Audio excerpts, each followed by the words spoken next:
Hello, beautiful people. So, chat, I have good news and I have bad news.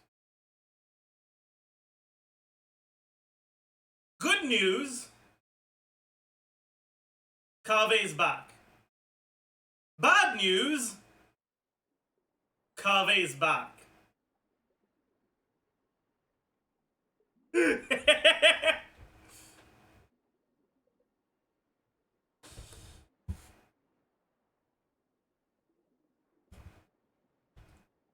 Where the...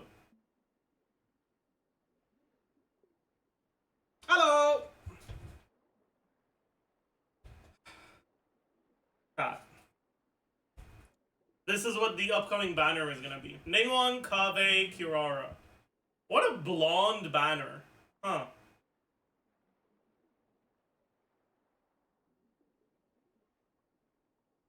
Is Kirara blonde? Is Nilou blonde? Or is this like white and like slightly brown? I don't know. I feel like they're all blonde. No? I feel like they're at least borderline blonde.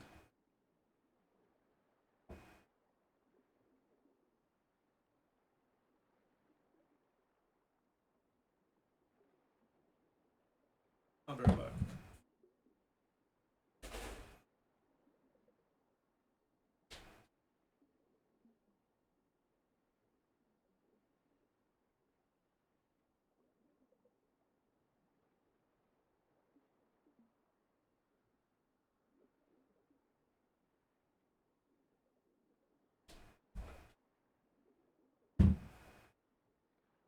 I'm back. Where's the rest of the marketing? Usually they post something every 5 minutes. So it should be like now. Yeah, like now. Literally now.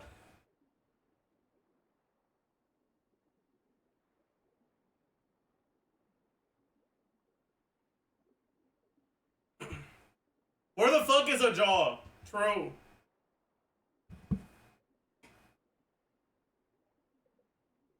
I need a knower. I need an explainer.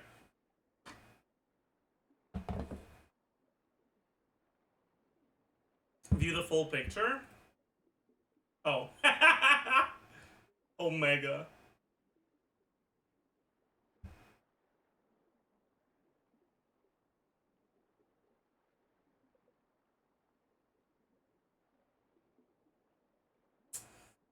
Okay. Did you sleep? Yes, actually. I woke up at like 2 a.m. Unfortunately, I didn't get any like non-fragmented sleep. It was the same as usual, but I did get overall a decent amount. I think I slept like throughout most of yesterday, on and off. Hmm.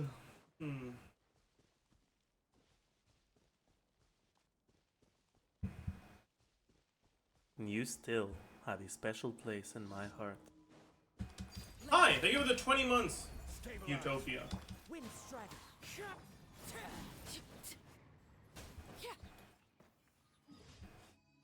Oh yeah, also the Leyline event is done, so I don't have to do that today.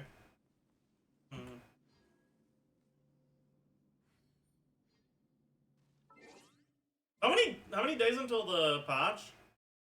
Oh, it's tomorrow already. Oh, that's crazy.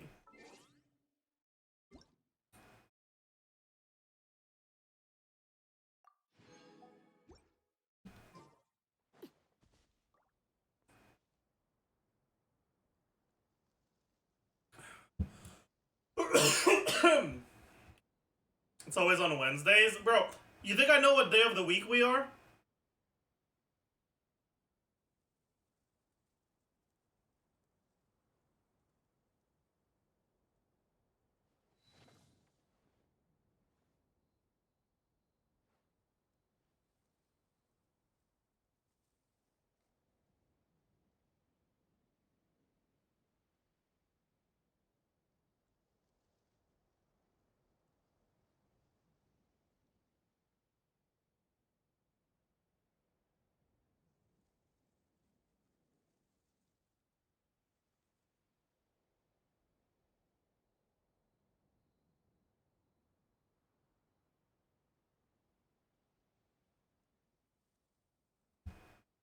Chat. I have started something that I probably shouldn't have. The League of Legends player in me is coming back out.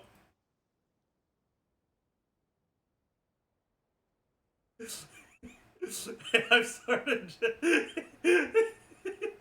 Oh yeah. Yeah. It's probably not a good idea, but honestly, they deserve it. I don't care, man.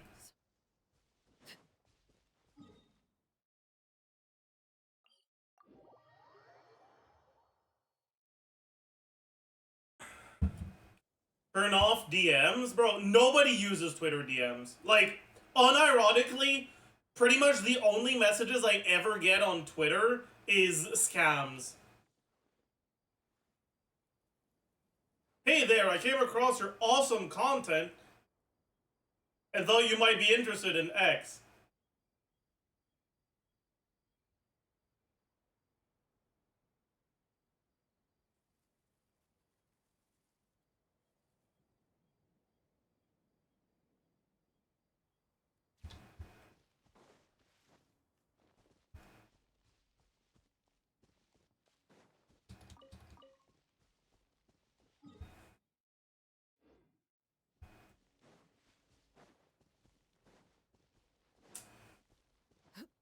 I'm bored of Fontaine, the green-blue combo will kill me.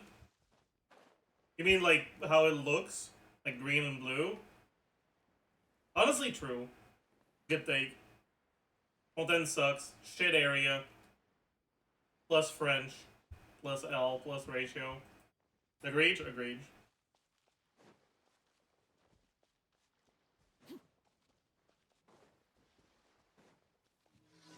Stop being French. Solidify. The wind knows it.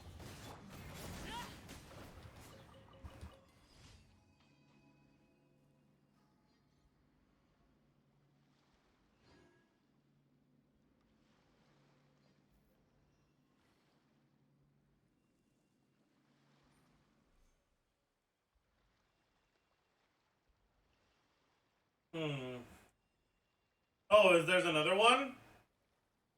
Kachina.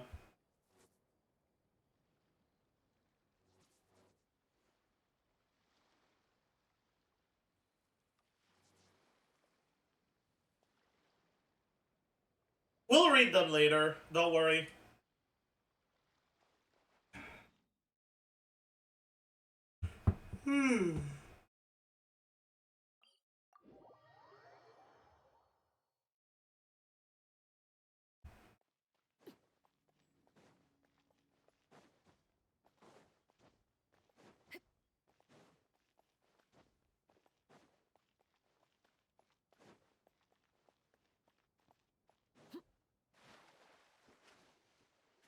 Do you like ZZZ? Honestly, I might make a ZZZ review today. I feel like it's been long enough.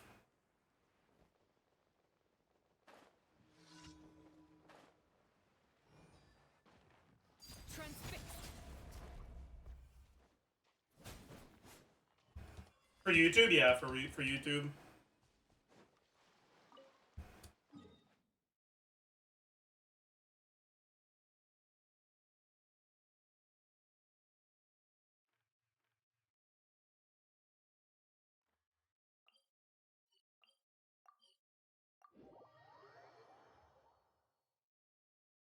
Do you still play WoW? I actually logged into WoW today. Did my dailies. Logged out. I claimed the, like, 10 wishes from the login event for, like, the 30 wishes, but, like, 10 of each type.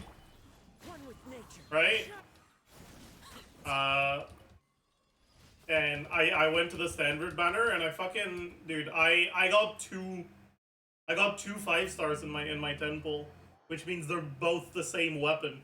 I should have done single pulls, man. What is wrong with me? Now instead of having 2 useful weapons, I have 1 useful weapon and something completely useless. Dies of dies. Thank you for It's okay though. The difference between the 3-star weapon I was using on Jinsei versus the 5-star is like insane. My attack basically doubled.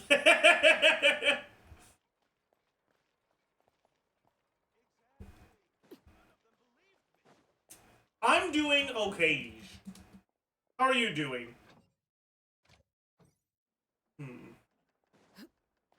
Legit suffering from success? Yeah, actually. Saj. Like, I literally got them back to back.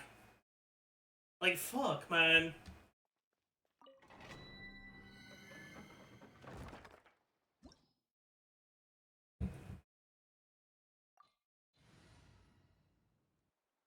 Banner review? Yeah, we'll be doing that today.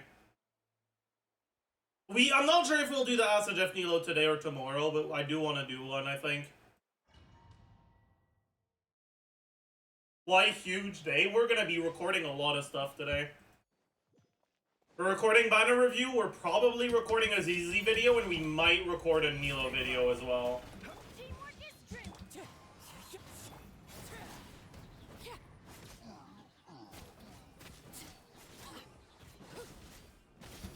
Everlasting as the moon, laid bare.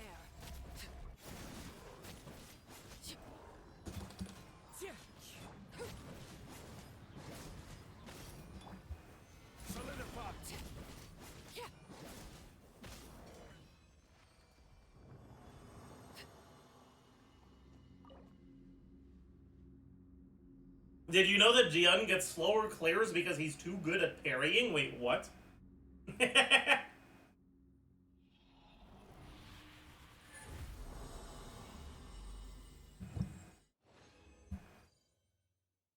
Ew.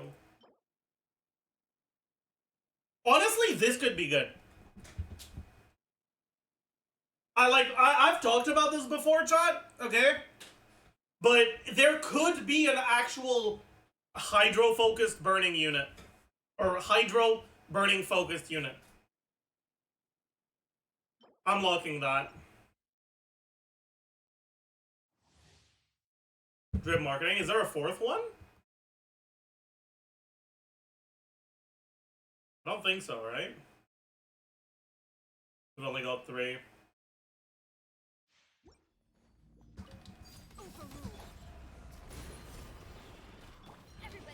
Oh, fuck off.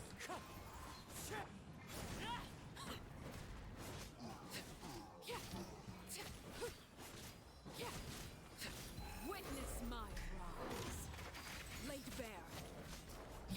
Oh, he's not dead.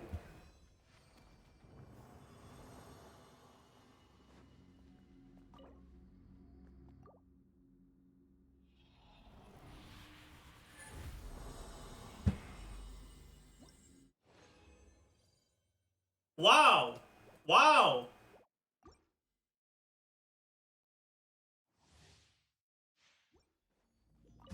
Chat, isn't it funny how since I've started farming for the burning set, I haven't gotten a single useful Arlecchino piece? Like, I'm actually so glad I didn't decide to farm this set for Arlecchino. What the fuck, man? Everlasting as the moon, Like, holy! laid bare.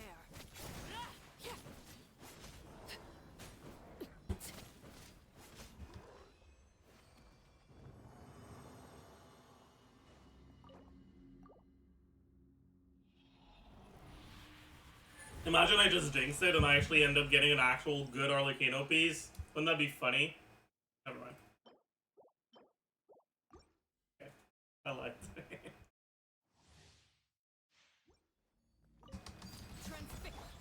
Like, I've gotten pieces for Emily, I can't get a piece for Arlecchino.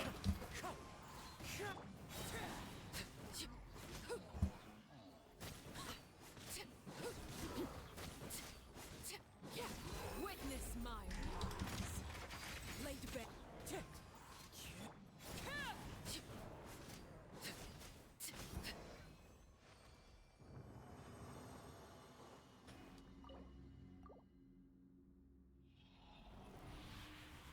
Guys, I freaking love Cass. Okay, kitty meow. Is that the 3rd time in a row that I get a goblet and a circlet from this set? and that they're both worthless? Dude, what?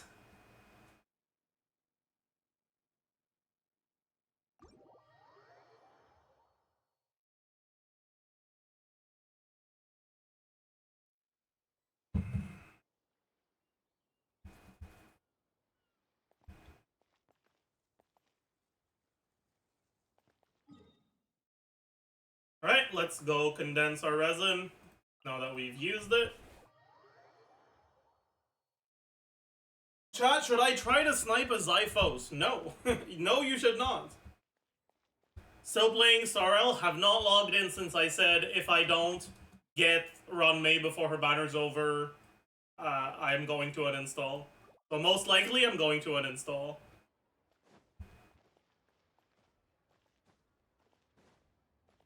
I still try to keep up with what's going on with Star Rail, but yeah, I'm not playing. Did you not get her? I haven't logged in, so of course I didn't get her.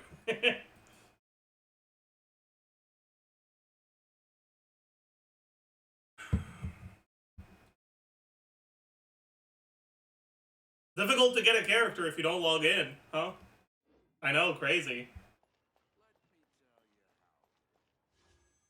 You know, chat, I'm actually glad that Emily's on the second half of the banner, because it means I'm actually gonna get to 100k primos before I go for her. Hog. Glad. Huge. Hoggers. Alright, chat. Before we get into banner review,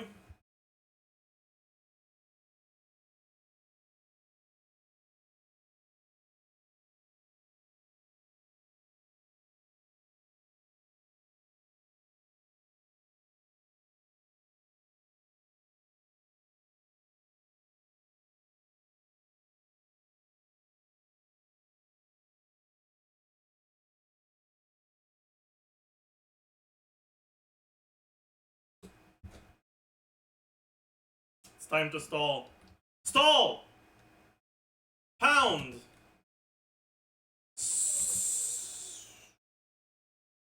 Snaw... Snaw... Snaw... Snore...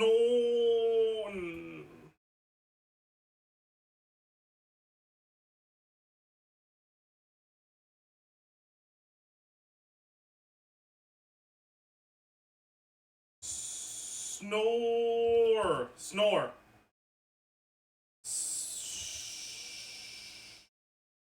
Show.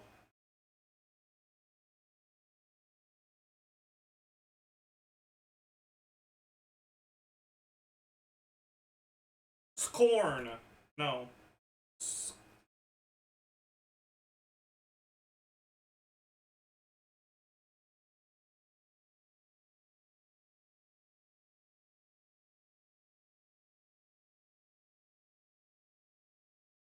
Spoon. No.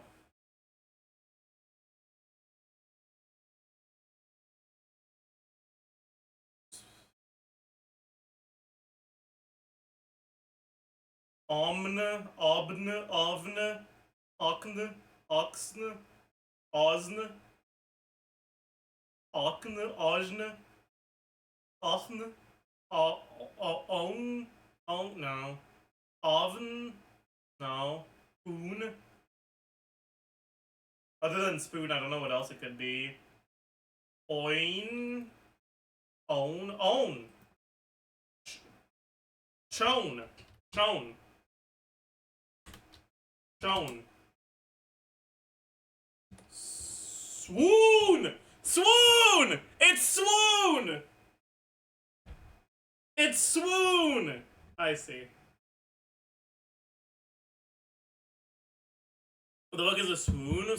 To swoon is to simp, basically. It's Old English for simp, basically.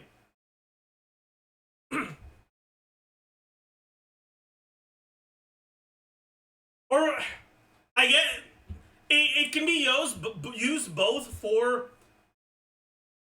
as a way to say simp and as a way to say Riz. Because you can swoon someone, and that's rizzing them, or you can swoon at someone, or for someone, which is simping for them. It's both transitive and intransitive. Shut the fuck up. We're not in English class, okay? We're we're translating for Gen Z, okay?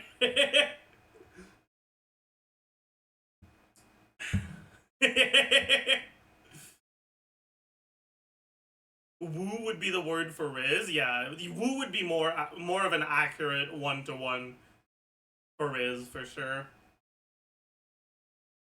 But not necessarily, right? To Woo would be a one-to-one to Riz. But having Woo doesn't mean anything. So, again, right? Anyways, let's do the connections. Believe, handle, mount, show, base, bluff, accept, stand, front, fifth, bracket, trust, pint, buy, sham, litter. Leader. Is it leader or litter? I think it's leader. I'm not sure. I think litter has 2 T's.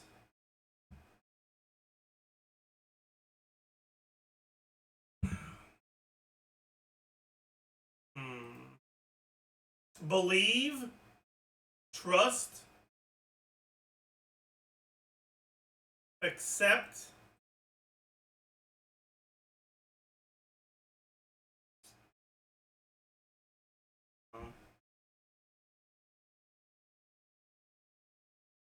pint, leader,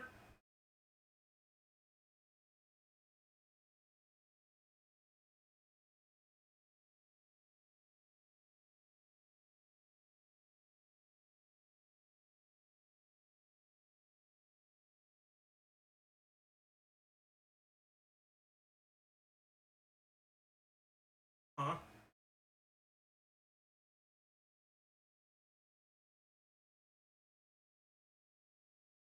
What the fuck else is a unit of measurement?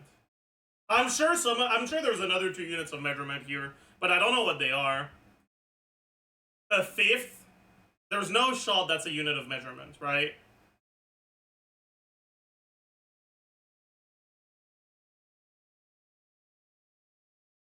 Base? No. Bluff? No. Accept? No.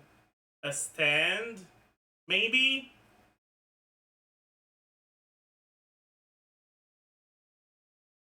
I don't know. To believe something? To accept something? To trust something? To buy something? Hell yeah.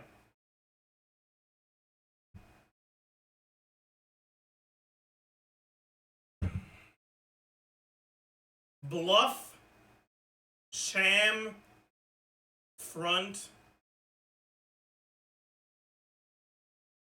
show for a fake ass thing. Yes, sir!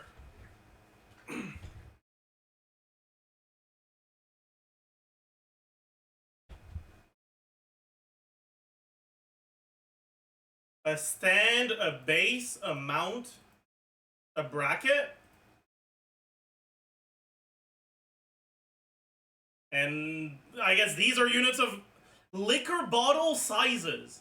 Also, we got a perfect one today. Insane.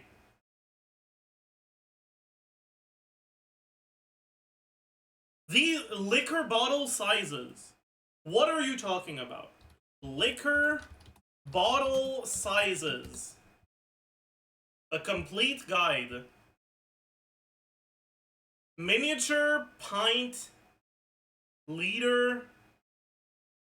Yeah, that's what I thought! These aren't here!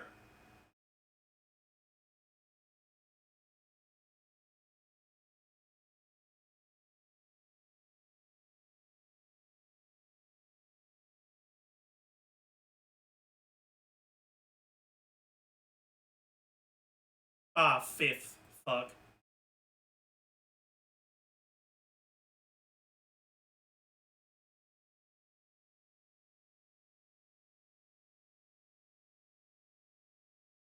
What was the other one though? A handle? Yeah, that's fake ass. That's fake as fuck. That is fake as fuck.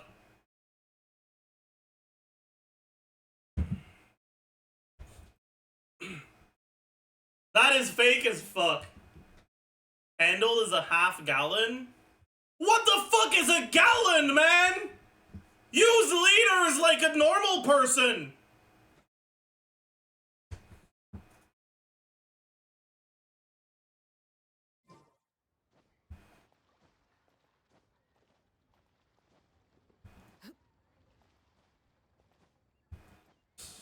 You know, the liquor bottle sizes are the amount of milliliters in the bottle, and that's it. That is the extent of liquor bottle sizes. That's it.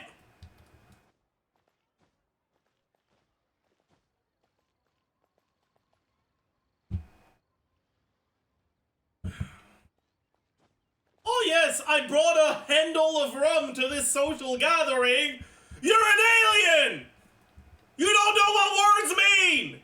You're trying to fit into society, but no one's buying it!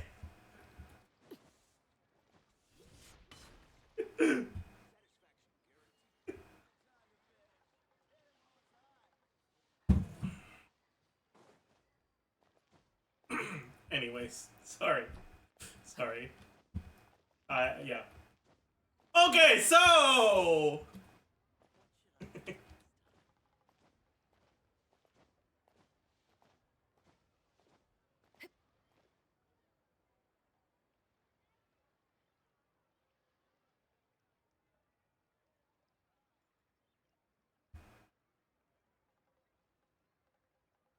Alright, chat.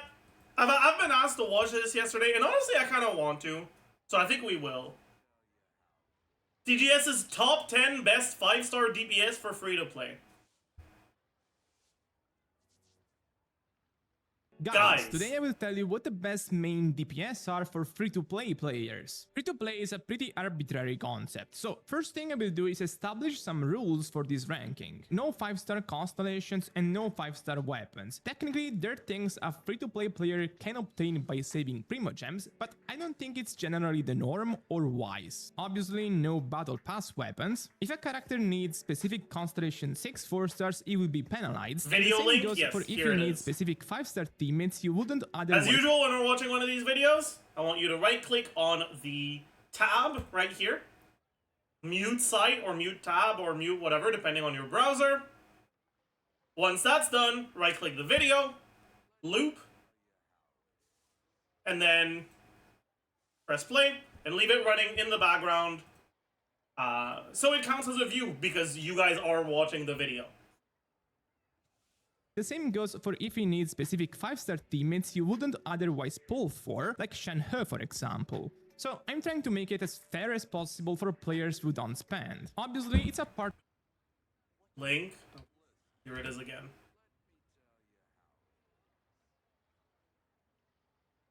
partially subjective ranking and won't match everybody's expectations, but I will try my best, I guess.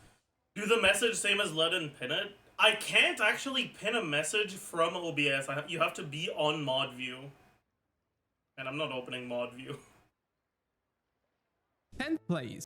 Make it as fair as possible for players who don't spend. Obviously, it's a partially subjective ranking and won't match everybody's expectations, but I will try my best, I guess. 10th place. Navia. I already talked about her in a guide I made a few days ago. You know, I already find myself disagreeing. I don't think I'd have Navia this low. Maybe I'm just not thinking of a lot of stuff, but personally, I don't think I'd have Navia this low. I think her...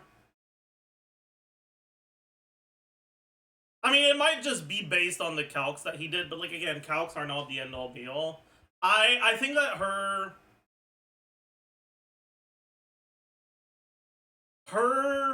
ability to really not be reliant on any specific 5-star characters or high constellation supports like 4 stars Like, the one thing you could say she's reliant on is if you don't have Farina, you're somewhat reliant on actually having Xiangling C4. But even if you don't have it, it's still a relatively good team. And, like, for a Xiangling team, it's going to be one of the better ones. And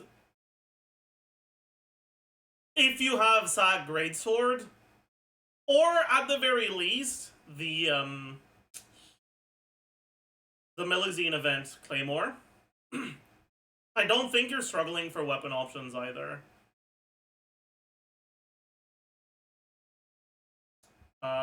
Also, But here I would elaborate more on where she stands at free-to-play investment specifically. Like, I'm guessing the main point of criticism here is Serpent Spine, right? And how reliant she is on Serpent Spine for her performance without her signature. But I really don't think it's that bad. And I think that her front load is still good enough that I would personally probably still have her higher.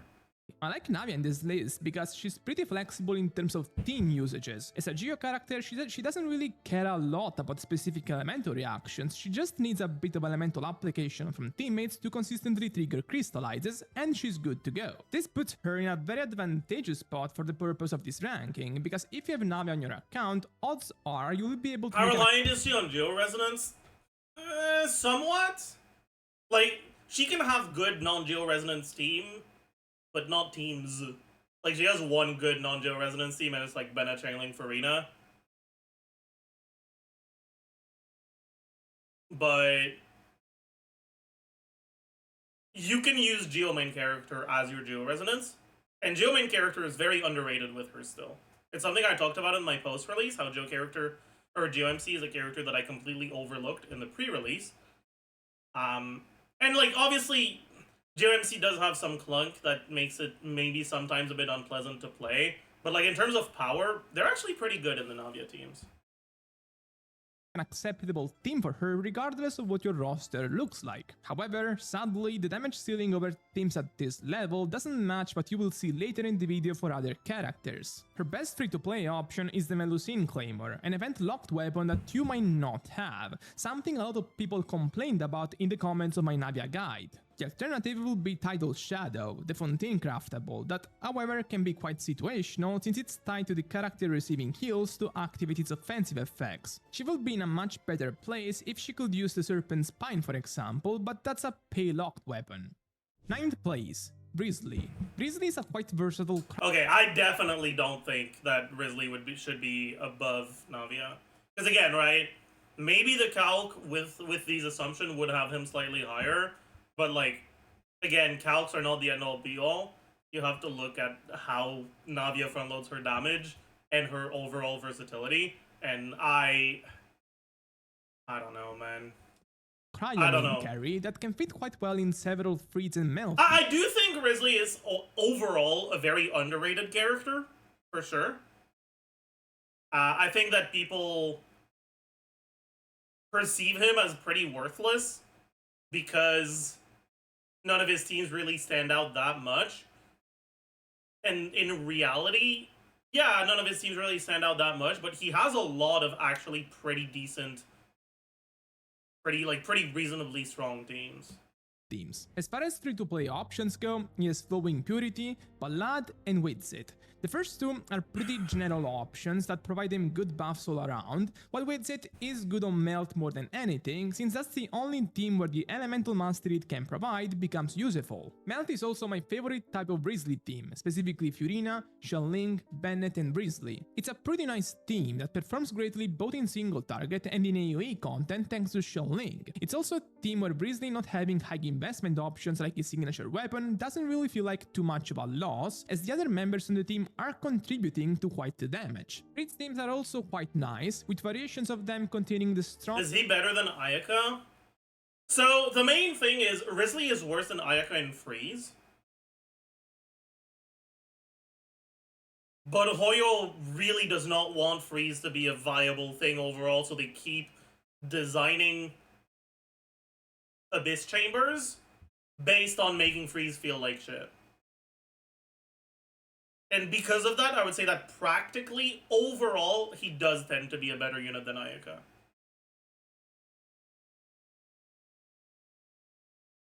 But it's mainly because of the content that we have, rather than because of any inherent qualities that he has, or that Ayaka has. It's really based on the fact that Hoyo is intent on making sure that Freeze never has too good of a matchup. Strong Hydro sub DPS of the meta, Xingqiu, Furina, Yelan. While these teams don't have as high of a ceiling as the Melf team I mentioned before in terms of damage, they can be comfier to use thanks to the freeze reactions unlocking opponents. It must be noted, however, that Brizzly is one of the characters that gains the most from Dolphin level investment in this whole game. His signature is one of the best 5-star weapons in the game, period. His Constellation 1 makes his charge attacks much more integral to his overall gameplay, resulting both in a massive damage increase and in better quality of life, since the charge attacks have healing properties. However, even then, I believe that his free-to-play performance is good enough compared to the rest of the Genshin characters that it deserves a spot on this list regardless. 8.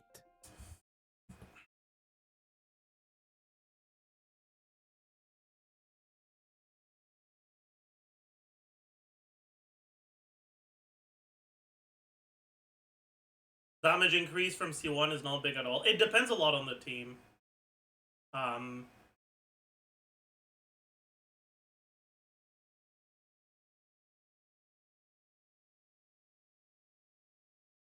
Like, generally, if you already have a healer in your team, it tends to be smaller increase.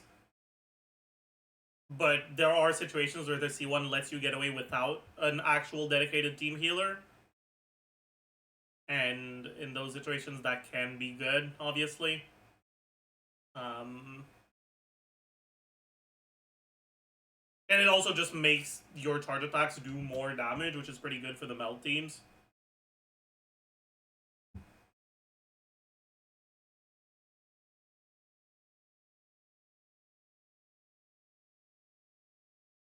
I think. Am I an idiot?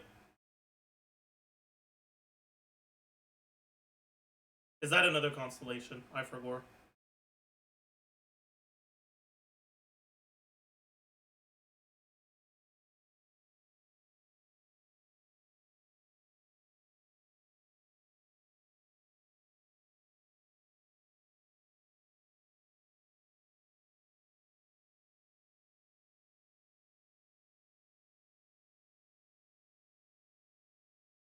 Yeah, Gracious Rebuke does do more damage, yeah, okay. But yeah, right, you get more enhanced charge attacks, which deal more damage, which, especially when you're melting them, is gonna be more significant. I do say that, I do agree that the up to 30% is a bit misleading, because it's like, it is maybe up to 30%, but it's also potentially as low as like 5%, depending on the team and the situation. So it's like a little bit more. Mentioning the upper limit, but not mentioning anything else, can leave viewers with a wrong impression. I get that.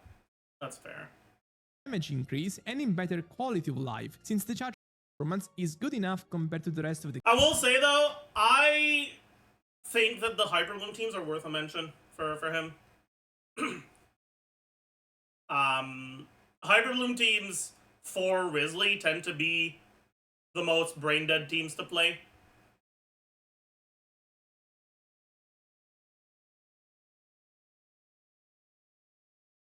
There's a lot of situations where they're just going to be the comfiest versions of Risley teams. And I think that's worth a mention for sure. But the Genshin characters that it deserves a spot on this list regardless. 8. Child, the oldest character in this list. It came out all the way back in 1.1. No lol, stop. I mean, what? I'm not gonna stop saying something that's true just because it makes you angry, because you think that he's being reduced to doing nothing in the team. Like,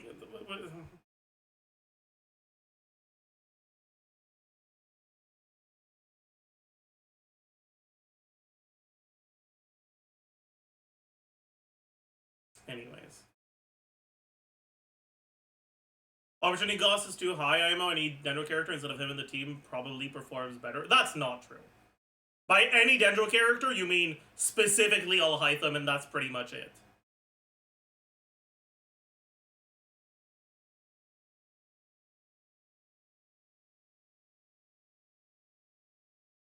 Kole, adding Kole to a Hyper Bloom team doesn't really do much.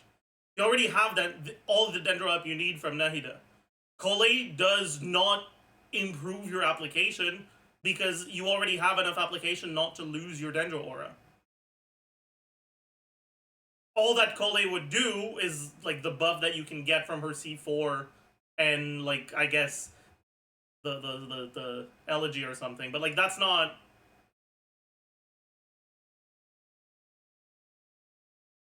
I think you're very much overestimating Kole in that team. And also, it is, again, right, worth keeping in mind that the main reason why you would play a cryo unit in a Hyper Bloom team is because you get to fucking freeze the enemies pretty much permanently.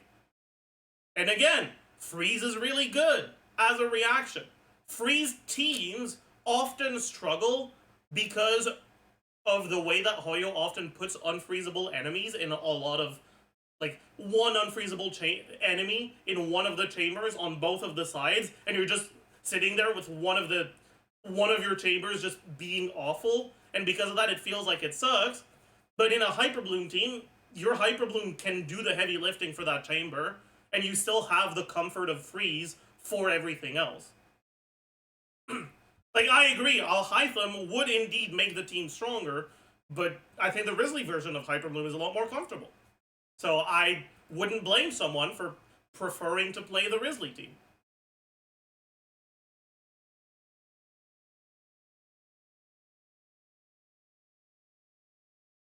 And then compared to other Dendro characters, I just think they would be worse than playing Risley. In any case, you look at usage rate and you see, yeah, actually, Risley Hyper Bloom is one of his most popular teams. In the most recent Abyss, I think it was his most popular team. And you see that a lot of people are playing it, you know that it's a good team, you should talk about it. Even if you don't think it's good, you should talk about it to say that you don't think it's good, in my opinion.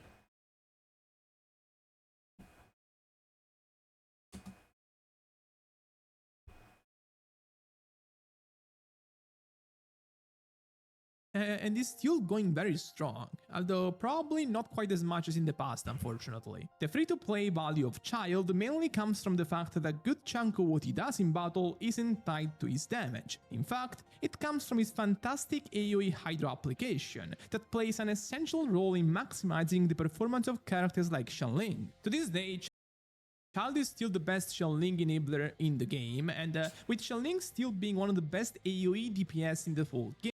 You know, I don't know if I would agree with that.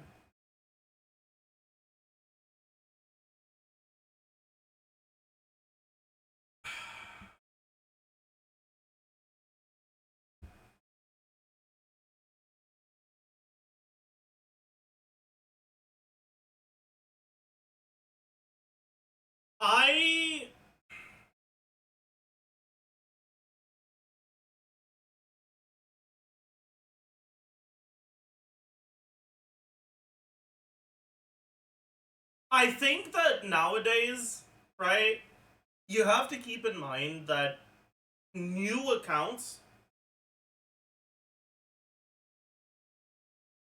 Okay, how do I explain this?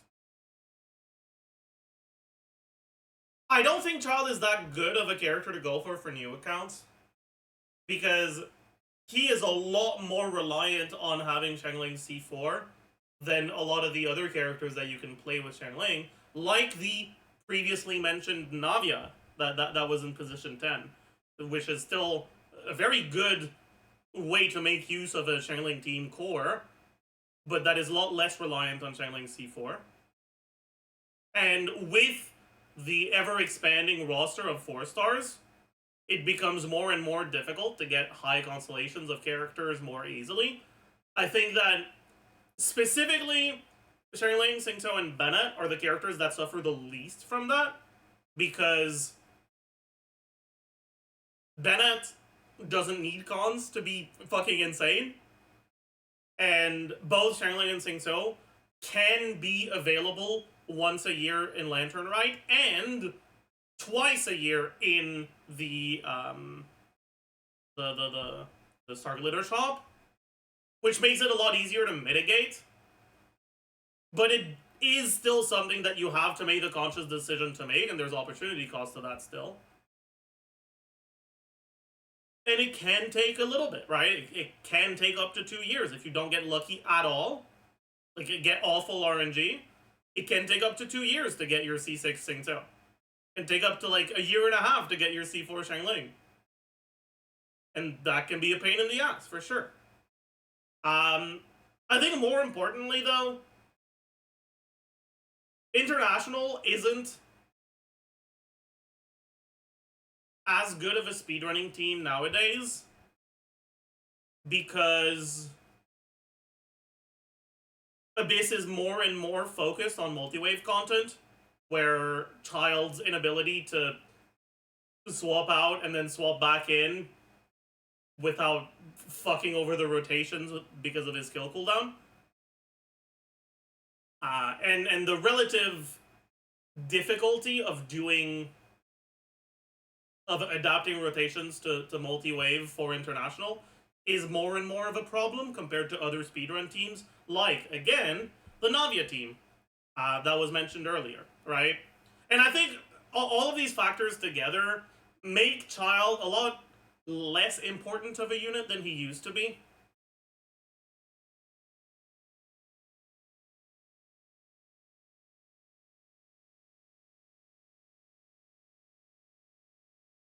And so I don't think I would have him at number 8. But again, right, I think this is mainly just looking at team DPS of each unit and ranking them from 1 to 10.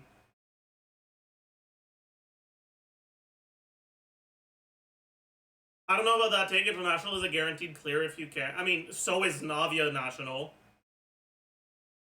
Any of these characters, if you build their team, is a guaranteed clear.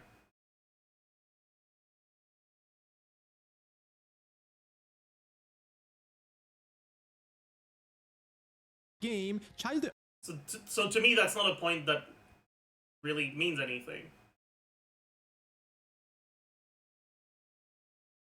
earns a spot in this list. Still, while the focus is not on his damage, so getting a good 5-star weapon on him won't make a night and day difference compared to free-to-play options like Rust, Cloudforged or Song of Stillness, it still makes him considerably better. Specifically, his Elemental Burst is a very powerful tool to initiate the rotation by wiping out an entire enemy wave, but to do so it needs to reach a specific damage threshold that typically only becomes reachable with 5-star weapons. Moreover, his Riptide skin That's not necessarily true. The Stringless is not that much worse damage on the burst itself than the 5-star weapons. So if all you need specifically is the damage threshold to one-shot the first wave, Stringless is completely fine, generally. Is Rust good on Child? Not really, no. Like, it's a fine option if you have literally nothing else, but I actually think, if I remember correctly, Hamayumi is better than Rust, anyways, so there's, unless you, like, really don't want to use your bow prototypes.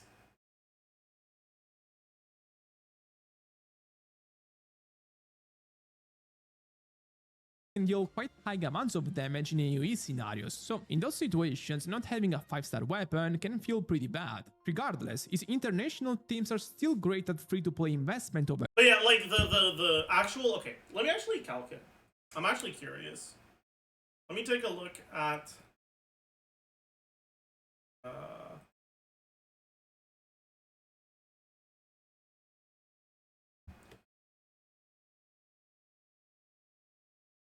base, attack percent, flat attack, total attack, damage percent, crit value, crit multiplier, effective attack. Right? If you're looking only at the ult damage.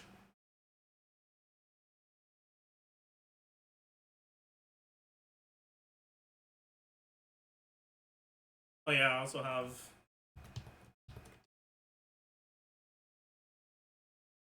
EM. Okay, base attack 301 plus.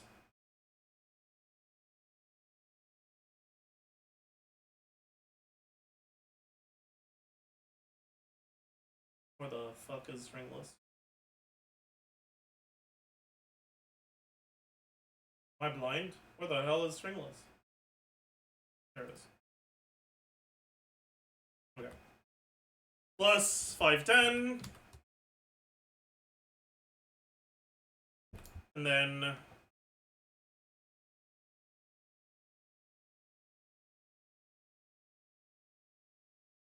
Aqua's kind of sus, honestly. Most people don't actually use the passive properly. Sorry, Polar Star. So I'll look at Aqua.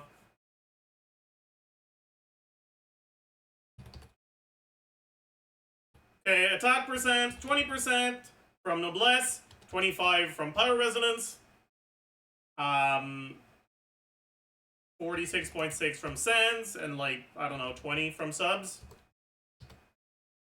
Flat attack from 350 plus 1200 from Bennett. Total attack.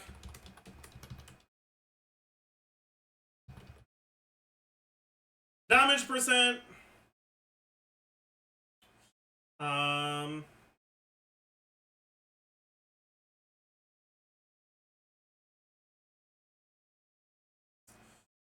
28.8 from Ascension, 46.6. It's not 28.8, it's just 28, I think. No, it's 28.8, never mind. 46.6 from Goblet.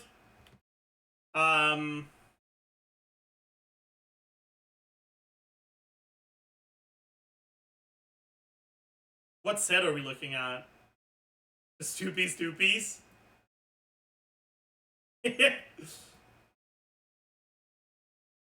I think the most default is like 2-piece damage percent, 2-piece attack percent. So let's do that.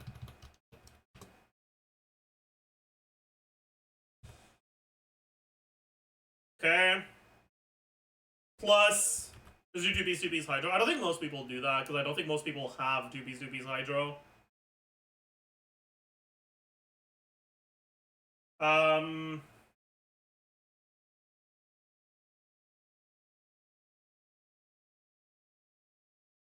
Plus like 40% or 32 from Kazuha. But then you also get 20% from Aqua and 48% Stringless. EM, let's say you start at 80. 165, and this would just be 80. EM multiplier is 25 divided by 9 multiplied by EM divided by 1401 plus EM plus 1. Crit value 60 plus 62.2 plus 20 times 6.6. This plus 88.2. Multiplier. Total attack. Damage percent. Effective EM. Or EM multiplier, my bad. Crit multiplier. And you can see, right, the damage on the ult itself, Stringless versus a 5-star weapon, pretty fucking similar, right? Where Stringless falls off is the damage after the ult, right? And it is worse because of that, for sure. But when it comes to specifically his ability to one-shot a wave with his ult, and then follow that up with Shingling's damage on the next wave, that's not actually that much of a problem. Anyways. overall, and while they don't have the same single target performance as teams featuring carries ranked below, their dominance in AoE is hard to understate. As for other compositions for him, he hasn't exactly got much, unfortunately. I guess he can be used on Hyper Bloom, Burgeon, but his cooldowns make him a pretty tough fit in those situations compared to other carries, so they're just a very niche type of use for him, and ultimately this is what penalizes him in this list. 7th, Chlorand. Chlorand is the best Electro DPS for Dendro teams. The fate is similar to characters like Yae or Kitsing here, but she's just better in terms of damage contribution overall. Her free-to-play weapons will be Finale of the Deep and Lion's Roar, both being usable on pretty much all the teams she can fit in. However, I mean, okay, I see it, right? Because Chlorand is a character that gets pretty much all of her 4-star weapon performance from the free-to-play weapon, right? But I don't know, man. Like, the main factors that she has going for her aren't factors that actually affect the damage output, right? It's that, one, her damage isn't really front-loaded, it's very much a sustained type of damage, which tends to perform a lot worse at high investment and against multi-wave scenarios. That's the first thing. And the second thing is, she's really not that much better than an actual standard character that people might already have, which makes her pull value significantly worse.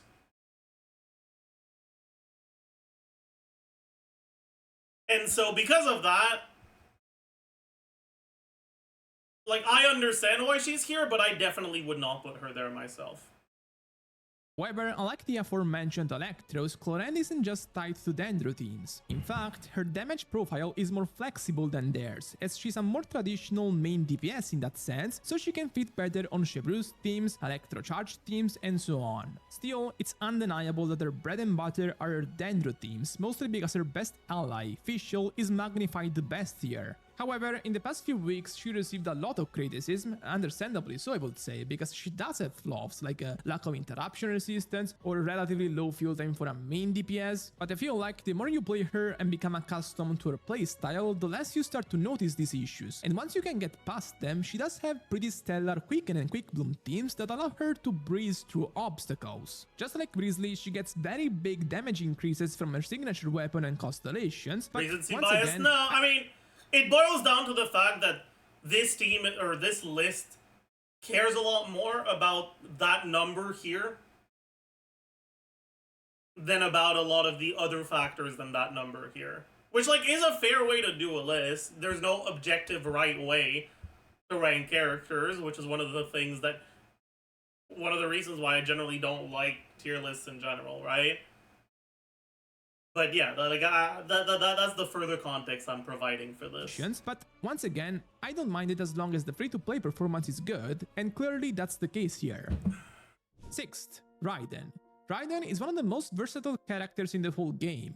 Being Electro already allows her to fit in plenty of elemental teams as a baseline, but compared to her peers, she accentuates this aspect by being a mix between a carry and a support. Her energy-related effects and burst damage bonuses for the whole team are well known at this point, and they single-handedly make her a carry that can be at least useful for a variety of teams that might be unmatched in this full ranking quantity-wise. Double Hydro teams with 2 of Yelan, Xingqiu and Furina, national teams with Ling, Yae teams, and even teams where Raiden is a bigger damage contributor like Sarah teams, ChesseBurgers teams. Of course, she also fits well on Quicken teams, Quick Bloom teams, and honestly, I could name many more uses because of the way her team-related energy effects can make about any composition much easier and comfier to play. Her own damage isn't the focus on a good chunk of these teams, but when it is, she's got a fantastic free-to-play option in the catch that can almost evenly compete with Engulfing Lightning in situations where Raiden is getting many attack buffs, which is something that very frequently takes place in the teams where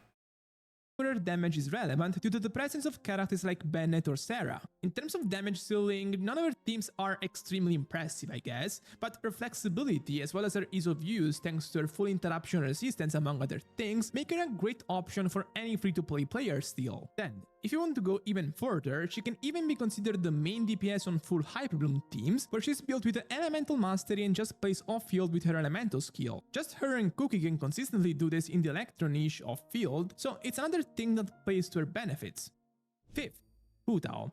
Hu Tao is a character that back in the day was pretty good at free-to-play investment, but just fantastic at pay-to-win investment, and now I feel like the gap between the two investment levels is getting smaller. The reason is that she has now many teams with strong sub DPS that can share damage responsibilities with her, so there is less emphasis on Hu Tao specifically honestly. having incredible weapon options like Staff of I think Hu Tao around number 5 is something I can agree with a lot more than the other disagreements I've voiced so far. or executing perfect charge attack combos, which becomes much easier with her Constellation 1. In terms of free-to-play weapons, she has Dragon's Bane, and while it can't quite stand up to Uma, it does the job sufficiently well on all of her teams. Double Hydra teams are now the norm with Hu Tao for free-to-play players. 2-bit Xinzhou, Yelan and Fiorina are usually in her teams, and the sheer damage these character combinations can easily produce really lowers the degree of difficulty of these compositions. In terms of single target ceiling, Hu Tao pretty much stands at the very top of this ranking, and if you want to magnify this aspect of hers more, you can try using the hyper teams with Yelan, Kazu and Bennett. Harder to use for sure, but worth the effort in the right context. She now also has plunge teams with Xianyun, which to me are her easiest teams to play because they're simpler in terms of combo execution and also stronger in terms of AoE damage thanks to the plunges range. However, I consider Xianyun less of a general use 5-star compared to Yelan, Fiorina and Kazuha, so I'm not giving this particular team much value for the purpose of this list. Fourth, Nilou. Nilou is definitely not a main carry if you strictly see this role as someone who stays on field and deals significant damage to the opponents. She's pretty much the opposite of that. She stays off field for most of the rotation, and most of the team damage isn't coming from her. The team sure as hell has to thank her for that damage though. Her blue mechanics are just team defining, like she makes this bloom elemental reaction a game shattering factor in AoE scenarios even at free to play investment, and this is enough for me to consider her the carry of the team because she's practically carrying the damage. Yeah, I mean, one thing I want to say for Nilou is they have more and more leaned towards the harder chamber being AoE since Nilou's release, rather than making single target bosses tankier and have more shitty interactions and stuff like that. They've kind of just decided, yeah, no, now the hard chamber just has 4 waves of AoE. Which is definitely something that goes in Nilou's favor because she's a character that was less good at stuff like We Nut, for example, right? And a lot better at stuff like, well, the current Abyss.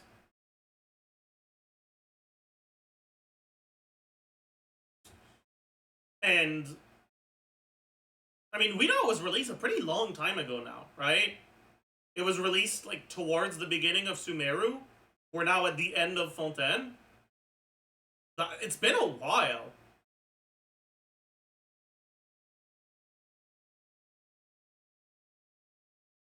And so, yeah, I think that Nilou is definitely a character that, like,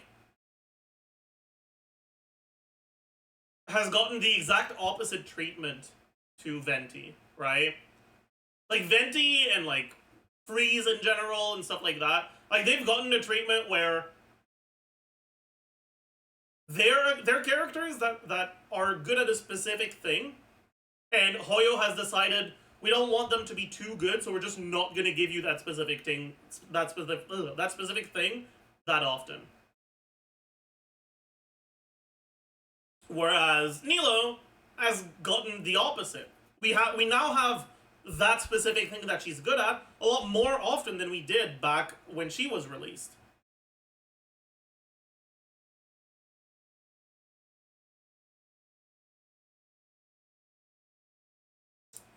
Is that going to continue throughout Natlan? No fucking clue. Maybe. But there's definitely something to be said about Nilou being a character who Hoyo is deciding to keep relevant. Team. However, just like for some characters mentioned before, Nilou teams gain a tremendous amount of damage from her getting premium options like her signature weapon and her Constellation 2. Still, her blue I think it's because of team Dividend and her having overlap, maybe, yeah. which is generally so high at free-to-play investment in AoE scenarios that the difference between that and pay-to-win variants isn't all that noticeable, honestly. It becomes more of a factor in single-target situations typically, where the bloom generation becomes more situational, and so every ounce of damage increase starts mattering more. However, honestly, there is no amount of investment that makes Nilou teams particularly strong in these scenarios to me. This is also the weakness that keeps Nilou from ranking higher in this list, because despite being the most free-to-play friendly character for a specific niche, this niche only covers a part of the game, and so she can rank higher to me. Third, Arlecchino. Really? Arlecchino third, not second. Okay, interesting. I know, you expected her to rank a little bit higher, but come on, third isn't all that bad. Arlecchino is an amazing DPS. Lenny, there is... No, TGS. You cannot say it's Lenny. No. Not the highest in this list in terms of pure damage dealing at free-to-play investment. Oh, no. She's pretty much a less restricted version of Hutao in terms of team post. Oh yeah, Alhaitham isn't there yet. That's true. Okay. Woo, woo, woo. Okay. It's probably Alhaitham and every that we're fine. We're fine. Abilities and combo Okay, it's fine. executions. For one, she has the highest raw damage among all Pyro DPS, something that makes her a great fit even on reaction-less teams, unlike Hutao. Mono Pyro and Chevreuse teams in particular are quite strong compositions where Arlecchino fits like a glove. Of course, she also fits on vape teams, and since her elemental application is more forgiving than Hutao's, she's easier to play with characters like Kira. Honestly, average Genshin Impact experience right there. She's easier to play with characters like Kiran and Furina from an offensive standpoint. The defensive standpoint is a whole other matter, however. She can be healed by other characters and can only heal herself through her elemental burst that she can only use at the end of the rotation, so she's quite fragile. This fragility can be ignored at high investment levels, where she starts dealing so much damage that the enemies just die before her, but at free-to-play investment this is not possible, like she can't just face tank everything. So while I believe that her ceiling is quite great even at low investment, she's definitely not easy to play and can even feel frustrating in some situations, forcing you to use characters like Zhongli and trade plenty of offensive powers for defensive utility. As for her best free-to-play weapon, White Tassel is the consistently great option. It's nothing amazing, just a 3-star weapon after all. If 4 stars were included, Gaming would be number 2 for sure. Klugi. But Arlecchino is so strong that she can make it work. Second, Alhaitham. Unironically though, if 4 stars were included, would Xiangling be above Arlecchino? Probably. I think Xiangling would be my number 2. Alhaitham is a great carry for sure, but I want to make it clear from the start that it's not his kit that by itself makes him better than characters like Arlecchino in this list. There are 2 other reasons actually. First, then... So number 1, listen. Okay, we're talking about DPSs here, okay? Which is, I don't like the term, but like, working within that term, based on the fact that Nilou has been included, we would include Xiangling, and yeah.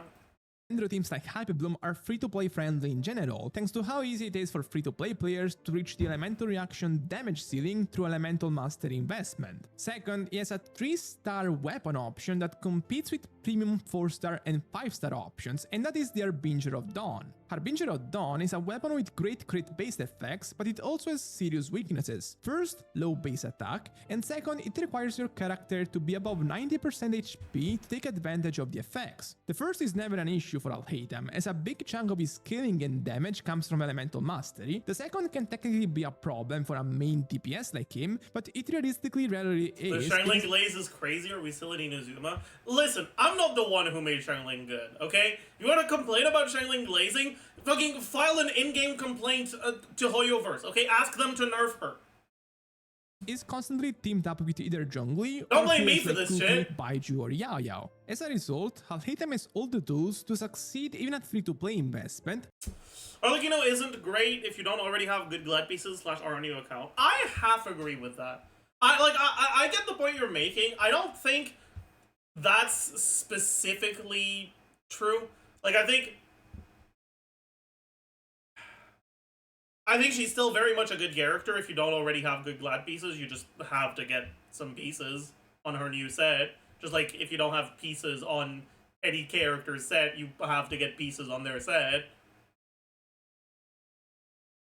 But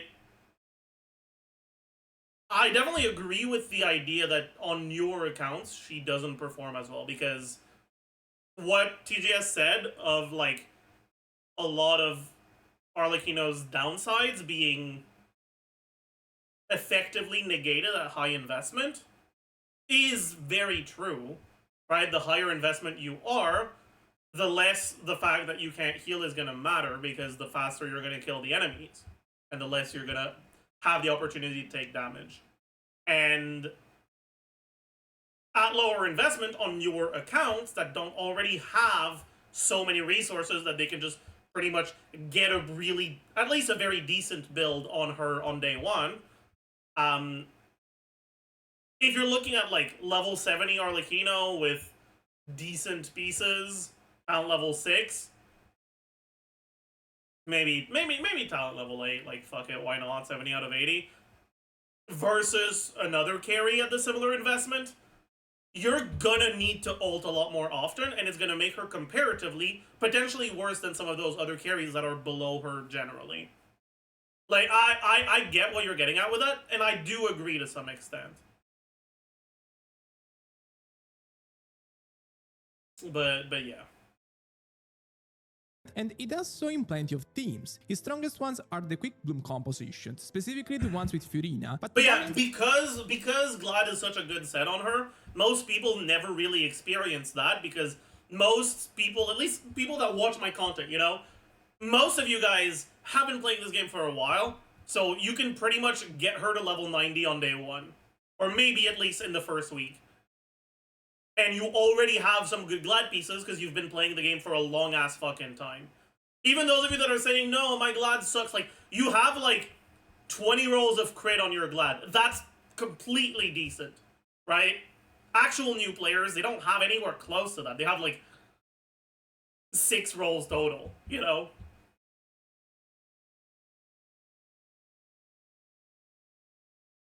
And like, when that's the case, her versus other characters, she is gonna feel like ass. And like, that's completely fair to bring up. But I do think overall it doesn't matter that much, because the time that you spend in that state of a relatively early account isn't that long. So you can get past that point without that much of a time investment.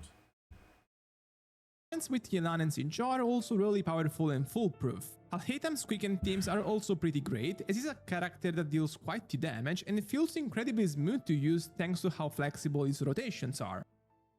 Now, before I finish this ranking, I want to talk about a few of the characters I didn't mention yet, just to justify my choices. Liname, that would be in this list if it wasn't free-to-play focused, because in terms of damage potential at high investment, is up there with the rest of the game really, like up there with Arlecchino, I would say. But the flip side, however, is that a free-to-play investment isn't all that, honestly, and specifically suffers from missing 5-star weapons like Aqua or his signature. The problem is that, without great weapons, his burst damage will start to feel lacking, and this forces him into longer fights where he has to use a lot of his charge attacks to finish opponents, a scenario where he becomes really vulnerable to enemies. Yeah, I think that's actually very fair. Like, a lot of what makes Lenny really strong at high investment is that you start reaching the point where you only really need 1, maybe 2 charge attacks in your rotation to kill enemies.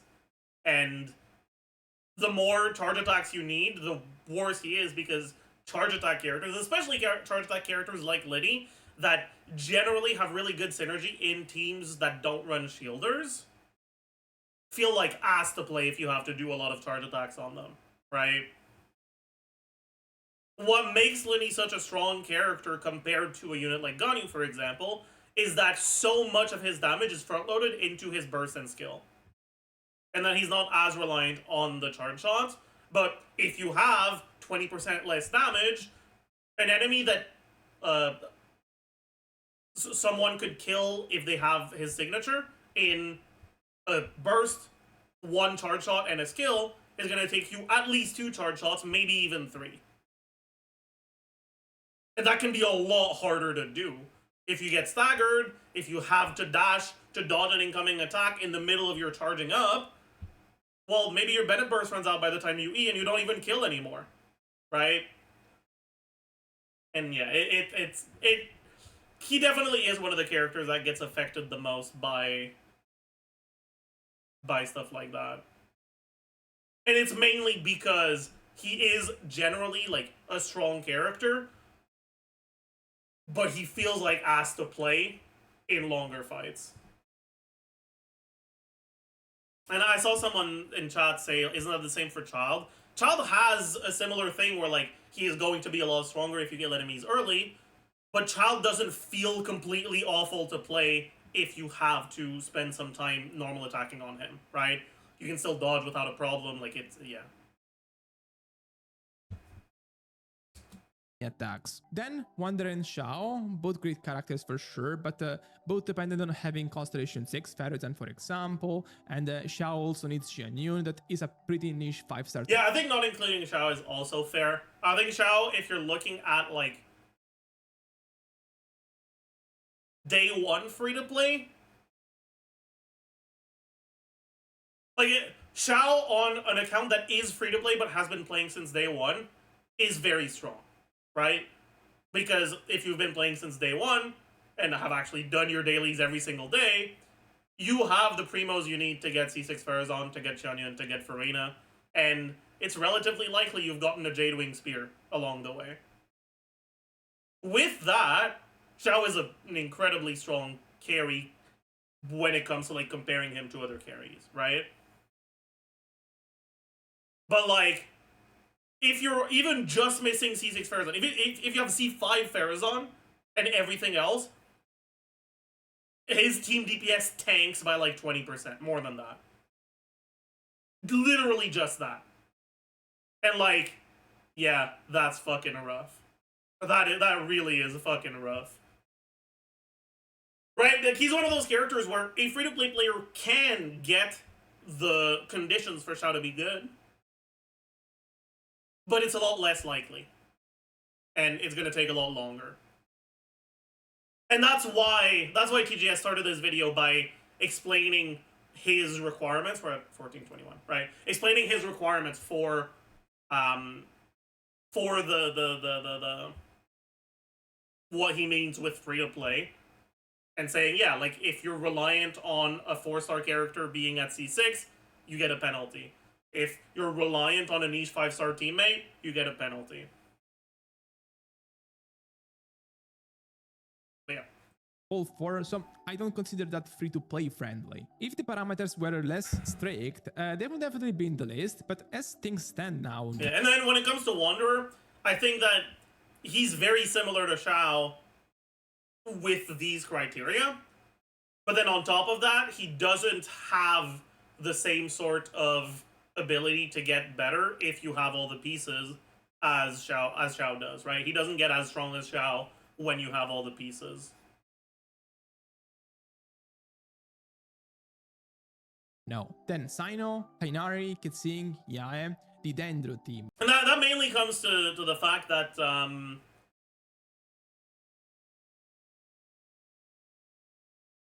the characters that have been given that are good, or that are designed to be niche supports for normal attacks, are just not good.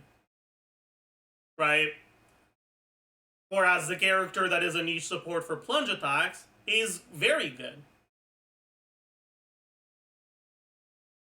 Which just creates a pretty big gap between Wanderer and Xiao if you do have that niche support. Or, like, you don't even use Yunjin in most Wanderer teams. Like the Dendro DPS. All of these characters obviously fit on Quicken and Quickplum teams that are pretty great compositions as a baseline, but I wouldn't say any of them is on the level of Clorand. It's also harder for me to consider Kitsing, Yae, Tainari carries on the same level as the carries in this list, because often on their own teams they're out-damaged by Fischl, and so you can make the case that in single target situations specifically, Fischl becomes the carry of the team. Things are different for Sino. So why isn't Fischl on the list? No, because he's a 4-star and this is 5 stars. But I don't know.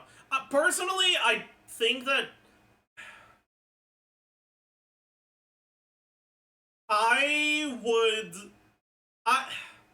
don't know if I would actually recommend Klein over Yae. I think with Sino that's completely fair, and, like, definitely to some extent as well. But with Yai specifically,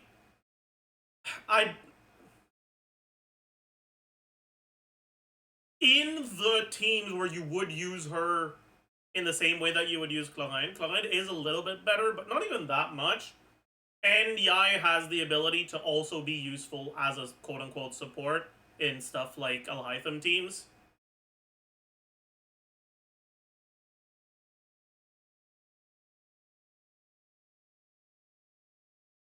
I don't know if I would have Chlorine over Yai. And more importantly, if you have Chlorine at number 7, I feel like it doesn't make sense to not have Yai on the list at all. Like, she should be 8, maybe 9. It's not the same as if Chlorine was like number 9 or 10. But anyways. Because Sino is a more traditional DPS in his Quick-Bloom team specifically, where he deals a lot of damage. But the thing is, in the best variant of this team, that is Furina, Baiju, and Nahida, he needs Baiju to be there, and I consider Baiju to be... It's not a pull value. Yeah, then that's fair, right? Like that's fair. I just personally, I would have pull value as one of the criteria for this. A pretty niche 5-star to pull for compared to Yelan, Kazuha, and Nahida, so this penalizes him for the list, and anyway, I wouldn't consider him to be at the same level as Colorand either. Lastly, Ayato and Kokomi, that are pretty nice free-to-play carries, but have some flaws that keep them out of this list. Specifically, in Ayato's case, he enables a lot of teams really, but I don't think any of these teams has noteworthy damage potential, and while this puts him in the same discussion as Raiden pretty much, I think what Raiden does for her own teams is more unique than what Ayato does for these teams he enables. For Kokomi, nowadays she's only a carry on the triple Hydro Furina teams that she can enable through her healing, but the thing is, her damage on these teams is not really that special. Like, she heals the team so she enables them, but her own damage is just pretty low, like lower than Gilan, lower than Furina. And while Raiden is in the same spot for many of her teams, the thing with Kokomi is that she only fits here as a carry. Like, she doesn't really have many other options nowadays as a non-field DPS. So, number... I mean, I guess that's fair to say if you don't consider Bloom damage to be hers in Nilou teams. And you don't consider Taser Kokomi teams to be that valuable. But personally, I'd probably put a little bit more value on her. I don't know if she'd make my top 10, though. Because again, the term DPS is a fucking awful term that just doesn't work that well in this game. But... 1. Nubillet. Of course Nubillet. How could it be otherwise? Now, before I jump to the positives, I will say that the Nubillet does have some flaws at free-to-play investment. His best free-to-play weapon, Prototype Amber, is much worse than Sacrificial Jade and his signature.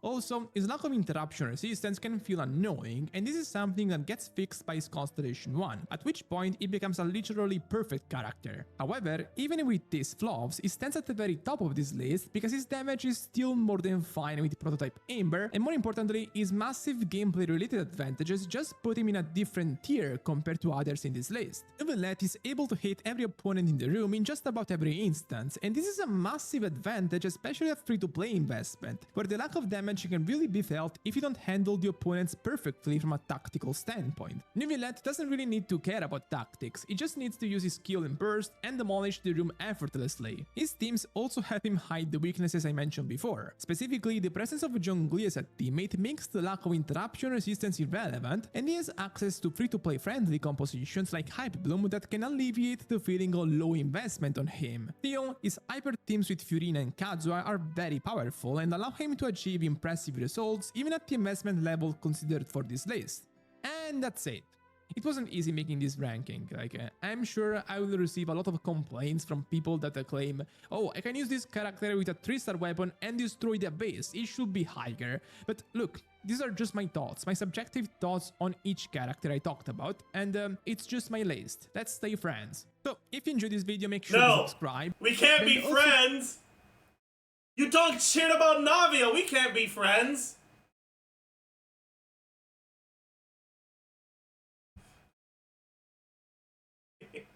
Okay, here's what I'm gonna do.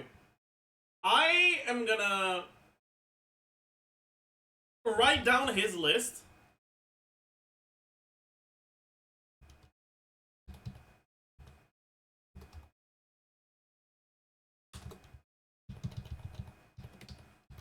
And talk a little bit more about it. About my thoughts on it overall. So... Oops.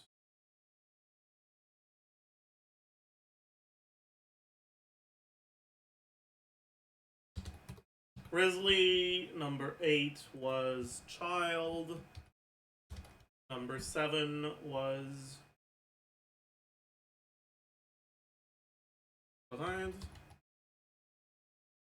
Number 6 was... Raiden. Number 5 was a Hu Tao. Number 4 was... Nilou. Number 3 was Arlecchino. Number 2 was... Ooh, I do love balls. Number 2 was Al-Haytham. And number 1 was Nebula. This was TGS's list. Okay. Let's let's talk about the things that if it were me, I would probably end up changing. Okay?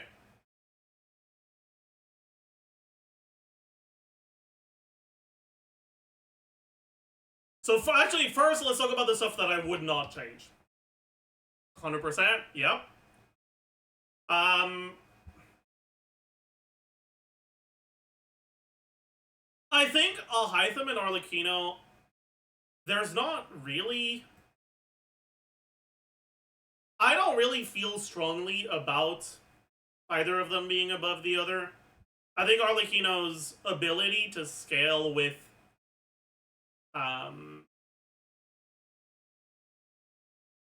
specifically with Jadewing Spear, which is not a free-to-play weapon, but it is a free-to-play available weapon. It's the sort of stuff where, like, you have a decent chance to get it at some point if you're free-to-play.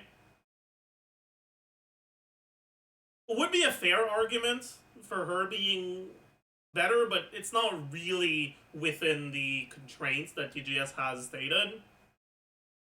And I don't think it matters that much. And I think it would honestly be completely fair to have this still. And then Nilou is number 4, I think is also completely fair. I think my disagreements probably start after that.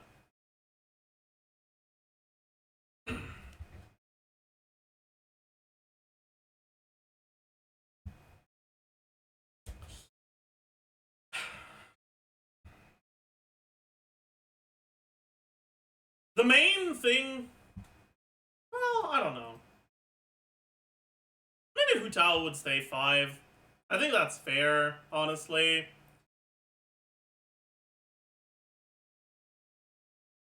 Then Raiden being here, it depends on how you define DPS, right? I think people to this day heavily underestimate her value in Hyperbloom.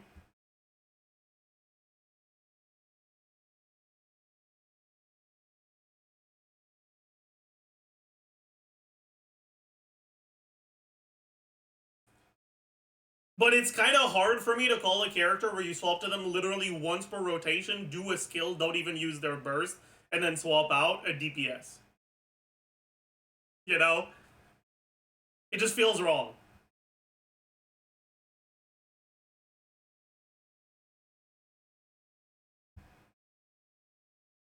But, like, that's also Nilou. Yeah, but at least Nilou specifically says, hey, buff this reaction in this way, right? Raiden doesn't.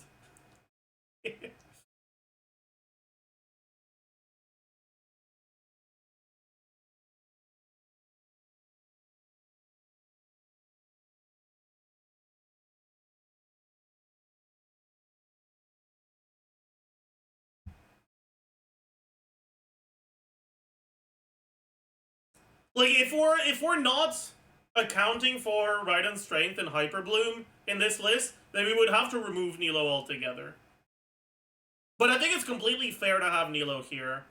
Because I think, like, when it comes to people wondering what's the best DPS they can have, they generally don't mean, like, specifically, hey, I want this character to be on field X% of the time. They mean, I want a character to build my team around that is a good character, right?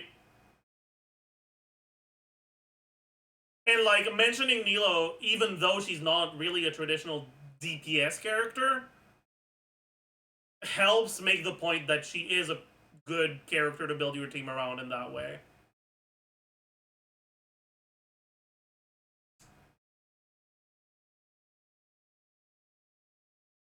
Sure. Fuck it. I definitely disagree with this.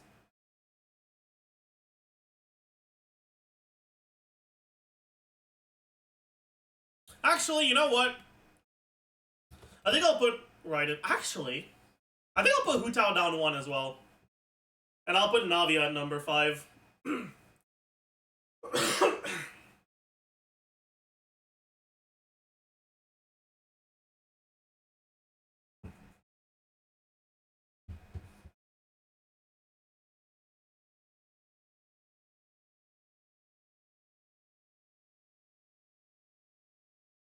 Navia needs more investment.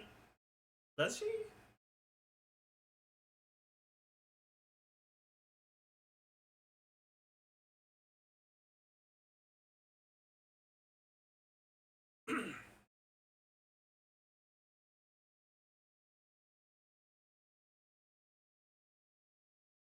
I don't know. Maybe Hu Tao could be above. Yeah, I guess. Okay, you know what? I think Dragon's Bane puts Hu Tao above Navia. I think that's fair. Just because Dragon's Bane is such a strong weapon for, like, 4-star non-battle pass weapon. And Navia is not as, or Navia doesn't have as good 4-star options.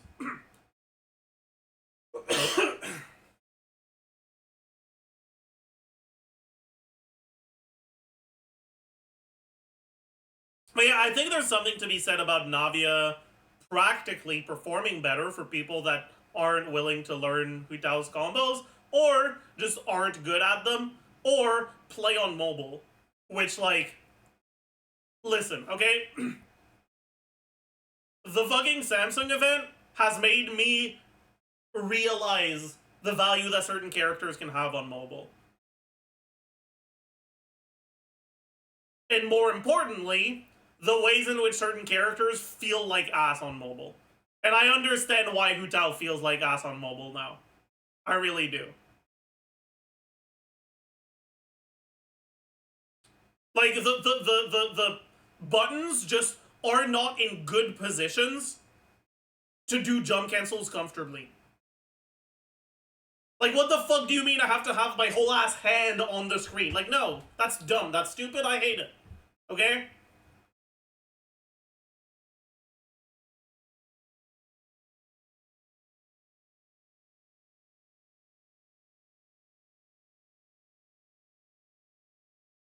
That's why people said Yoimiya was better back then. I mean, that's still wrong, because I would not play Yoimiya over Hu Tao without cancels. Like, Hu Tao without cancels is better than Yoimiya.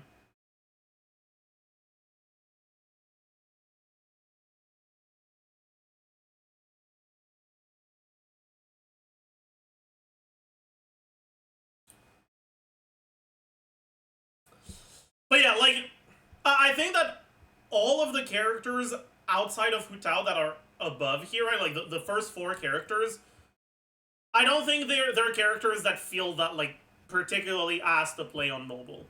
Hu Tao, I would say, does. Out of all of these characters, Hu Tao is probably the one that feels the most ass on mobile.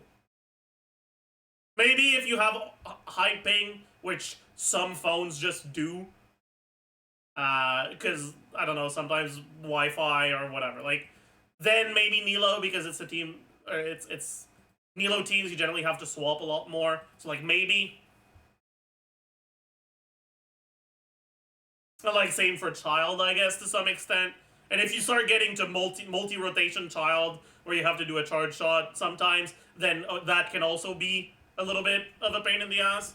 Ease of use is a huge factor, IMO. Yeah, I think, though, it's important to mention how sometimes a combo can be very easy to do, even if you suck ass on mouse and keyboard or controller, but feel like shit to do on mobile. Just because all the buttons are on your screen and they're on your screen in weird ass positions, right?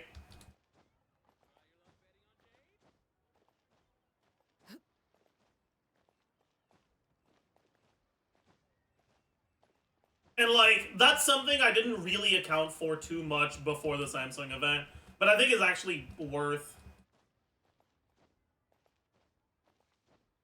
I think it's actually worth taking into consideration for something like this. And I think that might be enough to put Navia above Hu Tao. I don't know. I think they're interchangeable.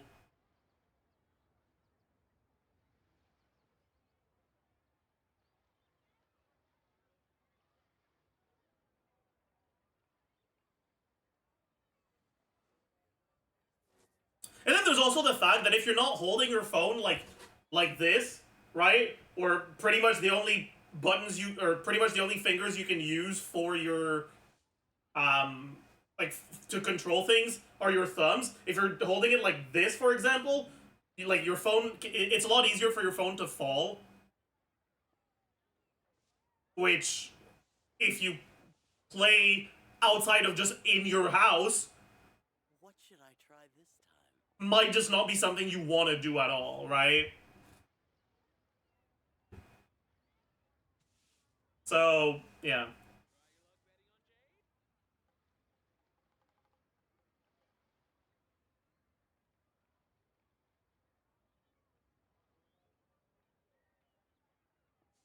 And not having controller support sucks so much, yeah. Like, when I tried it with the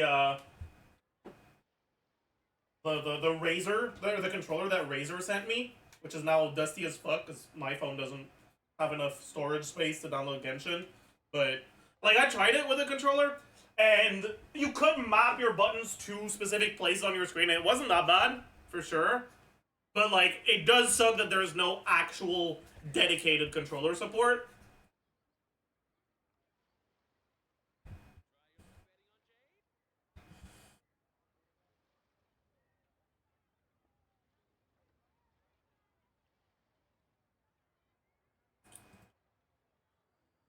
Anyways, next up.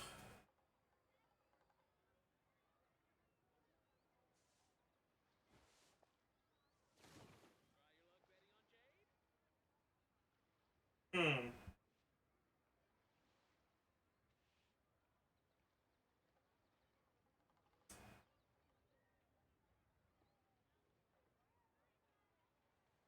Remove child? Oh yeah, that's happening.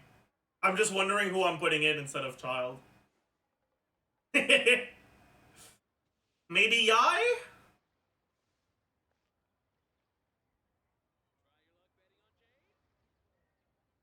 Remove Risley? No, I don't think so.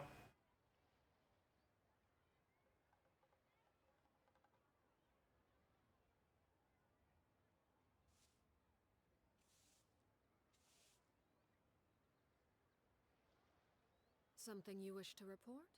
Go on. You have my undivided attention. I mean, I'll already do.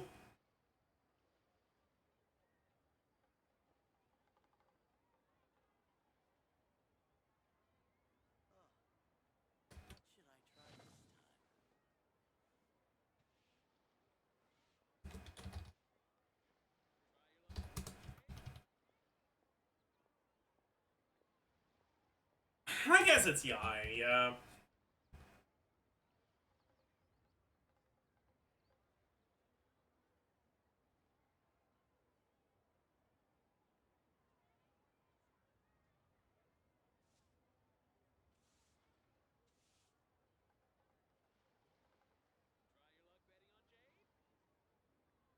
Lenny, I think, okay, the main thing about Lenny is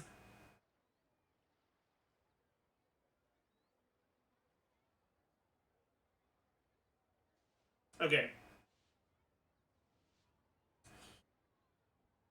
We have to keep in mind, right, this game is a DPS check, which means that if you have to dodge an enemy in a way that makes you lose DPS, it's not a factor that you can get better at, right? You can't just get better at not getting hit by an attack while you would need to be charging a shot. You have to dodge it, and that guarantees that you lose damage. And because of that, there's a lot of situations where Lenny, you literally just can't get the DPS that you would want to be able to, that you should be able to if it was all related to skill. If instead of a 2-ish second charge, it's not 2 seconds, but whatever, right? I'm just gonna say 2 because it's a round number. If it was a 2-second charge time, Into my eyes. like instead of charging for 2 seconds and then firing a shot, if it was an instant shot with a 2-second cooldown, he'd be so much better. But it's not. And you have to deal with that.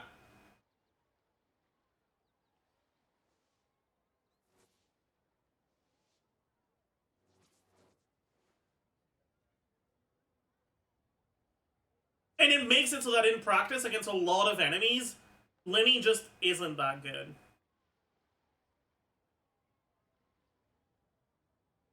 And it's something that can be fixed with high investment, because with high enough investment, you reach the point where you one-rotate the enemy before they really get to attack you.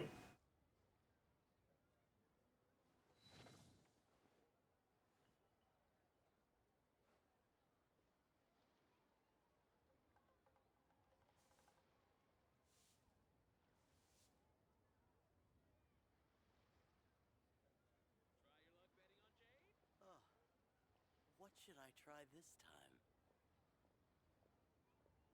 Can you get hit during E animations? Yes. That being said, it is a movement ability where you can control which direction you go. Which means that against most enemies, using your E while keeping in mind where you want to go and inputting the right direction will not make you get hit. You don't have to dodge. Most incoming attacks, you can dodge with your E rather than dashing and then using E. It still feels clunky because the animation is long and you have to do it 3 times. But it's not like Lenny.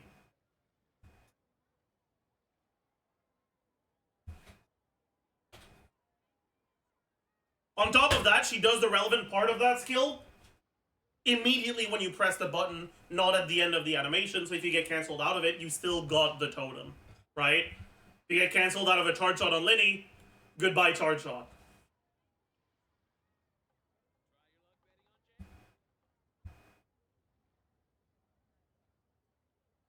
What could the children be up to?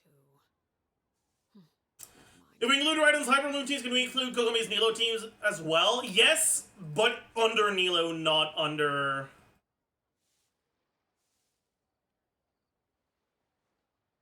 Not under Kokomi.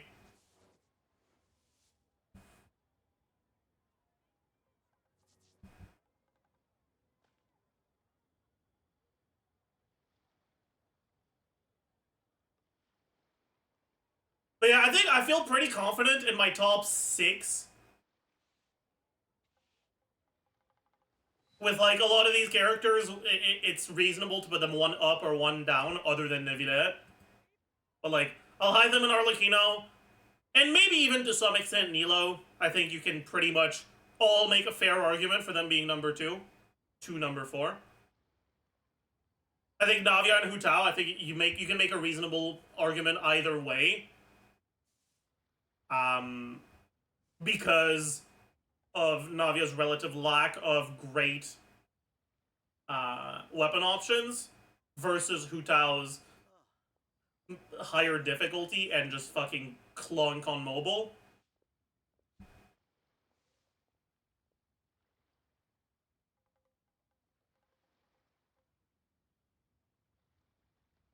And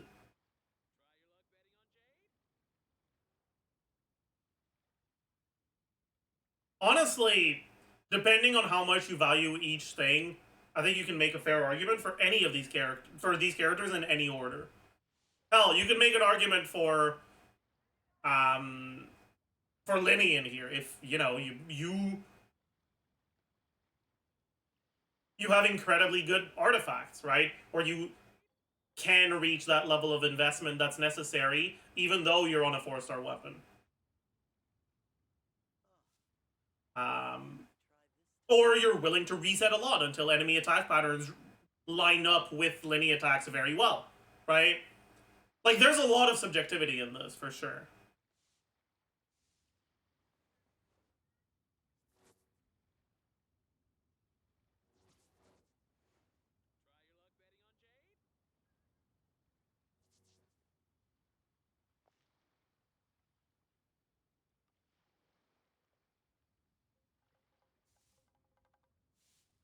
Yeah, and then if we were to include 4 stars,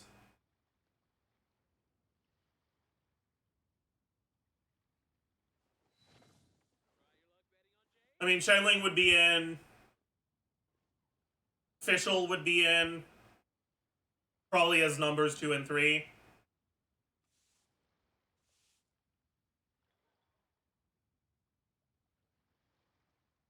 Sucrose, I don't think most people would consider Sucrose to be a DPS. Same for Singto, right? I think Singto's the best unit in the game, but I would not include him in a ranking like this. I think you should include Bennett, though. That's fair. I think Bennett, like, as a DPS, would be towards the bottom of this list, but he would be in it. Kuki, yeah. Kuki would be in as well. So how many is that? That's 4? We ditch these 4. And add in the 4 we've mentioned. That would probably be it. Sethos has the same issue as Linny to me. Gumming, no. Gumming has a similar issue to Child, I guess, to me. Which is like the way that multi-wave and stuff like that can just completely fuck him over and make him feel awful. Hazel, no. For the same reason I wouldn't include Sucrose. I just don't think Hazel does enough damage in his teams in his good teams. Like, obviously he does decent damage in like the Hazel, Farazan, Xiangling team, but like, and also Xiangling. So yeah, I don't know.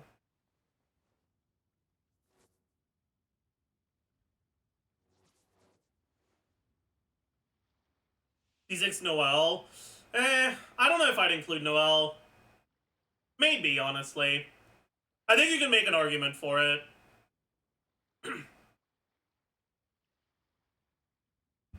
Yelan, I wouldn't include Yelan for the same reason I wouldn't include Singto. What level of investment is this supposed to be at? I'd probably have Shao on the list. This is with TGS's stated criteria of You have my like undivided attention. punishing or giving units a penalty if they're reliant on a niche or on a C6 4-star character or a niche 5-star support. So with these criteria, I don't think Shao really makes it up there. And at the end of the day, right? Like, I can work within criteria like that because it's not a what are the best units or what are the most valuable units. It's a very specific, like, what are the best DPS 5-star characters. I hope no one is getting from this discussion the conclusion that if you don't have any of these units, you should put full Nevilette. If you have Nevilette and no one else, you should pull for Alhaitham. If you have Nevilette and Alhaitham and no one else, you should put for, and like, etc. Right? I hope that's not the conclusion that anyone is getting.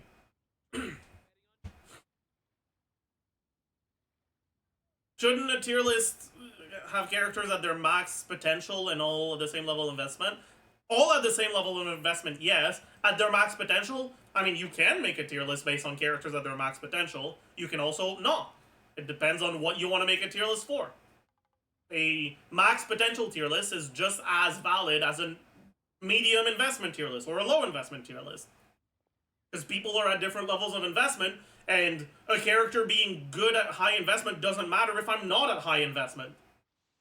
A character being good with 5-star weapons doesn't matter if I don't pull for 5-star weapons. Right? Like...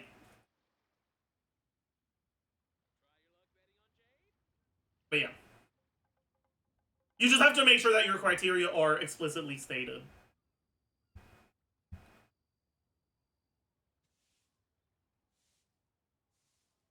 Well, this is an interesting discussion, though. Like...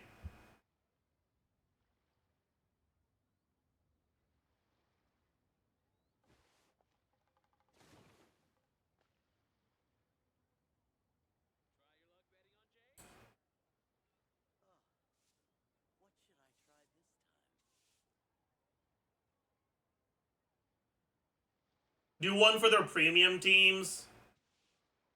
Yeah. Okay. I can do it very quickly. I'm not gonna put too much thought into it, though.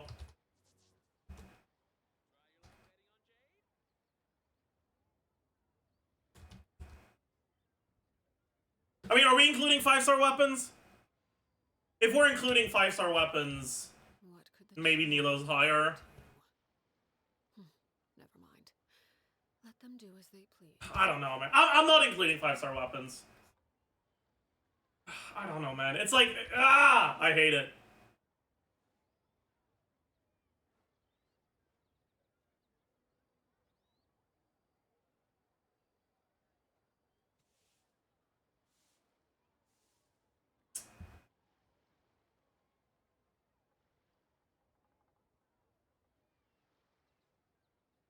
C1R1 with best supports? Yeah, but that's not necessarily fair, right? Like, it's a lot easier to get the best team for a character if all of their supports are 4 stars, and it takes you a similar amount of wishes to get C1R1 on that character as to get C0R0 on another. But also, you can't just say the same amount of wishes, because a lot of people just already start with, okay, well, I kind of want to start my account by getting Kazuha, getting Nahida, getting Farina, getting, like, all of these support characters, and then they go for the carries that they want. So you also can't really just make it, like, based on the amount of 5 stars. There's no good way to do it, which is why I hate it.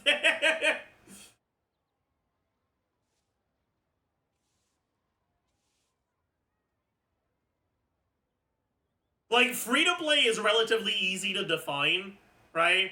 You can be like, yeah, no, nothing paid, no battle pass, and, like, if the character is a niche support like Xiaonyun, you get a penalty, but if it's not a niche support like Farina, you don't. And if it's a same thing for the, like, the 4 stars, if they need C6, character like Farazan would be a penalty, a character that gets better with cons but doesn't need them necessarily, like Shangling in an Arlecchino team, for example, not as much, right? Like, that's relatively easy to define. And similarly, Leviathan is very easy to define, you just have everything. But anything in the middle, people with different wants for their accounts will get different things, which makes it a lot harder to make something that applies to any well-defined group of people, right? Even people that generally want the same thing overall can make different decisions in order to reach that. Go on. You have my undivided attention. Okay, I want a Dolphin-level Nilou team. I have Nilou, Nahida, and all the 4 stars, whatever. What do I do now? Some people will go for the... Oh, there's Kaveh on Nilou's banner, and I like Kaveh. Okay, I'll go for C1 Nilou. Wow, this key banner has fucking Donut as the other weapon, and all full 4 stars. Well, I don't want to get that. Oh, this key banner is with fucking I don't know, Aqua Simulacra, and has fucking literally all favs. Oh, well, that's pretty good. Oops, all favs. Right, like, again, right, people with similar goals can end up getting different upgrades to their account. Hey, I mean, if you have the Primos to get Nilou's signature now, or to get Nilou C1 or even C2 now, and you go for it, and then they announce a Nahida rerun next patch, you're gonna be like, oh, well, the choice has been made for me. I already got the Nilou stuff. I can't get the Nahida stuff anymore, right?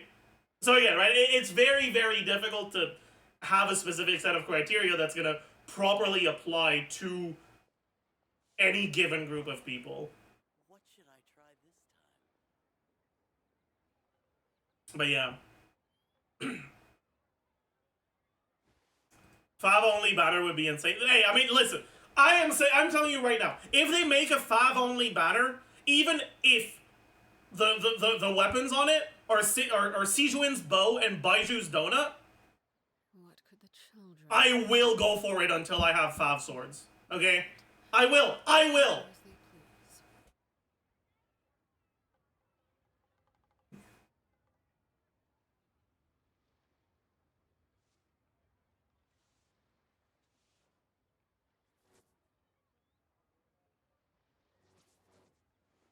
as they please? Goes from 100k to 50k in an hour.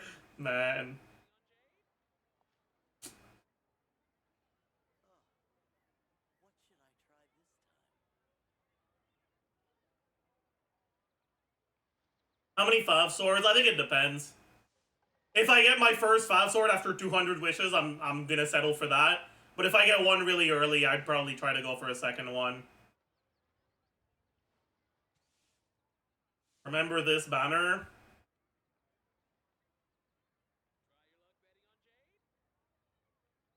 Man. Why couldn't this weapon have been a 5 sword instead of a sack sword? I would have gone for this shit, man. How many 5s do you need? So, I would say having only one 5 sword feels like fucking garbage. I think with 2 5 swords, if you're willing to like change your builds around when you change characters, it's generally doable. Personally, I often play team combinations where I would need 3 5 swords. But I think most people generally don't, and generally play team combinations where they would need at most 2.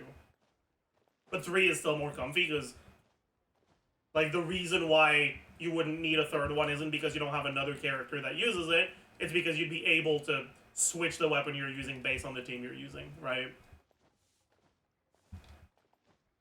But like one of the characters you're not using would be a character whose best weapon is 5.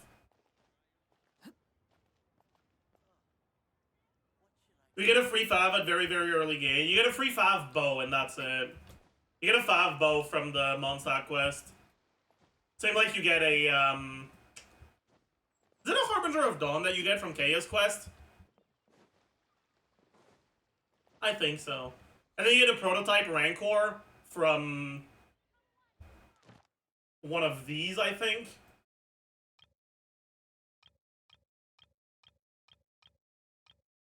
Oh yeah, and you get a Catalyst prototype.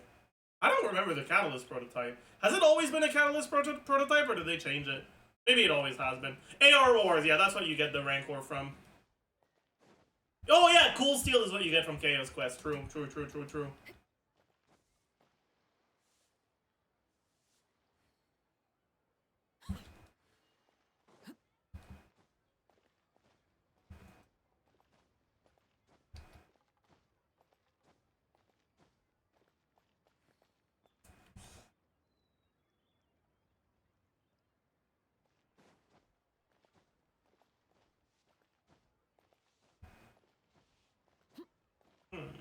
Okay.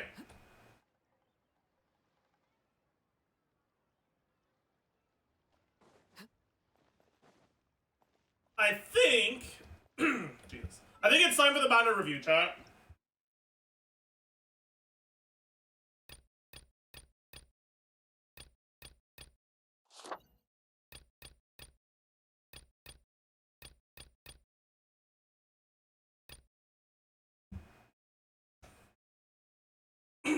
Okay. Say hi to YouTube.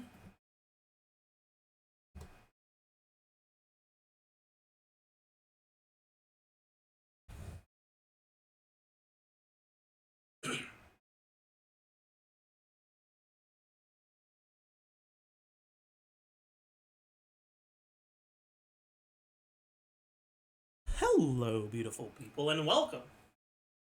Hi. To a banner review on the upcoming 4.8 Phase 1 banners. We have Navia and Nilou both rerunning with Kirara, Kave, and Ningguang as the 4-star options. Now, I have already recorded an Ask Zajef Navia, and I think I will record an Ask Zajef Nilou. So I'm not going to go too much into detail when it comes to them, but I'll still be giving you enough that you get a decent idea for what my thoughts are. But obviously, if you want to know more about them, you should check out those videos. They'll probably be released after this one, so make sure you subscribe. True. But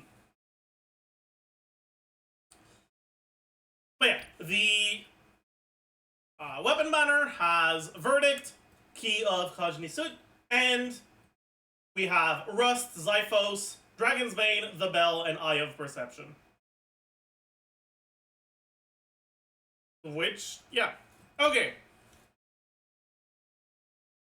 So, as usual, let's start with the 5-star characters and talk about them before we get into the 4 stars and then the weapons. So,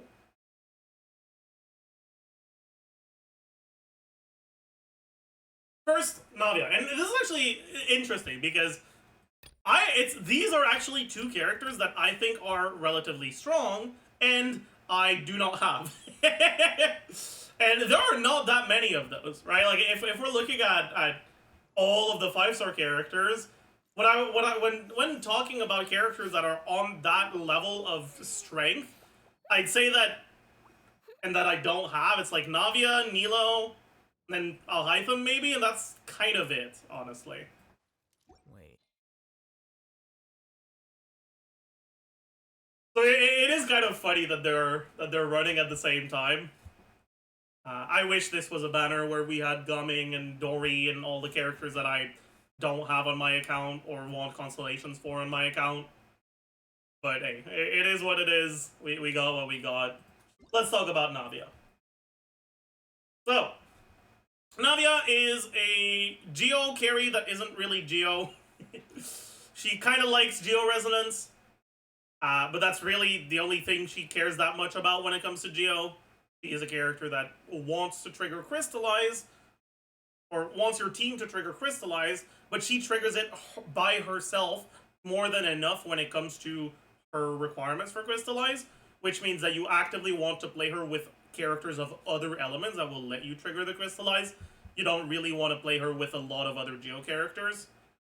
You mostly play her with other Geo characters because they give you Geo Resonance, which is actually quite good. And they give you Geo Particles, which help her ER requirements a lot.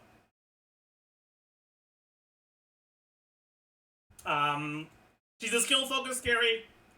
Right, her skill does a pretty big chunk of damage, and oh.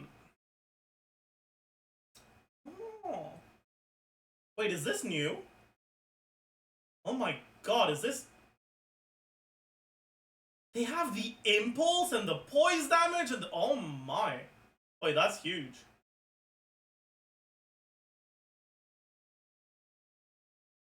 God, I fucking love Project Amber. Been there for a few months. Yeah, usually most of what I use Amber for is leaks, and I don't think it's there on the leaked characters. I think it's going off of Hakushin's data. Yeah, it's not there for leaked characters. Anyways, so her skill does a pretty big chunk of damage. It does more damage after you've triggered Crystallize, so you want to make sure you trigger Crystallize. And her burst's purpose is to trigger that Crystallize. Whatever. You guys know what Navia does, and if you don't, you can check out my post-release video on her. So let's talk about how good she is at what she does. She is definitely in the like upper half of characters. She's a character that if you just look at sheets, she's okay. She's not outstanding. But she has a very, very valuable thing, which is the fact that she is a skill-focused character who does most of her damage through her skill, and her skill has multiple charges. What that means is that, unlike a skill that would have double the cooldown, right? 18-second cooldown that you can use twice,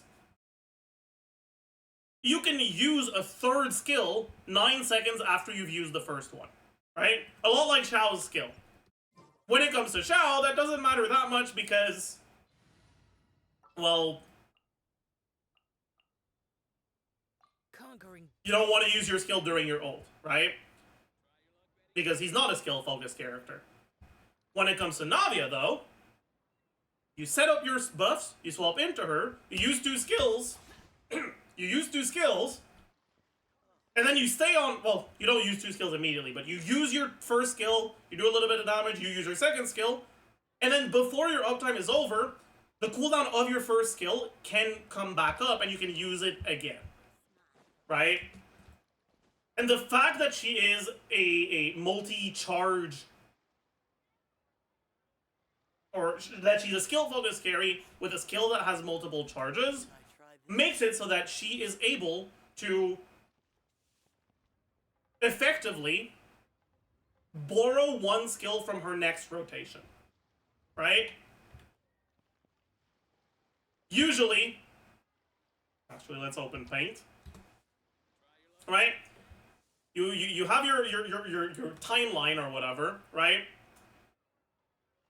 If it didn't have charges, you would use your first skill at time is equals 0, right? This would be your first skill. Then 9 seconds later, you could use your second. Then 9 seconds later, use your third, etc. Right? If it was an 18-second that you could use twice, you would use your first one at 0, then your second one at 18, then your third one at 36, etc. But it being 2 charges with 9 seconds means that even though the overall, like, DPS, if you were to only look at it from a perspective of, oh, she does this every 9 seconds, let's calculate the damage it does and say that it happens every 9 seconds, right? What ends up happening is you use your first one at time equals 0, your second one around 4 seconds later, and then your third one around another 4 seconds later, around 5 actually seconds later, at times equal 9. And then you could use the next one another 9 seconds later, but in practice what you generally end up doing is before this, right? This time, this time right here, this is where you do your setup, and then after this, this is where you do your setup for the next rotation, which means that you then have your next 2 skills. I really hope the editors are gonna have a visual that makes this easier to see. Thank you, editors. But yeah, effectively it makes it so that, right, that baseline, if you were to use every 9 seconds, right, that would look like this. Well, she effectively gets 1 more in here, right? And that means that her first rotation does more damage by effectively borrowing a skill from your next rotation. Damned will sooner die again than lay a hand on me. And because she's a skill-focused carry that does a very good portion of her damage through her skill, getting 1 more skill in your first rotation is a pretty fucking big increase to her damage in the first rotation. And in a game that is a DPS check where most enemies are balanced around dying after a well-invested team's first rotation, maybe 2 rotations, being able to borrow from your next rotation like that, in practice, means that she just does more damage than like, she does more DPS than she would over a longer period of time. Reduced to just standing around. How absurd. What that means is that despite having performance that if you're looking only at the sheets, which calculate the DPS over an infinite amount of time, effectively, right? You calculate a sustained rotation, and you calculate the DPS of that sustained rotation. Her ability to front load some additional damage into her first rotation makes her significantly overperform in practice. Which means that she is actually a character that has quite good performance. She's one of the characters that people quite like using for high investment speedruns, even looking at free-to-play speedruns. Or not necessarily free-to-play, but like non-whale speedruns. She's a character that a lot of people like using.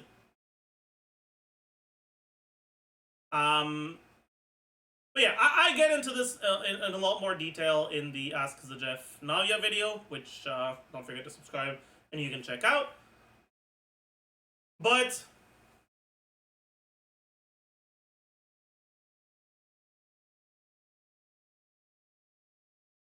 overall, I would say that Navia is one of the characters that, I mean, if you don't like her, she is not like one of the insane best carries. She's not on the same level as a character like Neuvillette.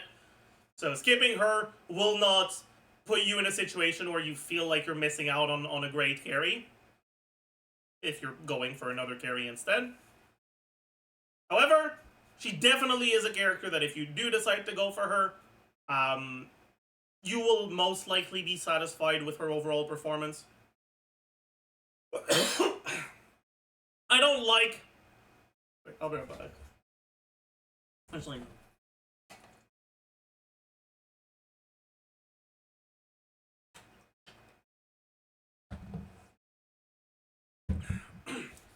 I don't like calling DPS characters or like carries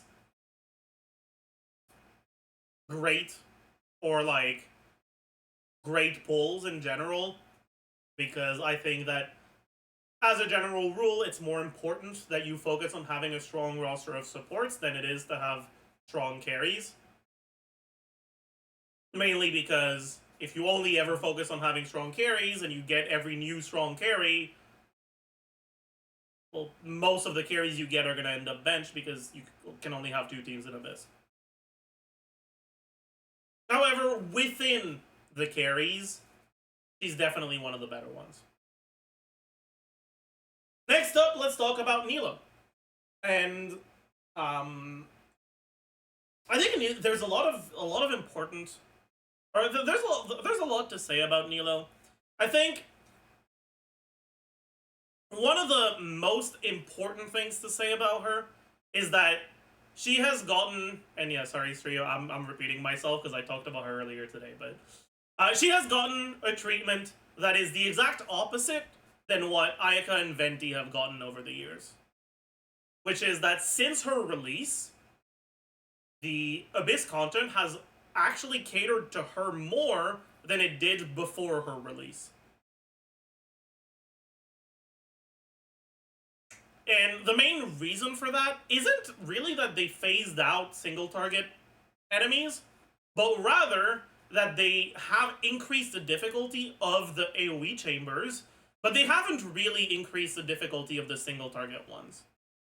I'd say that when it comes to single target chambers, the hardest one we've had is probably just the Winot boss, which was released around the same time as Nilou. Was it a little bit before, a little bit after? I'm not sure.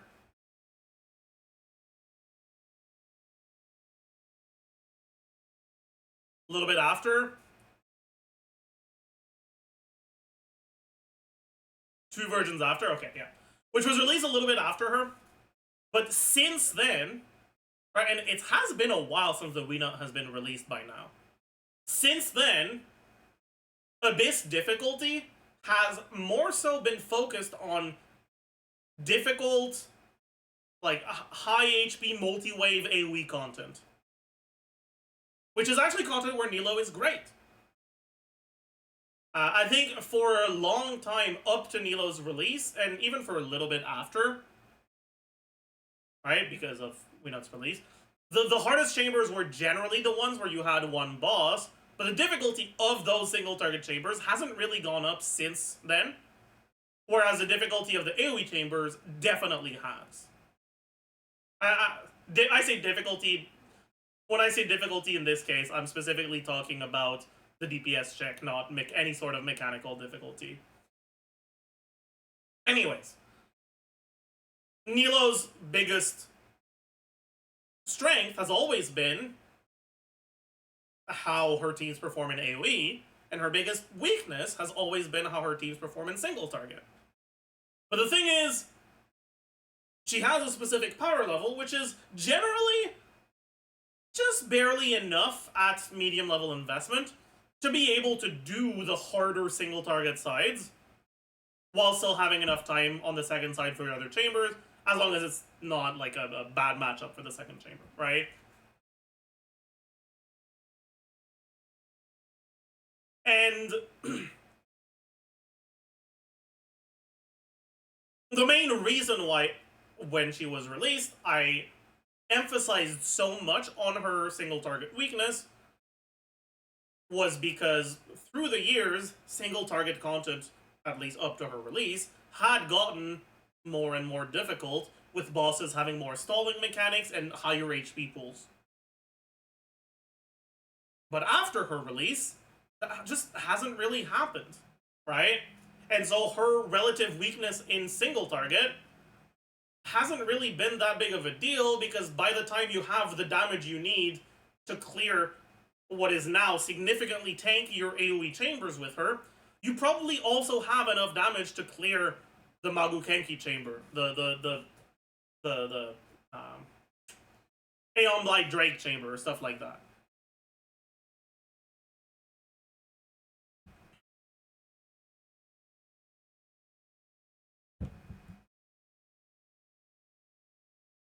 Probably still a little bit rough on the Winot side if you're not playing one of her teams that's specifically catered to short bursts of damage, but like she's still not she's still not the main character I would recommend for your like single target side.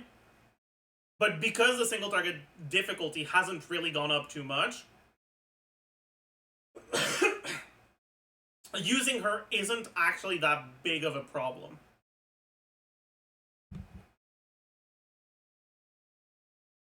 And again, right, because the difficulty of the AoE Abyss Chambers has gone up, then her upside, what she is good at, is arguably more important now than it was when she came out. The one thing that is really, really, really important to know, though, if you are planning on playing Nilou, is that Nilou without Nahida just is not the same unit. Nilou is probably the unit that is the most reliant on Nahida in the whole game. And if you don't have Nahida, you will honestly struggle a little bit in the AoE content where she's best, and you will just not have a good time at all in single target content. And that mainly boils down to the fact that without Nahida, you generally just don't have the dendro necessary to reliably have your Hydro units be the one to be triggers. You can use her with Alhaitham too. That's fair, right? Like, there are some non-Nahida Alhaitham teams with Nilou, but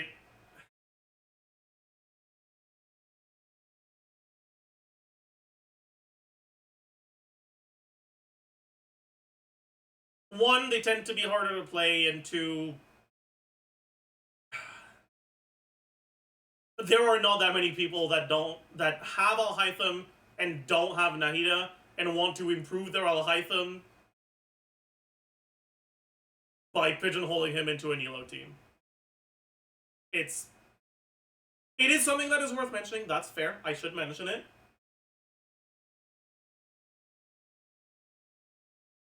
But yeah. Anyways, I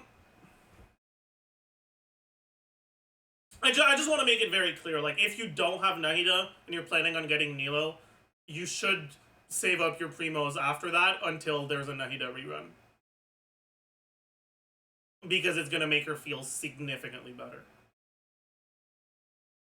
I'd say that without Nahida, Nilou is still a playable unit, but I definitely would not put her anywhere close to the level that she is with Nahida. Anyways, that's an important disclaimer because, I mean, realistically, it's her biggest weakness, right? Or, not her biggest weakness, but it's her biggest caveat.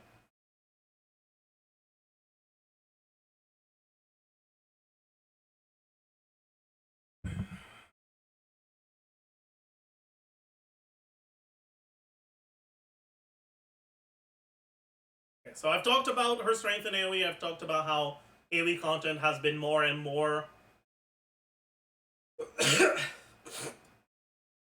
the sort of content that you find in Abyss, and that is the more difficult one. I've talked about how her single target weakness hasn't been as big of a deal as I would have expected it to be. I guess I can talk about how, with all of that said about single target, do keep in mind, this is the sort of stuff that is entirely up to Hoyo. They can just decide, hey, for Natlan, I mean, they are 100% adding a lot of new bosses in Natlan, right? It's a new area, there's going to be new bosses. They very well could decide, hey, these bosses are going to have really long stalling mechanics or incredibly high HP pools, and we're putting them in Abyss, right?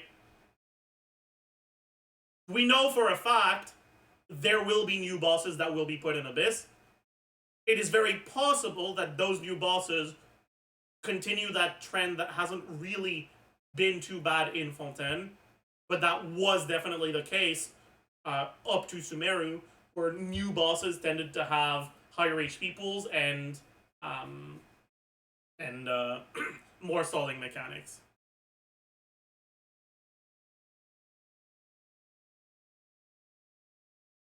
And if they do, we could get to that point where even the good Nilou teams without key or something like that would end up clearing the chambers a bit too slow for your other side to be able to really get through.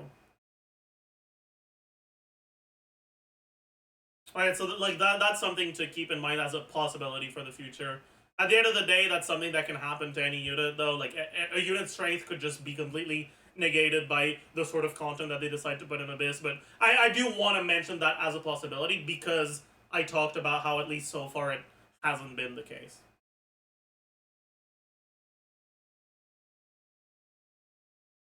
But yeah, like, in Fontaine, the bosses have actually had more of a focus on just straight up fucking killing you than having really long stalling mechanics or incredibly high HP pools. Which isn't something that Nilou teams tend to struggle with too much because Nilou herself has incredibly high HP, and you tend to run her in teams that run a lot of healing because you're self-damaging yourself, but you're never self-damaging yourself 83 times in 2 seconds, so you're not actually that much squishier than in other teams, but compared to other teams, you generally run more healing. Anyways.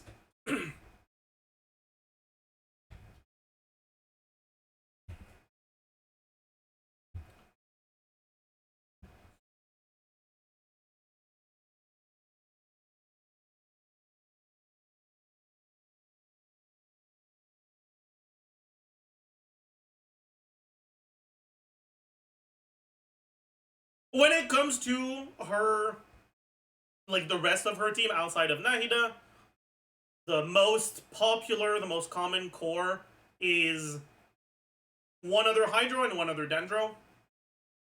The main reason for that is because 2 other Hydros, right, with a triple Hydro, is generally so much Hydro application that even Nahida by herself can't keep up as Aura, and once you lose your Dendro Aura and you start having a Hydro Aura, you will trigger a lot less blooms overall. If you do that, it's still doable, but that's generally when you start on-fielding Nahida instead of having her off-field, and it generally starts being worse in AoE situations because Nahida's Dendro app in, like, as an on-fielder, what she gains is single target app when you put her on field, not really AoE app. But yeah, so most of the time it's double Hydro, double Dendro teams with one dedicated Hydro trigger, like Kokomi. But you can very much also consider Ayato, or honestly a lot of the other Hydro 5 stars, or 4 stars, like Neuvillette, like Farina, like Tsingto, Yelan.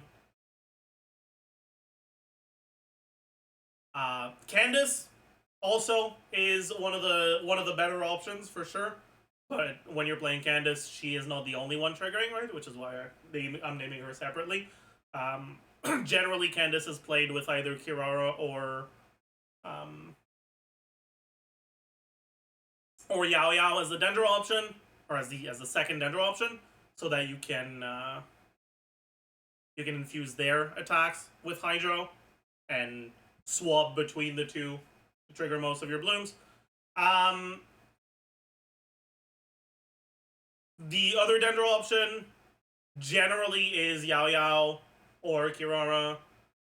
You can get away with other options like Kave, for example, but it will generally be worse. You can use Alhaitham, which is going to be pretty alright. There is Emily coming out later this patch, but you should not use her in Nilou teams. She is very bad in Nilou teams. Like, actually, like, straight up awful. Significantly worse than Cole or Dendro MC, which are also valid options, for sure.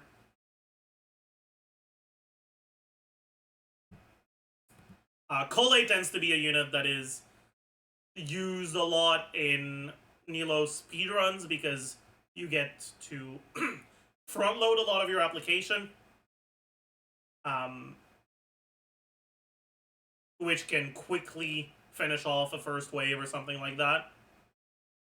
But yeah, so Cole is also a pretty good one. But yeah, anyways, more Nilou information will be found in the Ask Zajef Nilou, so you can make sure you subscribe and check that out. But we've already talked a little bit about Kirara, so let's move on to her. Kirara is definitely a unit of all time. I still don't have her, which is the main reason why I'm considering maybe throwing a few wishes at the banner, but probably not. I don't know. Oh, actually, no. Before I get into that, I do want to quickly talk about... Oh yeah, you get one from the banner. Never mind, yeah. Okay, before I talk about Kirara, I want to quickly mention early constellations and signature weapons. Nadia's constellations, just at least the early constellations don't tend to be the best. Between constellations and signature, I'd probably go for signature. She's got some decent ones later on, but they're just not really what I'd recommend. If you're playing her with Farina, I'd recommend Farina cons before her cons. Overall, just not the best. And then Nilou is actually pretty interesting. There's a bit of a similar dynamic with Nahida cons over Nilou cons. Nilou's C1 is not very good. It's not completely useless. I think people definitely tend to underestimate what 6 seconds does. 6 seconds is a decent amount more Hydro Up, which does make her trigger more blooms. And her blooms actually do reasonable damage, even if she's not built with that much EM. However, they do a lot more damage if you have her weapon, which is generally a much stronger option than an early constellation for her. Her C2 is actually pretty good. But so is Nahida's C2. I would probably recommend Nahida's C2 over Nilou's C2. Especially because of its versatility. But Nilou's C2 is also good. Like if it, a Dolphin investment or a Dolphin level Nilou team with her signature, her C2, and Nahida's C2 gains a lot from each of those upgrades. So it's something to consider. As usual, though, don't spend money on this shit game.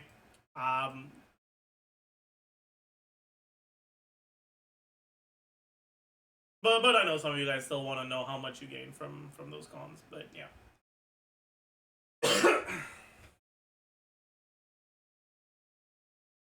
Anyways, let's move on to Kirara.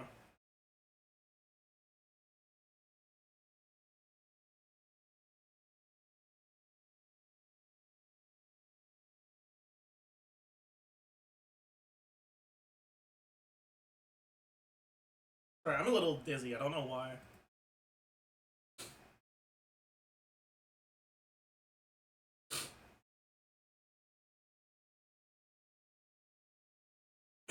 Anyways,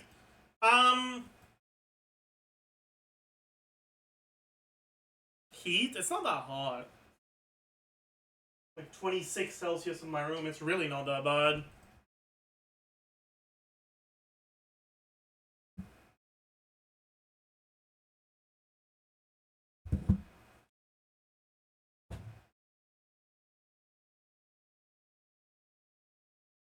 Anyways, Kirara is a Dendro Shielder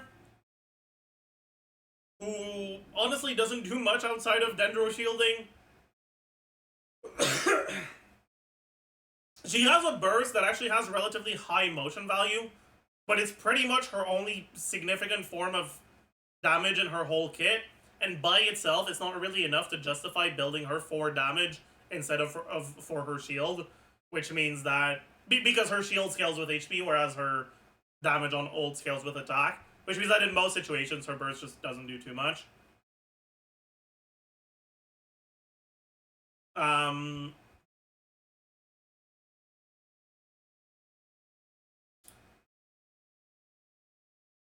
But yeah, her skill, right? You can hold it to start meowing around, apply some Dendro, but the Dendro up of it is not that good, so generally you don't actually tend to hold it too long. You can short hold to increase the strength of your shield, which is generally what you should be doing. That or tap. But generally short hold for sure. Which I can't show because I don't have her, unfortunately. But it's the same thing as Sayu, so I could just show it with Sayu. Where like you could just use a tap, but if you just hold for long enough for it to register as a hold and then release, you get more. With Sayu, you can do it because her hold E generates one more particle than her tap E. With Kirara, you do it, I think for the same reason. I think it also generates one more particle, but also because it makes her shield a bit stronger because of her Ascension 1 passive. But yeah. Either way, Kirara is a unit that fits in a decent amount of teams. Mainly a lot of Quicken teams and Nilou teams.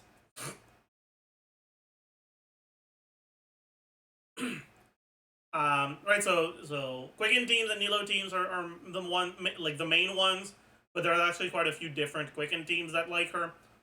She tends to be one of the better options in short rotation Quicken teams that are reliant on a good defensive option, like Sethos teams, which I haven't talked too much on this channel, because I didn't end up making a Sethos post-release, because I didn't end up leveling my Sethos because I hate exploring in the Sumeru Desert.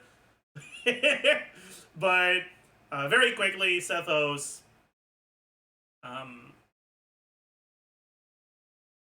So there has been some new tech found with quick fire short charge shots instead of trying to go for his EM scaling. You just go for rapid fire charge attacks, which don't have the EM scaling but do trigger quicken, and you get a lot more of them. Which has given him a little bit more options when it comes to playstyles, and has made him a bit stronger overall. But he's still not like an insane character. He's just, you know, a character you can play. But he does quite like Kirara in his teams because he's a charge shot character. Other than that, I mean, generally, quicken teams like Chlorine or Kutsing can very much appreciate having a shielder in the team. And you would much rather run a unit like Kirara instead of replacing your Fischl or something with Zhonghui if you really want a shield. And then when it comes to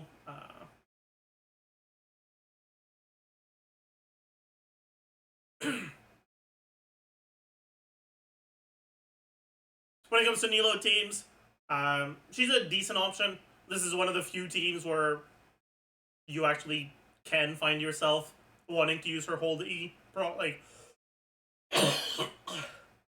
not just short hold, but I need some water. That cuff was deep. That's not supposed to happen. I'll be right back.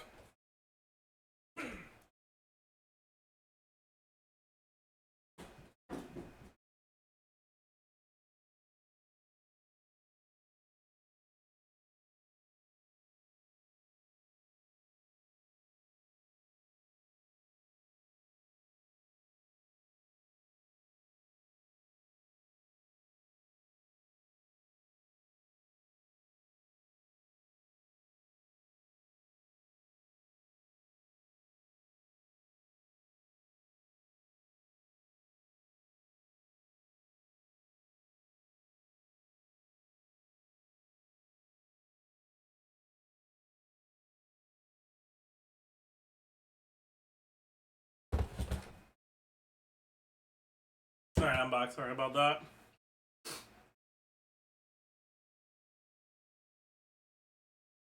Ugh.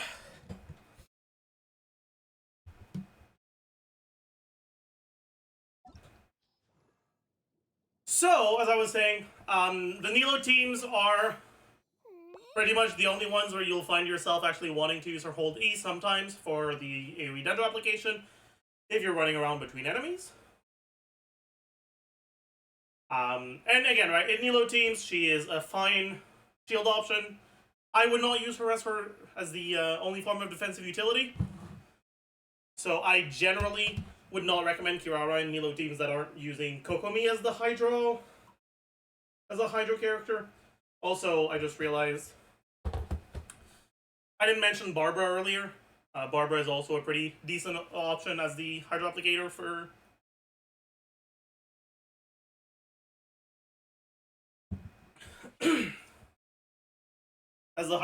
for Nilou teams. And obviously if you're using Barbara, then she works as well. But yeah, that's pretty much it for her. Her constellations are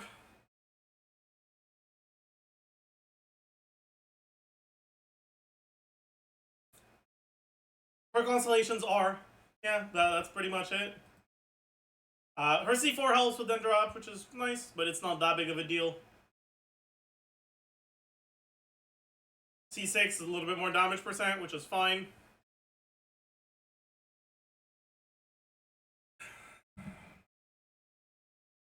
I think the main upside from C4 is that it lets you not have to be as like perfect in your rotations. Without the C4, she doesn't have a reliable form of off-field application, which means that when you swap off of her, after you've triggered your Quicken, you have a pretty strict, like, 10-ish seconds before the Quicken is over, after which you'll have to swap back onto her to get the Quicken again. Which, for the, for some of the Quicken teams can be a bit of a pain in the ass, so the C4 can be big for those. But when it comes to, like, damage, it's pretty insignificant, and it really doesn't do too much in Nilou teams that aren't that reliant on her application.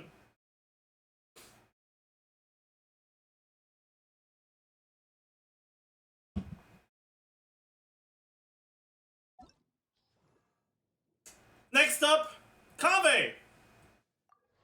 Kaveh is a character of all time. Kaveh is a character that is designed around Bloom, and that is pretty bad in Bloom teams. There is no such thing as a non-Nilou Bloom team that is not awful. Which means that you would play him in a Nilou team in which the fact that he automatically detonates Bloom Seeds doesn't matter because you're getting Bountiful Bloom anyways. They're exploding instantly to begin with. So he doesn't really have an upside in teams where he's good because, again, if you try to play him in a Bloom team without Nilou, it just will not be a good team.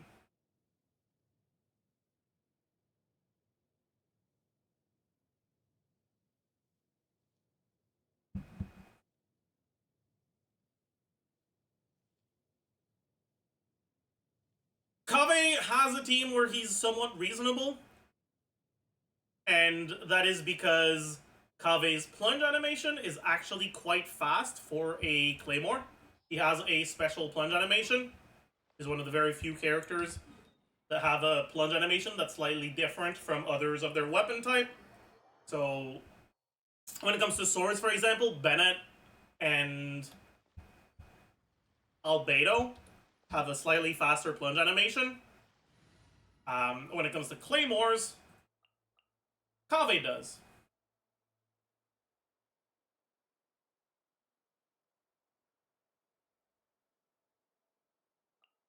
Need a hand?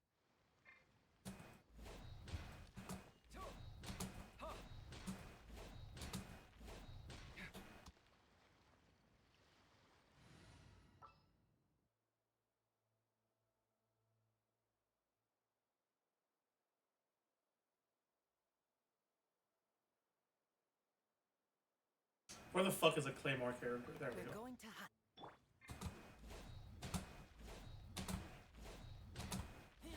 And it's because while his windup is pretty much the same, he actually goes down much faster than other characters.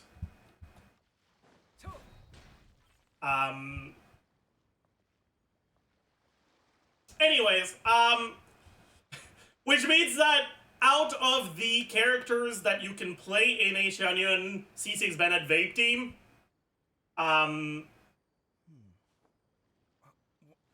just because they suck and you want to be playing them, but they don't have a good team, he is, you know, it works. It works.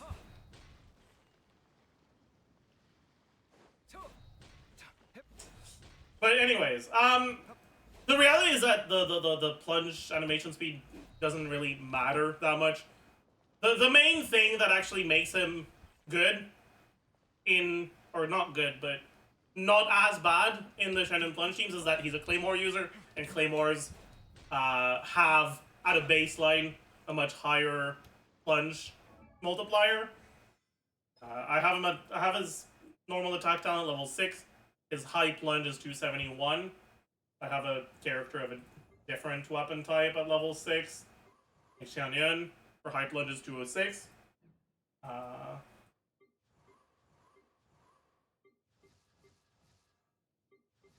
mean, fucking level 7 Kutsang is less. It's 253, right? And because the AoE is centered in front of you a little bit, right? Around here, which is where the claymore actually hits the ground, right? Around here. Instead of on you, like is the case for Catalyst, or much closer to your body at the very least, when like is the case for swords. The fact that it's a little bit further ahead means that it tends to actually be better at dealing with AoE, because most of the time enemies are centered a little bit ahead of you rather than around you. That being said, don't expect him to don't expect the team to actually be good. Yeah, that handshake is funny, yeah. Cause he hurt his little hand. Oh. Anyways, don't expect the team to actually be good. You're playing Kaveh. You're not playing a good character, but it's definitely a Kaveh team where it feels like he's doing something. Mine is not fully leveled, but I can still show you that it's, you know, okay.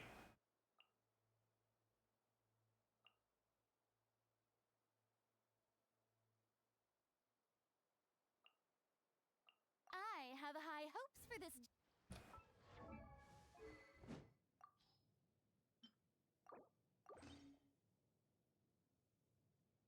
I'll do this. I should do Rain Slasher actually, but whatever.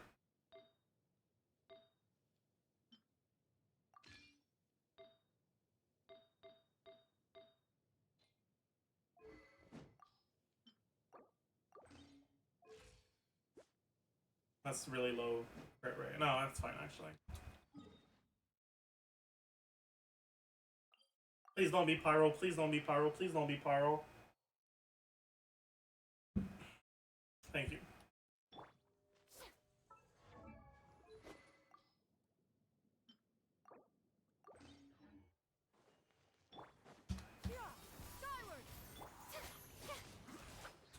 Okay.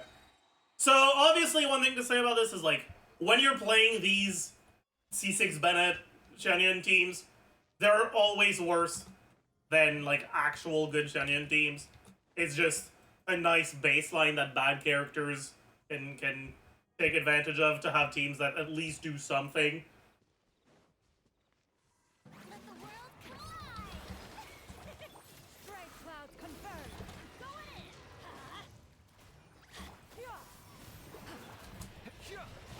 in! I'm an idiot. But we can kill things at least, right? So there's that. So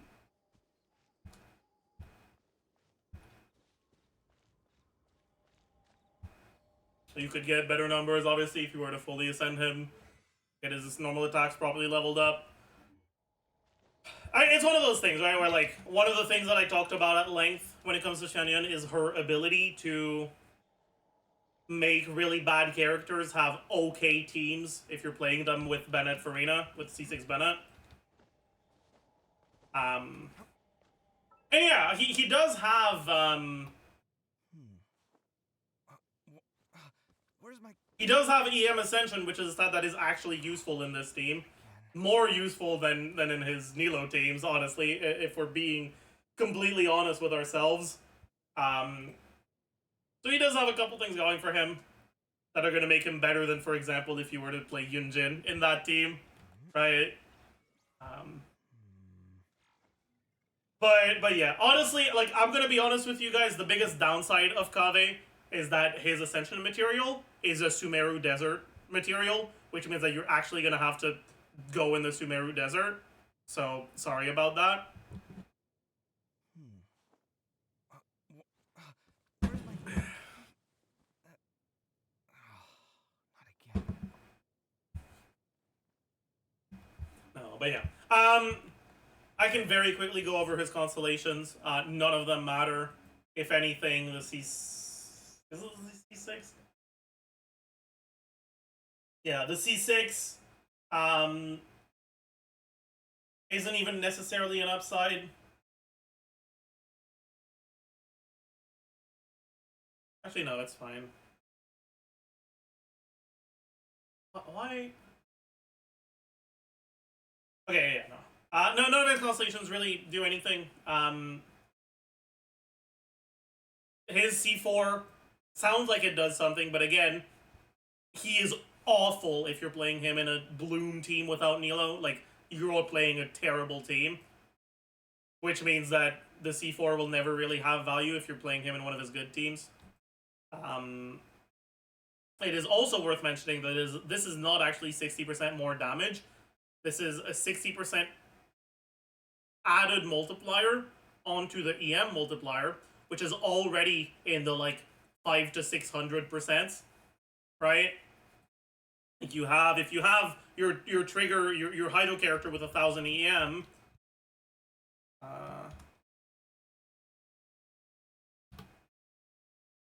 their EM multiplier is already fucking 630%.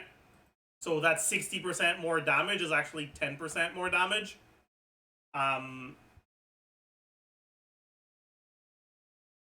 So yeah, it's not actually a significant thing, even if it does trigger, which it generally won't.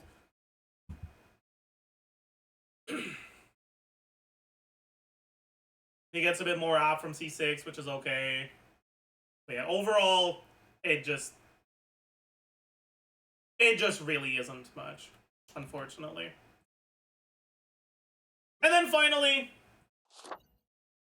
we have Ning, who is a character that's gotten a little bit of a resurgence in popularity with Ninguang's or with Navia's release, but who definitely isn't a great character. She is one of the viable options in Navia teams, which is likely why she's on this banner. How did I jump high? Whatever. She is fine to use in Navia teams, mainly because there is no second Geo teammate that is that insane to use.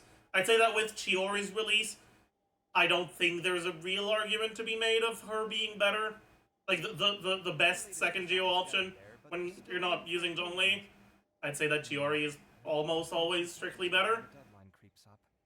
Even though Chiori is not that great with Navia, because obviously you're not getting the second doll with her. Navia's just not good enough to really be better than Chiori, right? She's just not the greatest unit. You can also just use her as a carry in a non-Navia team, but that's also going to be pretty underwhelming. Overall, Ning is a fine unit that just you won't really be playing unless you really like her. If you do really like her and you're playing her as a carry, C1, I think, is a lot less useful than young me thought it was. I used to think the C1 was a pretty big deal, and then I grew up and I realized, wait, it doesn't do AoE damage. It says it does, but the AoE's ass. So the C1's not actually that good. C2 is probably her biggest early constellation.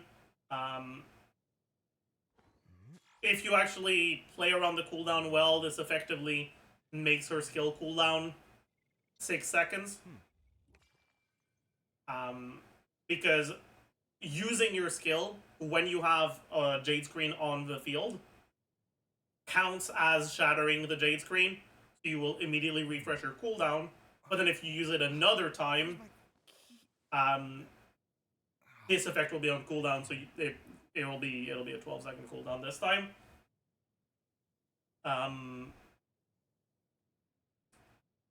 That being said, you can still, if it doesn't break by the time you come back to her, you can still do the same thing on the next rotation. The main downside to that is that, well, unfortunately,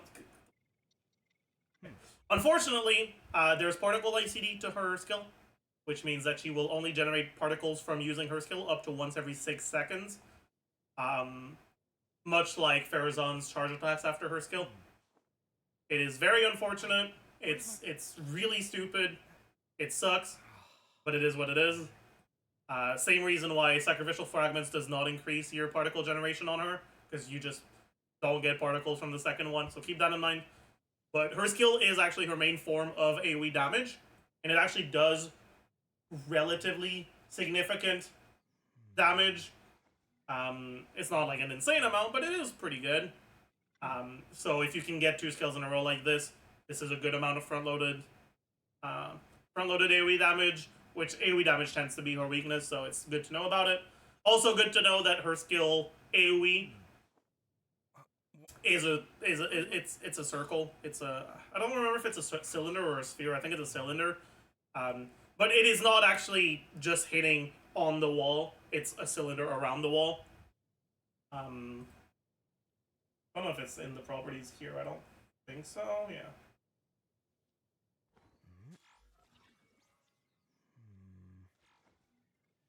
But in the gauge though.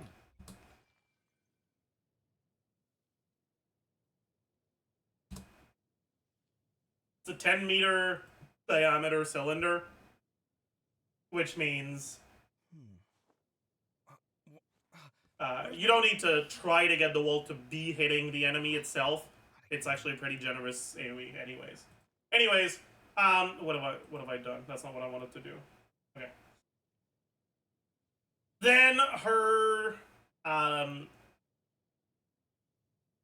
constellations, like C3 is fine, C5 is arguably better than C3 because it increases the part of her damage that's AoE, so it's kind of alright to get. And then C6 obviously gets you a strong charge attack after your ult. Before that C6, her single target damage is really bad. After that C6, it's pretty bad, but it's less bad. It's a lot better. Overall, it's fine.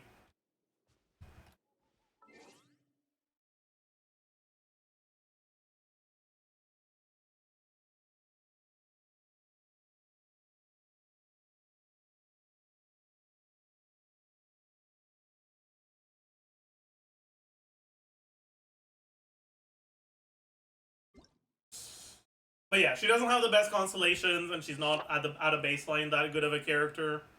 So definitely one of the worst characters to get on a banner like this.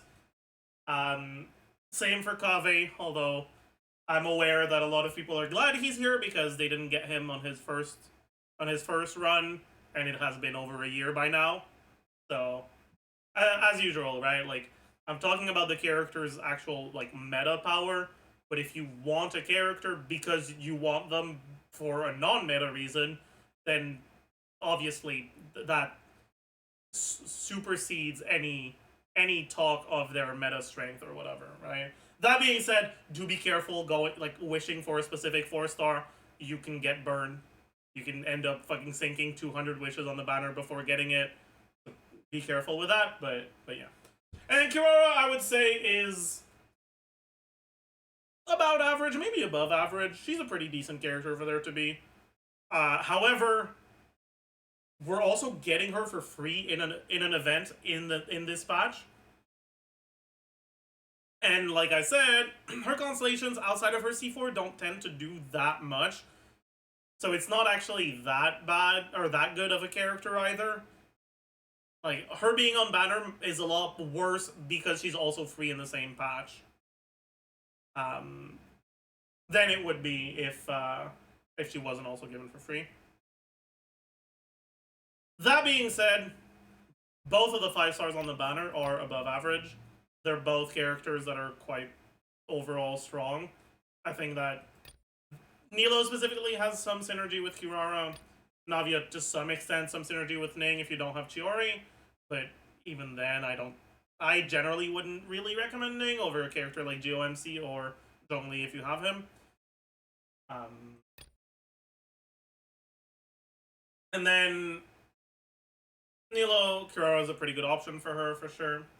Overall, really underwhelming 4-stars, but definitely above average 5-stars. I'd say these are relatively average banners, like, all things considered. I think if you wanted either of these characters, I can understand being disappointed with a 4-star lineup.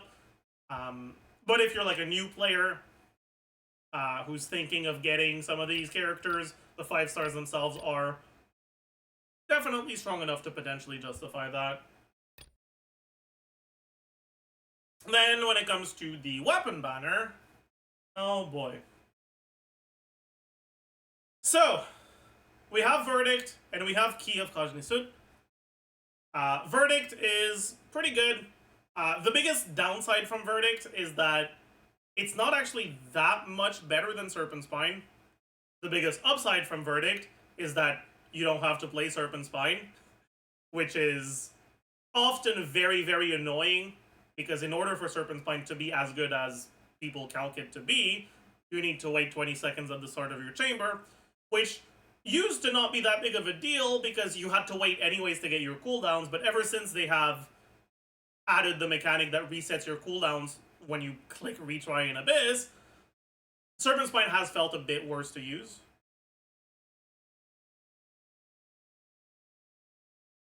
And the gap between Verdict and non-pre-stacked Serpent Spine is obviously a lot bigger. But again, right, like, keep in mind, Verdict, the main reasons to go for Verdict is because you like the drip, or you hate having to wait for Serpent Spine. Not actually to make your runs faster. Unless you don't have Serpent Spine at all because you don't buy the Battle Pass, in which case, obviously, it can be alright.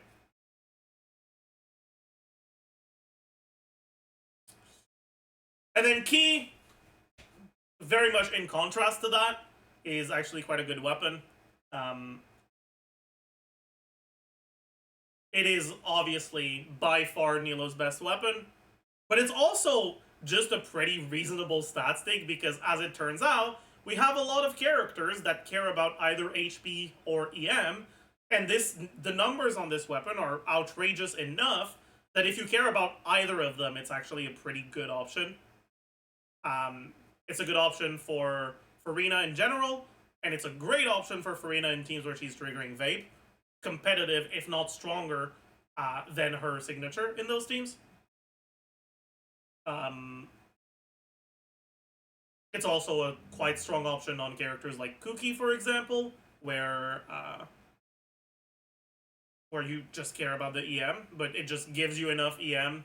I mean, technically, Kuki kind of cares about the HP too, but that part doesn't really matter, at least for her damage. But it just actually gives you enough EM that it's generally your best weapon.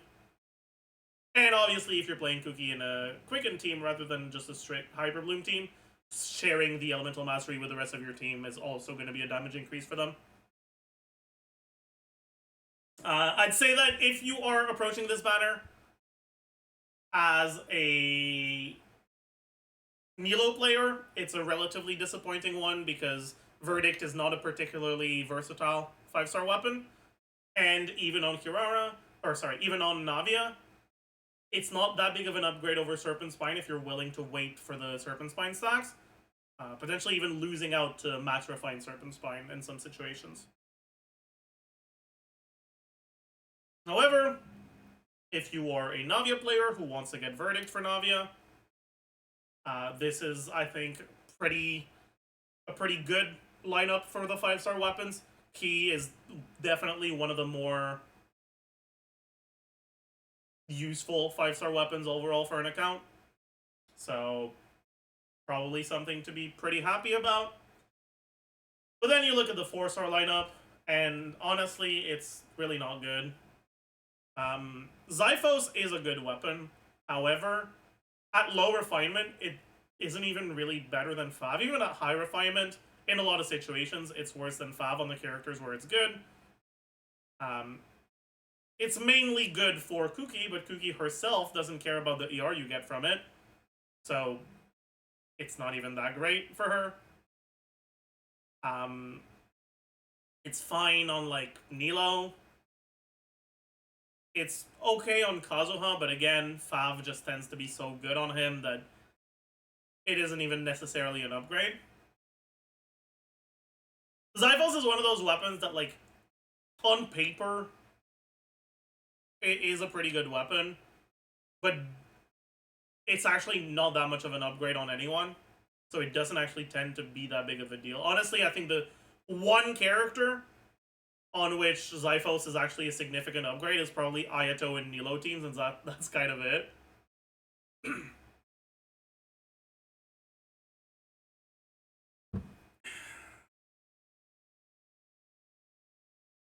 Or yeah, if you're a low investment Kazuha and it's difficult for you to get enough crit to proc the Fav. But yeah, it's fine. Like, it's definitely above average. It's better than something like Lion's Roar. but it's not as important as a lot of people think, in my opinion. And then the rest of the lineup is pretty bad. Dragon's Bane is okay, but as I've mentioned way too many times now because it's on every other banner. One, it's on every other fucking banner, so you probably already have it. And two, it's a weapon where the refinements on it only matter on like Hu Tao, because on Xiangling you're probably not using it, you're probably using Catch instead. And on Raiden, if you're using her in Hyperloom teams, the refinements don't do anything.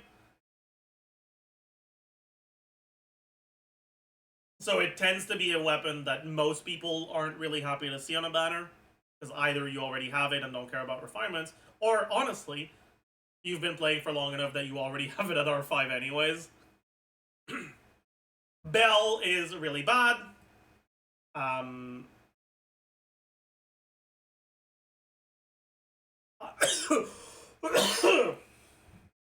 I have Perception, not particularly good. And Rust, not particularly good either. If you're a Yoimiya player, it's okay. But that would pretty much only be for Yoimiya players that specifically want, like, Verdict very much or Key very much. Which is not that many. And then on top of that, it's not even that much better than Slingshot. I think a low refine, it just is worse than Slingshot. And depending on the team you play her, there are situations where even a high refines it isn't as good as Slingshot, or at least is very similar.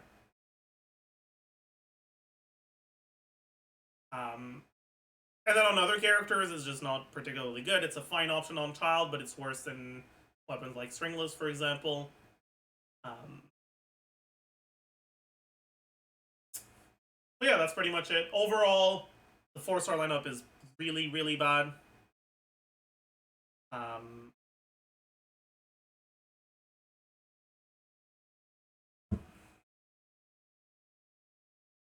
Definitely significantly below average.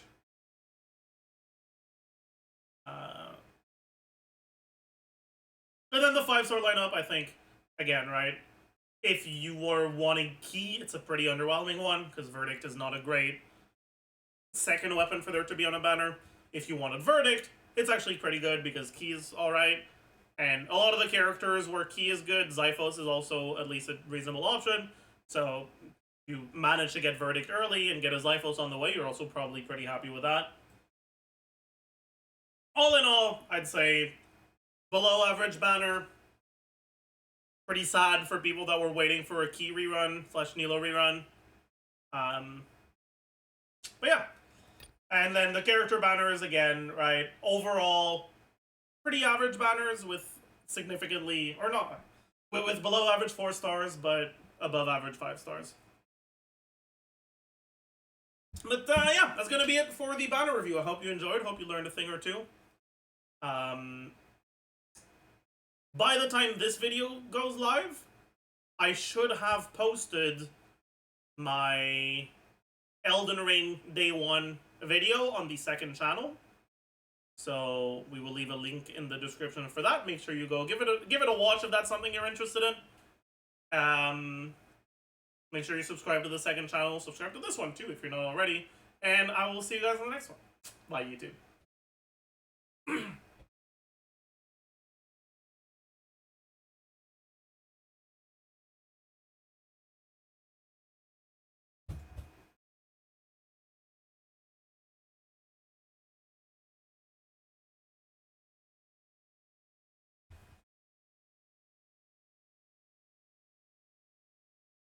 He played Elden Ring, yeah, but it won't happen again.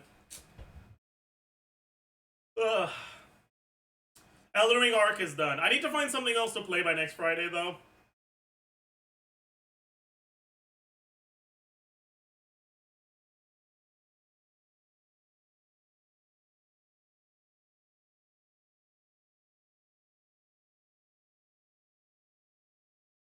Omori? Maybe. What if? What's the second channel? Zajef78.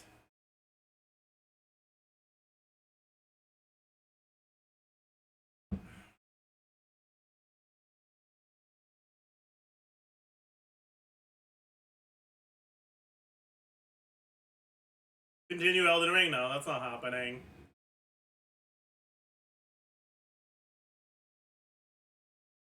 I don't want to play a game where I'm not enjoying myself. It's not a good stream experience for me or for you guys. Like, yeah, rage moments can be funny and all, but if the overall vibe is just frustration, it's not fun.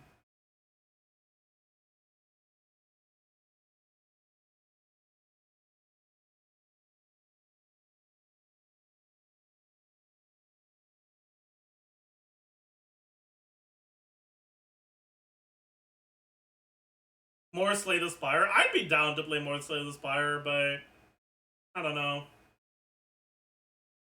I don't know if I want to stream Slay the Spire, honestly. Like, right now, Slay the Spire is my comfort game, okay? It's what I play in my free time after stream. And I don't know if I want to bring that into stream.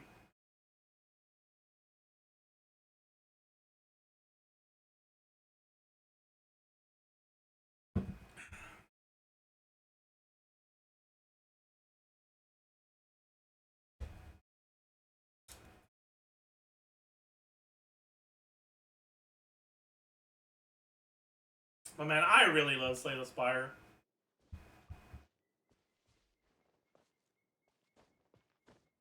Speaking of Slay the Spire, I know that a lot of you guys are trans, and I know that online spaces tend to be a little bit scary to enter. Because a lot of the time, a lot of creators either are very quiet or just straight up actively transphobic. So if you're looking for more LGBT-friendly spaces, make sure you give Frost Prime, which I have just shouted out. Make sure you go give a shot to Frost Prime stream. I have found it to be very entertaining. I think he's a really cool guy, and he's vocally supportive of trans people, so that's also very huge pog. But yeah, Ogage business.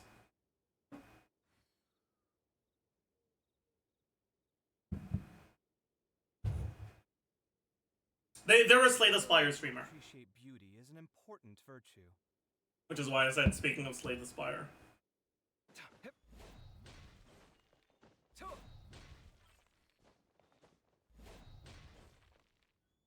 But yeah.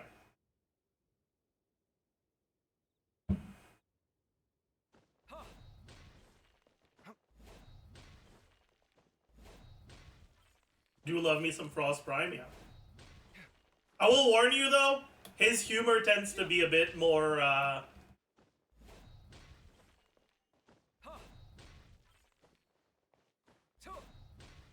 risque, I guess, than mine.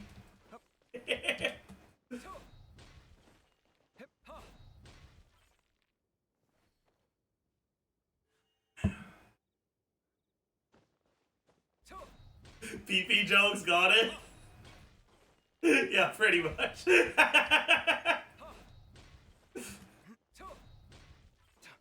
thank you, Sputters. Thank you for the fucking 41 months. Holy shit.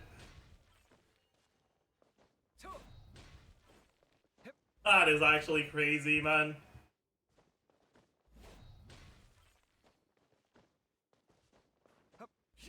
Holy.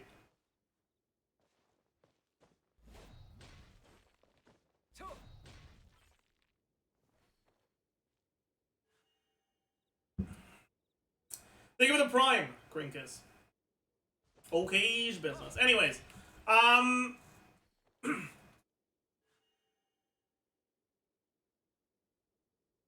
do I want to do now?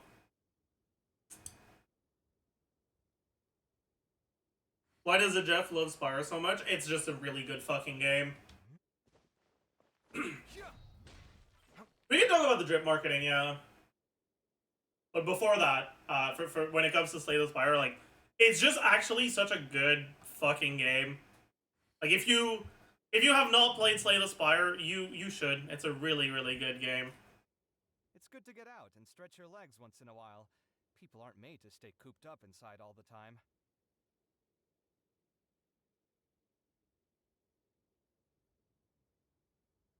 Is it paid? Yes, it is. It is an indie game that is currently Slay the Spire Steam.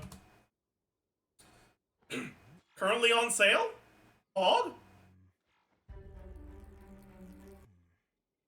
Currently 66% off. Holy shit. Currently $10 Canadian on Steam. If it was $100, I'd say it's a worthwhile purchase. So for $10, obviously if you don't have disposable income, then it is what it is. But if you do, spend it on that. It's a great game. It is also on mobile. That is true.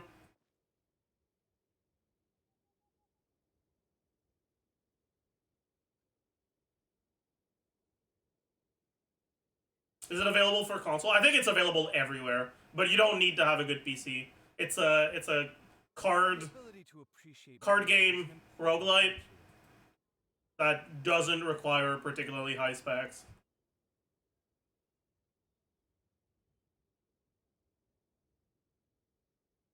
Is it easy? Yesn't.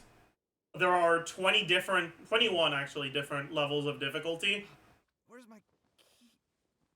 And an optional fourth act at the end of each run.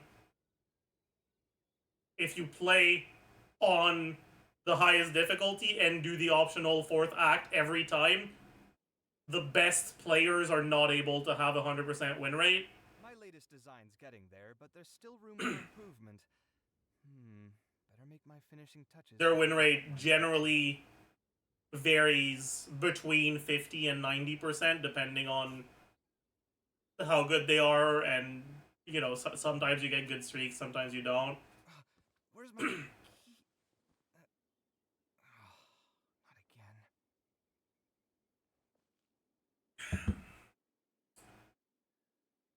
Not again. I'd say that at a baseline, Ascension 0, It's good to get out. it's a pretty easy game, but obviously Cooped up inside all the time.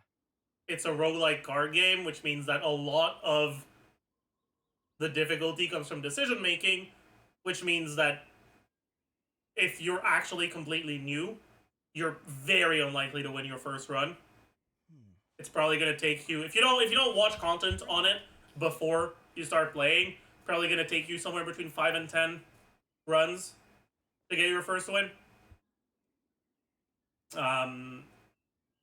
But the way that there's, you know, the way they do difficulty is with something called Ascension, which effectively, once you've beaten the game, you unlock Ascension.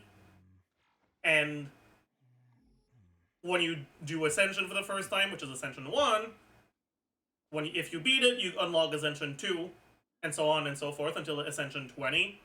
And each Ascension level adds some form of difficulty. For example, Ascension 1, I don't remember which Ascension. Ascension 1 makes it so that more elite enemies spawn. There's some Ascensions that make normal enemies do more damage, or that make their attack patterns more dangerous. Stuff like that. Not again. Is it RNG heavy? Yes. The difficulty comes from being able to, based on the RNG given to you, try to make the best decision, try to pick the best card. After each combat, you get a choice between 3 card rewards, and while obviously there are some cards that are better than others, there's no card, or there's almost no card that if that's the only card you ever take, you win, right? You have to make sure that you have a balanced deck, and you have to put yourself in situations where getting lucky rewards you and stuff like that. Is it well balanced though? Like every roll is winnable. It is really well balanced. Obviously, there is a lot of variance in the power level of cards, but that's intended. Almost every run with the power of hindsight is winnable, Stay cooped up inside but all at high difficulty, making the right decision is incredibly difficult.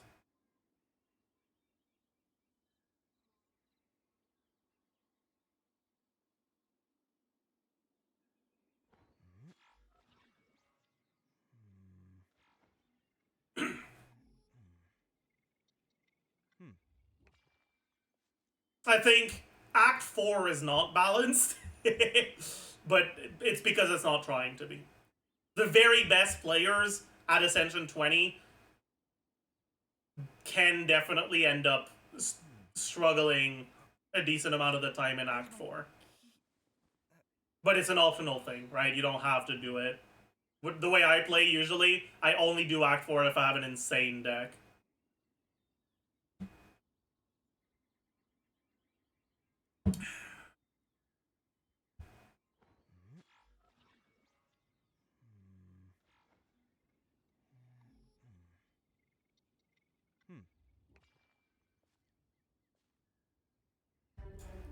Damn.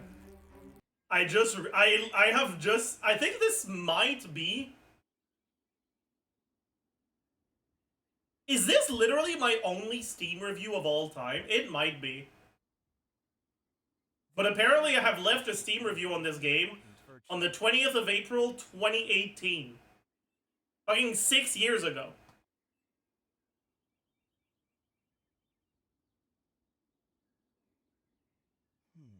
Jesus Christ. Where's my key? Not again. That's crazy. That's crazy.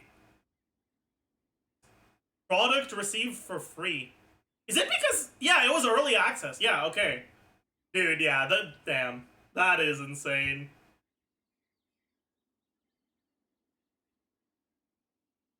Great game! Design's getting there, but there's still room for improvement. Can you buy on Steam and also play on mobile, or do you need to buy it separately? I'm not sure. I don't think you can buy it once and have it carry over cross-platform.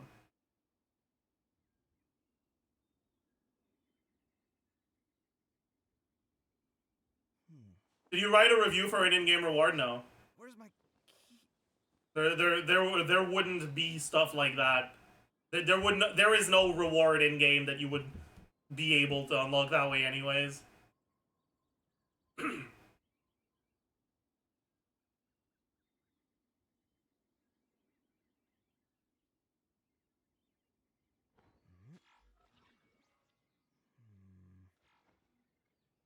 I straight up do not remember this review. It is actually literally my only review ever on Steam. That is crazy. Wait. Showing a 1-to-1 of 1 entries. That is crazy. But I mean, hey, it should be, okay? It is that good of a game. Where's my...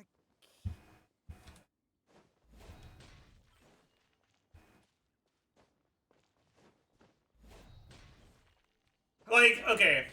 Basically, I played a lot of Slay the Spire in early access. Then kind of stopped playing for a while, and then when they released a Defect, I played a lot. And then after a while, I kind of, got tired because I played a lot.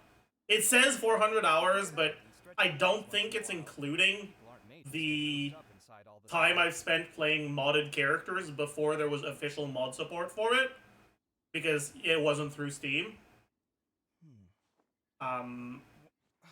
Where's my key? I know I've played a lot more than that. It's probably double that. I've probably played another 400 hours of modded characters. But yeah. And then they released the Watcher, which is the 4th character. I played it once. I was like, this shit sucks, and then I dropped the game for like 2 years, and then recently I started playing again.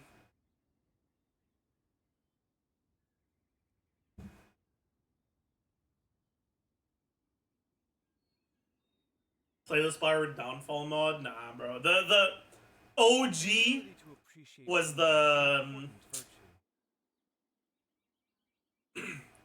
was it called the Construct or something like that? I think it was called the Construct. It was a character where you could mega upgrade cards. Like, you could upgrade upgraded cards and they would do like an additional thing. It was really cool, man. I played a lot of that.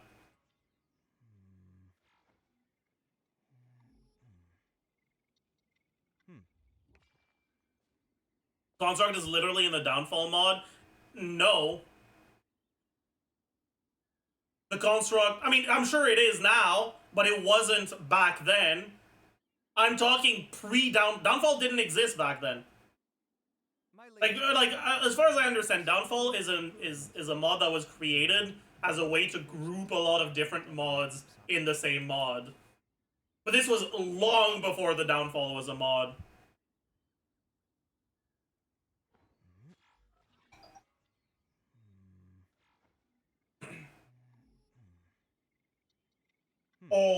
Old indeed.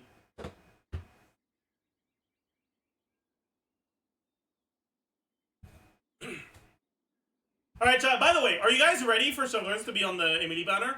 Because I'm so down. I am, like, so down. I'm so excited for her to be there because I know she will be. Isn't that crazy how she's going to be on the Emily banner?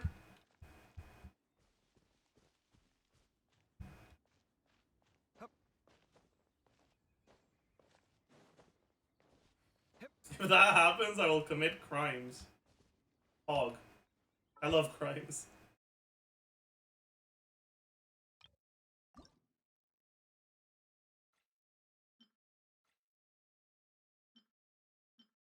Chat, should I use the Arlecchino name card instead of the Deia name card?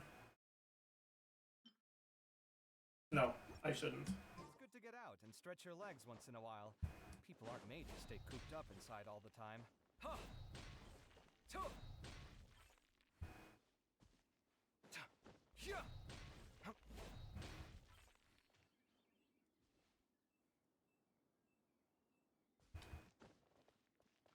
Huh. Yeah. Hup. Huh. Are you getting one copy of ChesseBurgers or C6? I'm not gonna go for C6. Unless I get like 5 copies on the way to the 5-star character on whose banner she's on.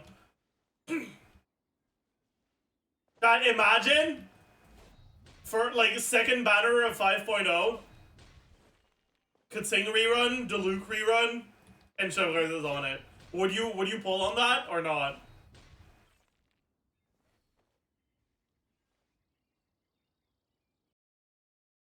I would. I actually would.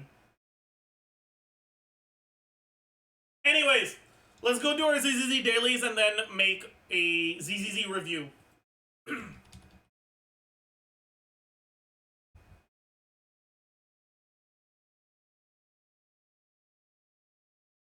Dread Mario Day. I think we'll look at it tomorrow instead.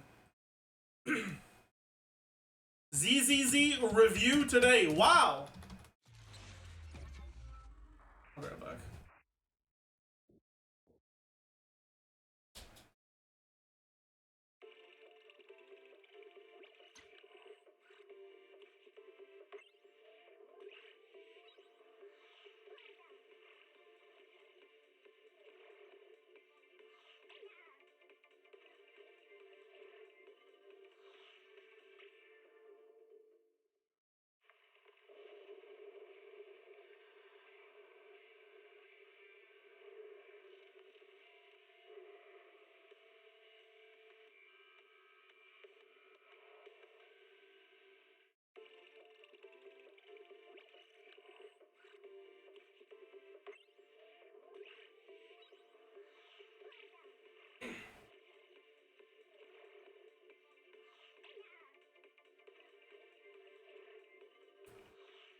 All right, chat. I have a question for you, okay? For any like tech savvy or software developers in chat, is there a like good reason for a game like this to require you to click on play after you've opened them to do like downloads and installs of updates? And if so, what is that reason? When I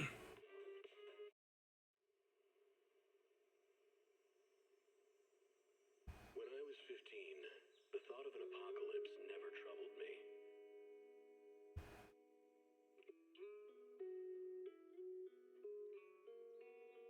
Just stall? No, I'm asking like an actual reason.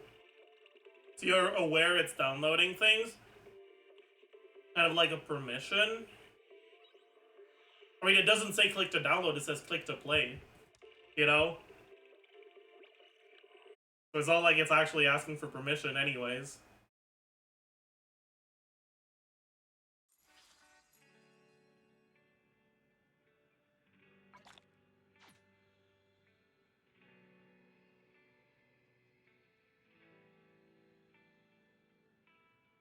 I feel like most live service games use it as an opportunity to check if it's up to date or something. Yeah, but why can't it do that upon launching the game?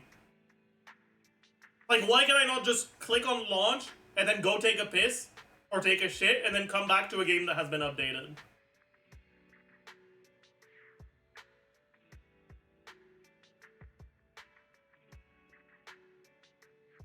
Like, is there an actual reason for that? Psychology of Loading Screen. You can watch it in your free times. Okay. I'll watch it later today.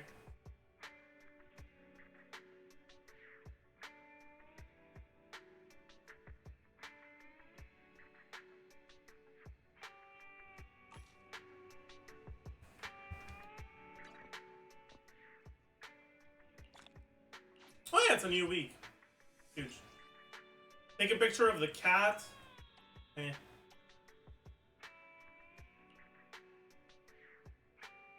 What is an agent invite event? Is it the things you do on the VR console? Probably, right?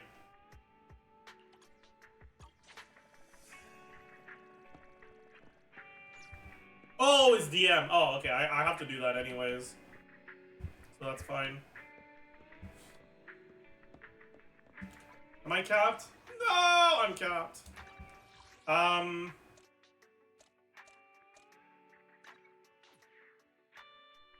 Actually, can I read? I can't reach 40 today, right? Yeah, no. So I can start with this.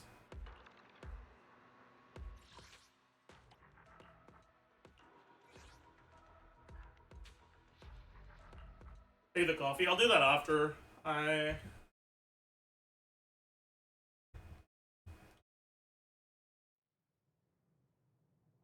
It's like 10k XP 39 to 40, yeah. It's a lot.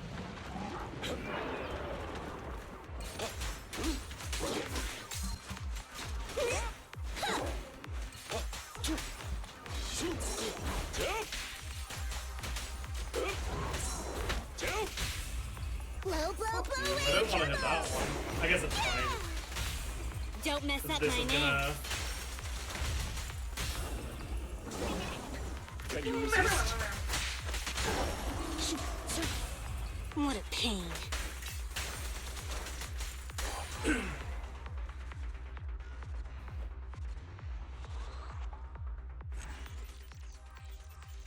What a pain.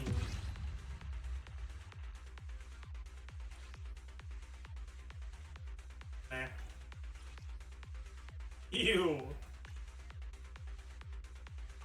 That's awful.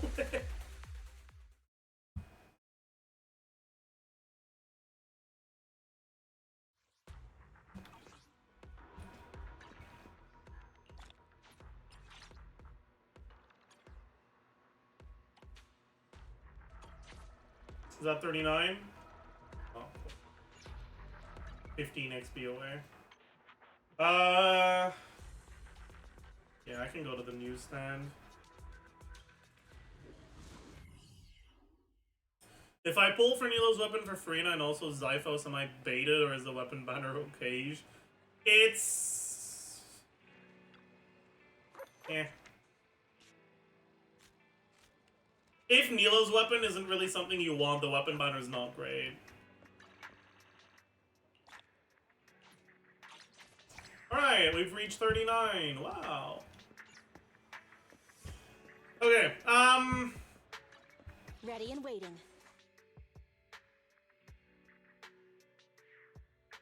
I really don't want to level Anton. Is Nicole worth using if I end up getting,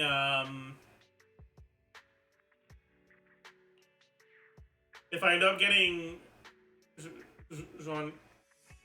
Juyon? Or do you want a different support?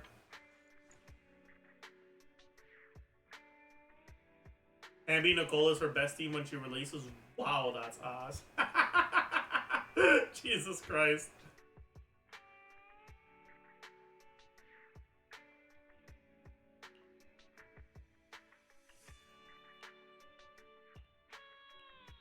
That definitely is not Nothing to fear. good. The cunning hairs are here. Okay, I'm not going for her. Fuck it. I don't care, man. There's no shot I'm going for her.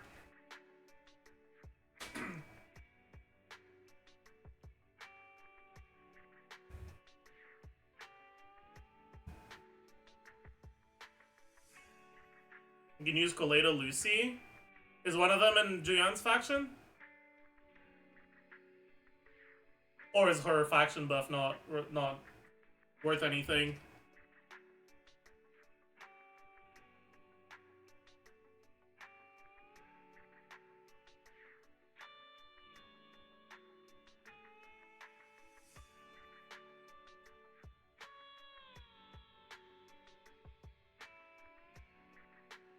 What faction is she?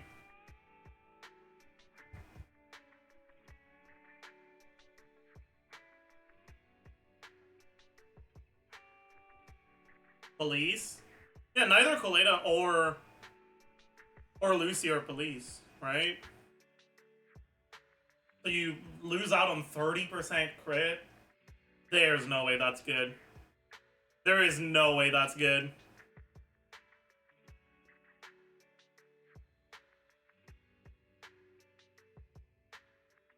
Any support? That's not how it works, man! It's not when another support character is in your squad, period. It's when another support character in your squad shares the same attribute or faction. It's outdated? Wait, really? Check in game, it's different? She's not out in game. Oh, okay.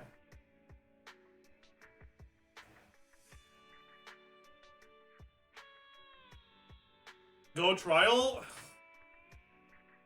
I've already done it. I don't know if you can go do it again. I don't care, though.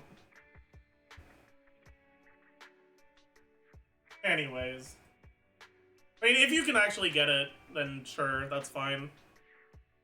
That's probably better, actually. There's no way you want to play Nicole. Nicole is just not it, right? Maybe she has good constellations, actually. I don't know what their constellations do.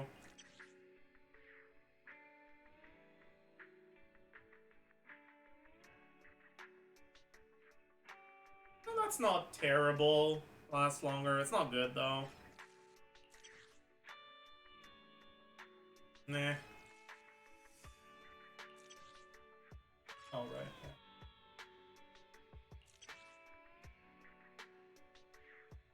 Oh, that's a pretty big deal. Yeah, that's definitely a big deal. That is a huge deal. Okay, yeah. Okay, yeah, 100%.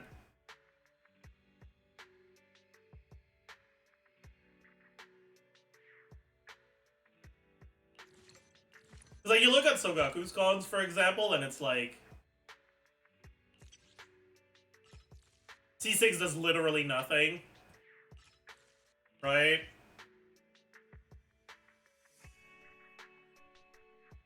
C1 is okay, but it's an early con. That's pretty easy to get.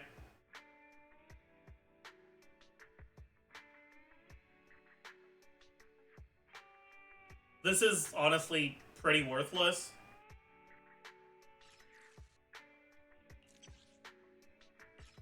This is like fine, but like, yeah. C4 is okay,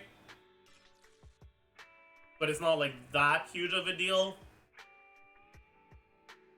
Nicole's Death Shred is massive, yeah, but it's pretty much all she does before cons. With cons, I think she's pretty decent, but without cons, like, Death Shred is literally all she does. Right?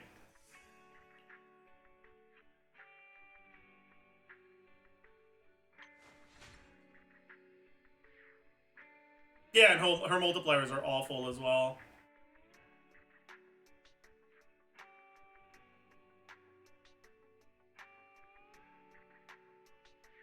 Death Shred is OP late game now, and she's the only one that can do it. I don't think you realize how short her things last. Like,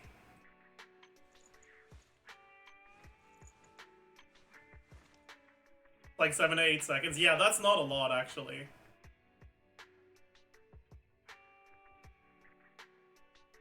You can have it up for all of the stun duration. Okay, so here's the thing, alright? That is meaningful, but it's actually not that insane of a deal. Because against most enemies, if you only hit them during stun duration, you're gimping yourself. Well, not most enemies, but like, I don't know, man. I feel like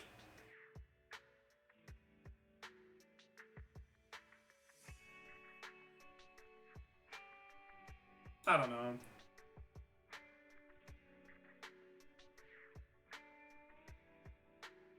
I also don't know how good Death Shred actually is. I haven't looked into the math on it. Is it as good as in Genshin?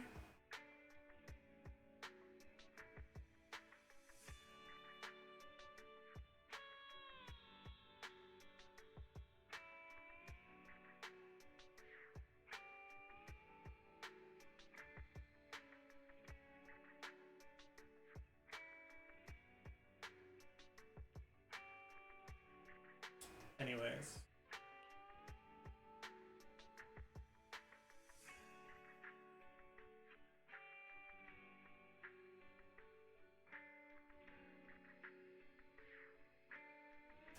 Anyways, what do I want to farm for? What do I want to farm for? I don't actually know.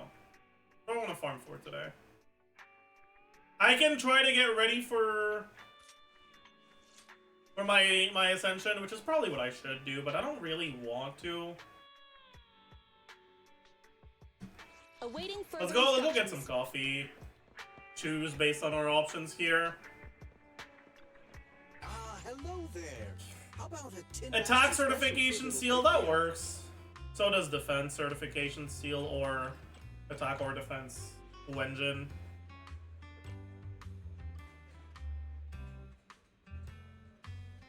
I actually think I'd rather do attack Wenjin.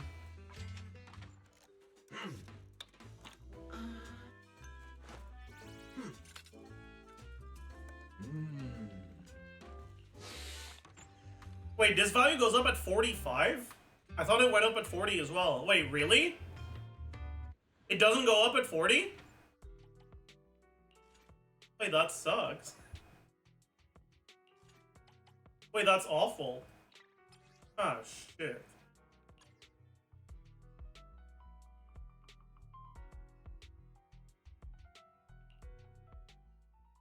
Wait, is that real? What Wenjin do you use on Ellen? I am currently using the Korin signature Wenjin, the one that gives energy. Understood. Blow, blow, blow away your troubles! Yeah! Don't mess up my nails.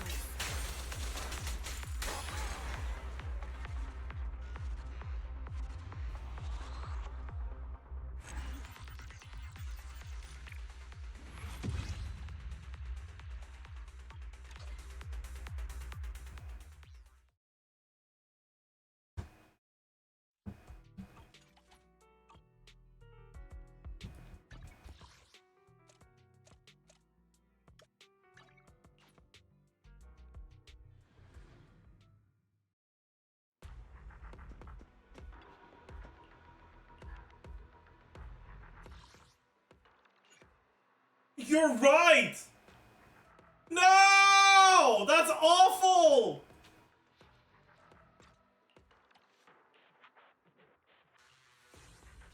Fuck. Okay, I guess that means I should be doing this then. It's definitely the most efficient thing to do right now.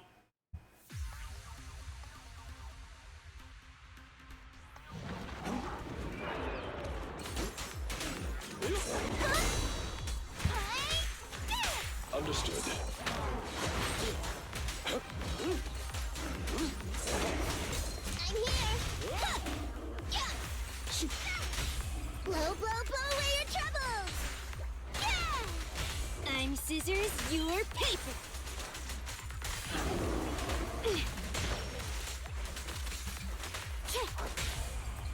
Stay calm now. Don't mess up my nails. Yeah, I mean, I'm angry because I didn't know about it, so I feel like I feel like I'm an idiot. But it is probably good design to have it go up at 45 instead of 40. That way, when you hit 40, you're not like, oh shit, what the fuck do I do? I have so many things I need to do right now. Is 6 the right one, by the way? Or is attack percent the right one on 6? I guess for this, I'd want Anomaly Mastery. Fuck.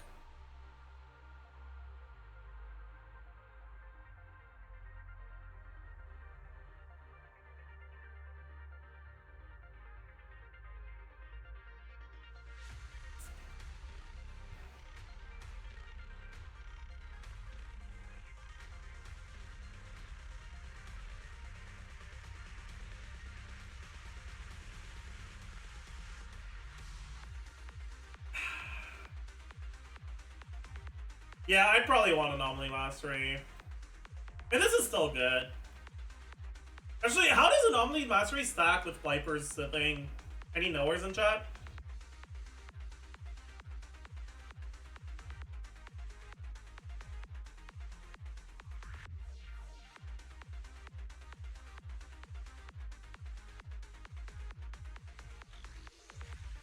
Probably stacks multiplicatively, so it's probably pretty good. With Viper's physical anomaly build-up rate from her passive.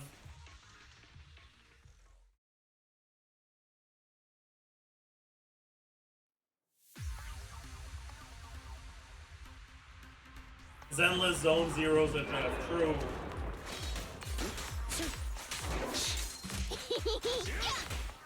Say no more. Blow, blow, blow away your troubles! Yeah!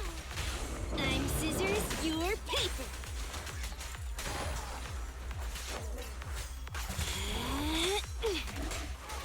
Get lost! Stand still. Don't mess up my nails.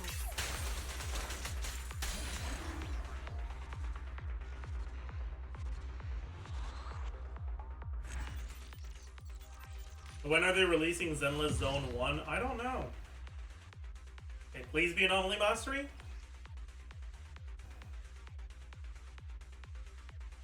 Wait, no, it's on the ice set! No!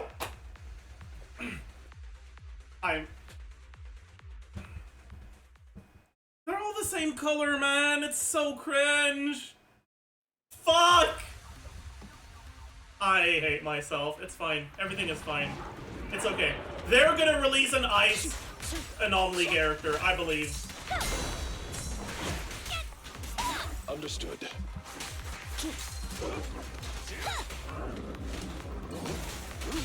Sokaku is here! Yeah! I'm scissors, you're paper!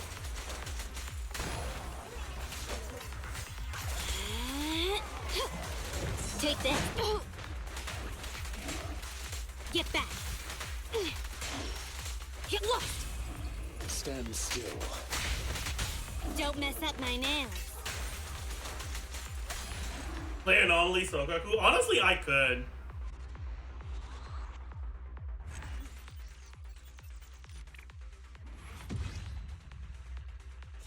Okay, this one is gonna be Anomaly Mastery. Agreed? Agreed. Energy regen? No, it's not a... And this one, I just want good offensive stats, crit rate, crit damage, pen, attack percent. Yeah.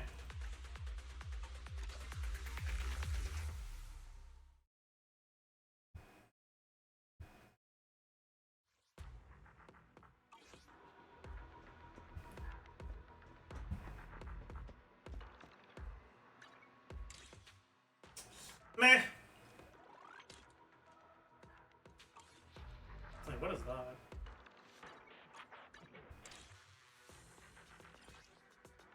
Hamster cage pass. What?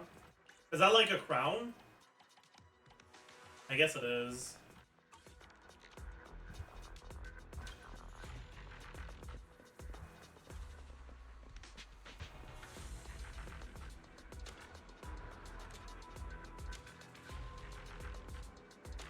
Wow.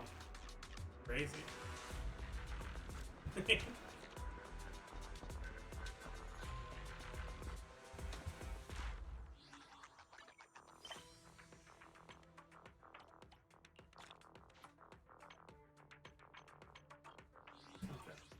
Let's send a message to Billy.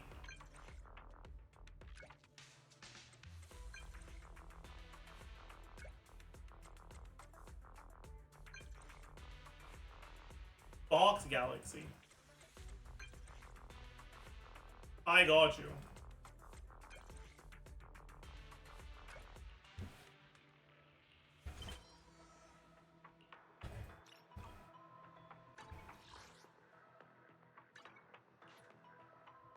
Flirt with furry? I don't wanna. Frick you. I will do what I want.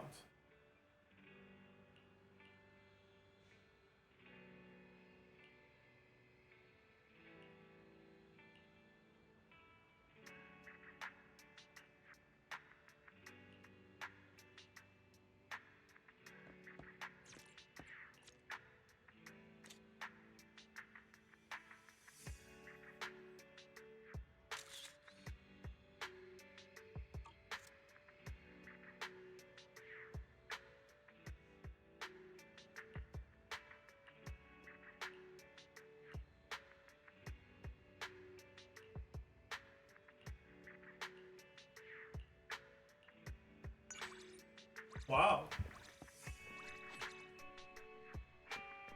Amazing.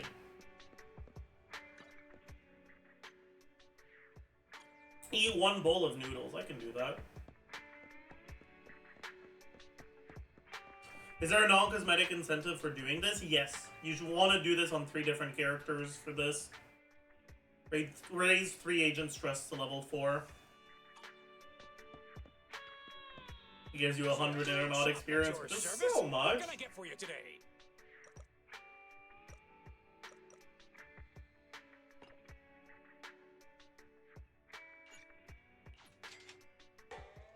Yeah, they also each give you like 30 something. Well, seems like my noodles were just what you needed. I don't know how much, but yeah. They give you 80 polychromes when you max them out.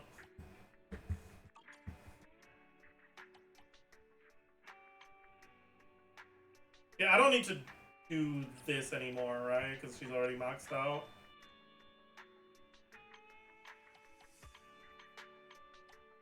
I don't really care, though.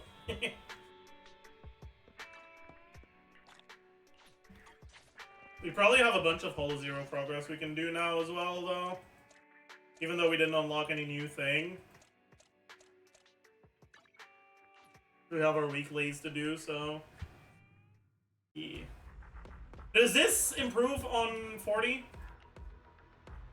Or is it 45 as well? Okay, it does improve on 40.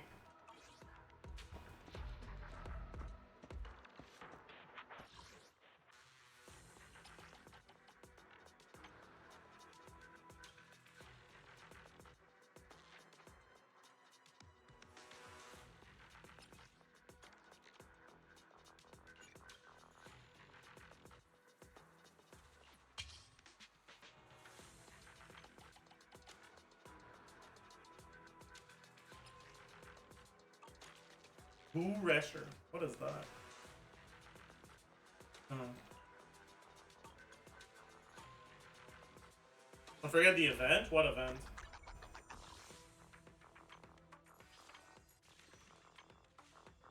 You mean this? Not out in an A yet? Oh, I see. Okay. Let's just do this.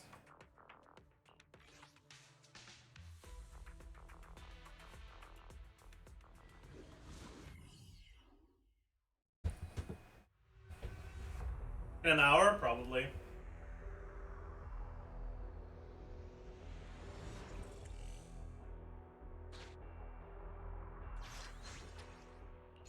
Alright, we're gonna try to speedrun this a little bit.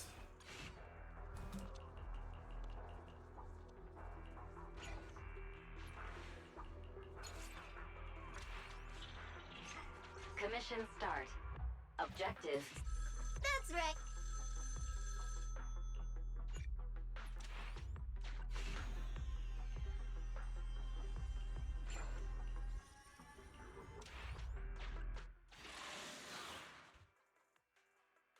So, Kaku's here!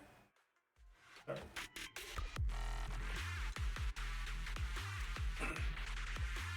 Don't know where that came from.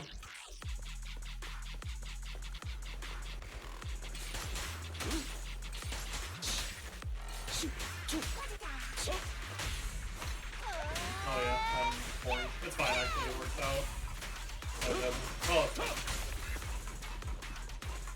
Move, please.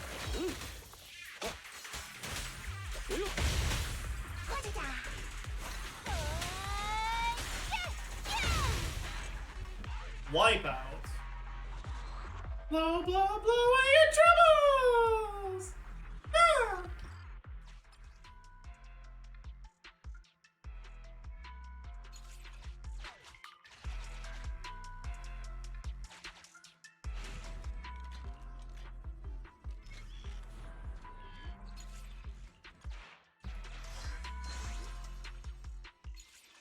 I respect your choice. Unknown. It was us.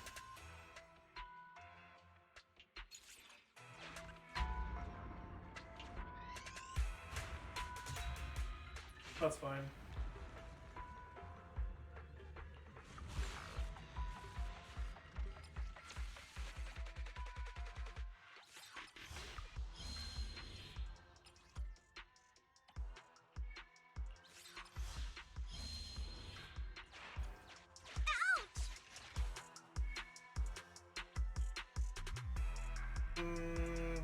Okay. There's a thing here, so I want to do that. It could be progress.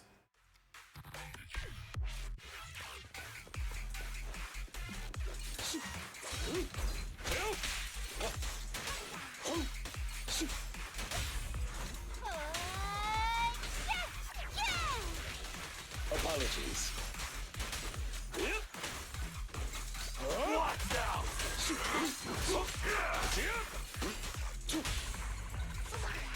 Blow, blow, blow away your troubles!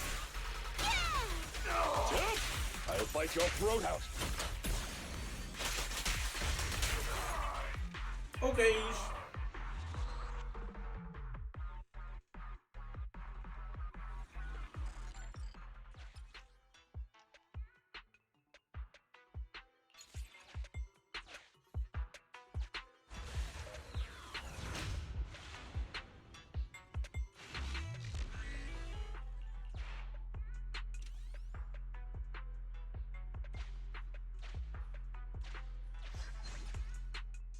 Huge. Can I get a pog champ? Oh, shine.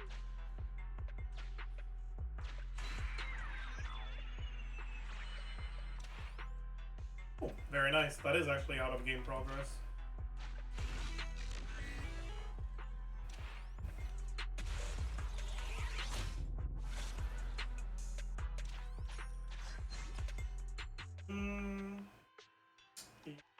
That's kind of good, actually. Don't be too bad. That's pretty bad, actually. That is pretty bad, actually.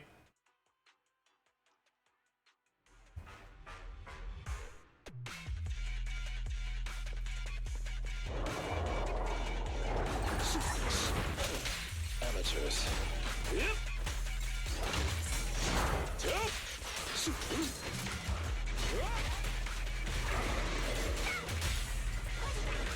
Around and stop!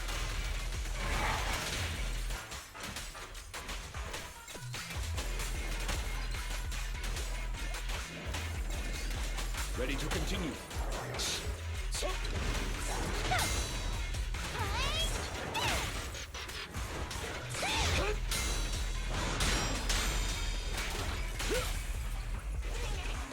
How about this? Yeah! Apologies.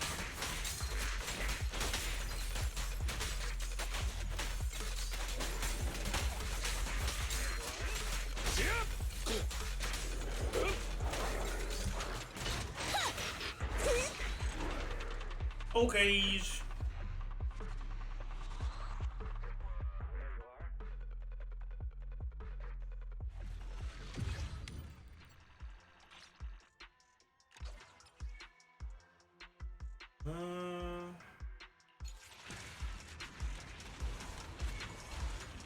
Okay. Suggestion. Okay. Obtain a Resonium, yes sir. Get money, yes sir.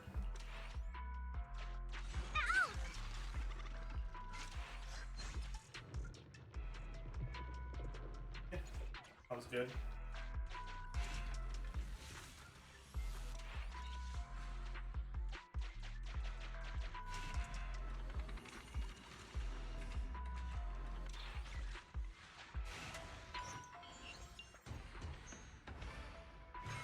Let's deposit a few times. Okay. Then Harvey Heavy? heal up. I'm here. Get our carry. Okay.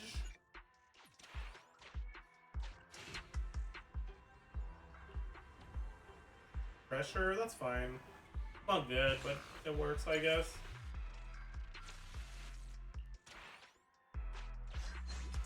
And probably just reduce pressure here. Okay.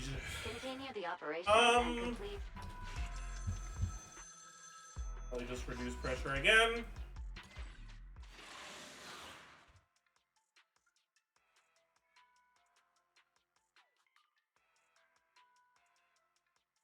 Ellen in the house. Ellen, Joe.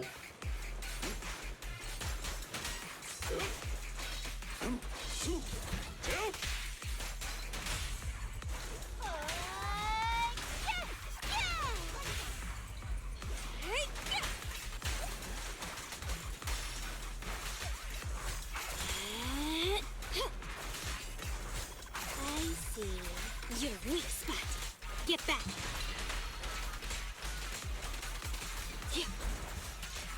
Out of the way. Sick. Take this. Switch out. What have I done?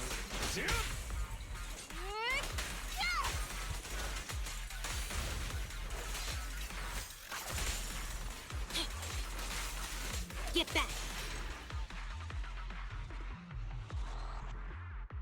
Okay.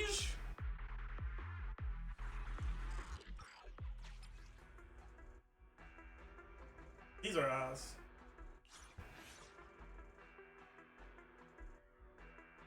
Yeah, that's fine actually.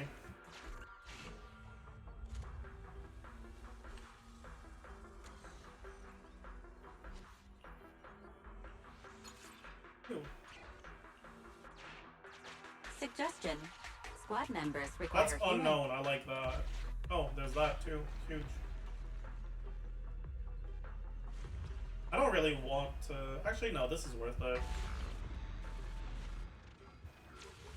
Won't be too bad.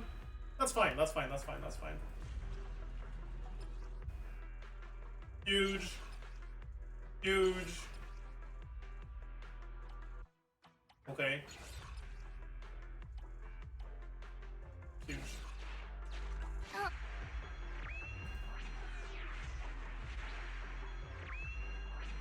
Yeah, sure. Yeah. Alright, let's not die.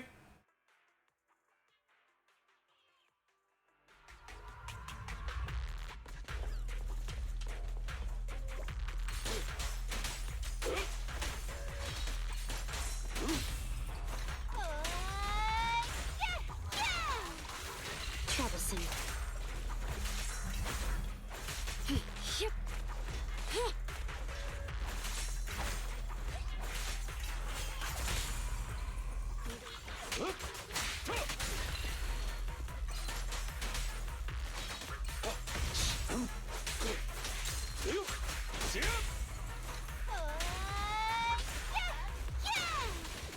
But I know.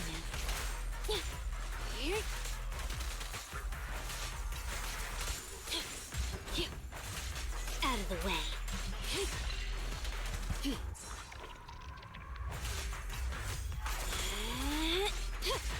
Alright. Whew. We have survived. What now?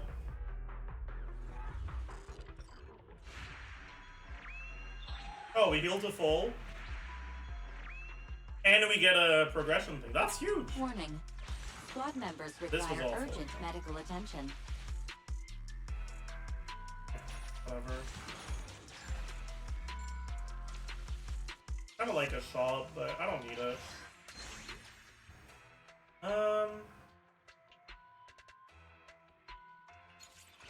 You're the boss.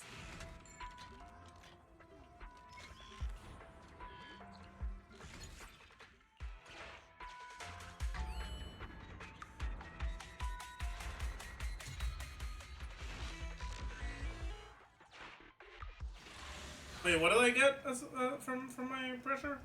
I don't know. I didn't check. Ugh.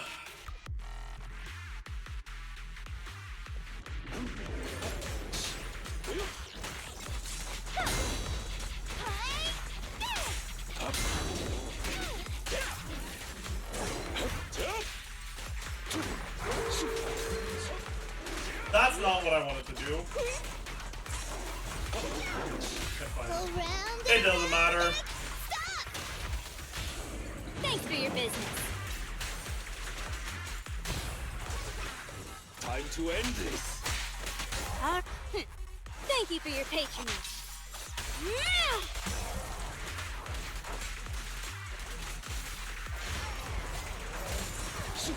Hey, what the fuck? Help is here.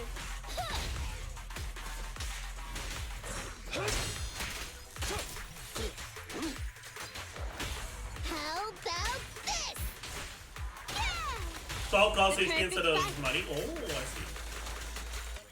That's kind of bad because I have a lot of money, but I don't mind it, I guess.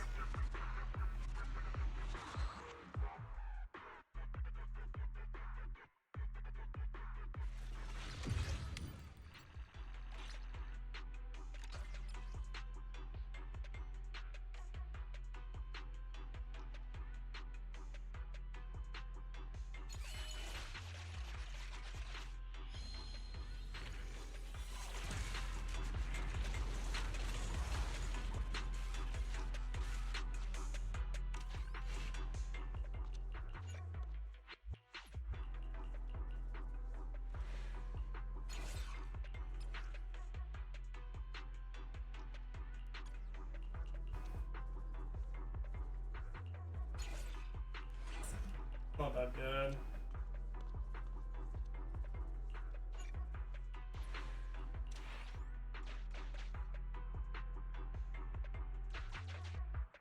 What happens if I use the bomb here? Does it work?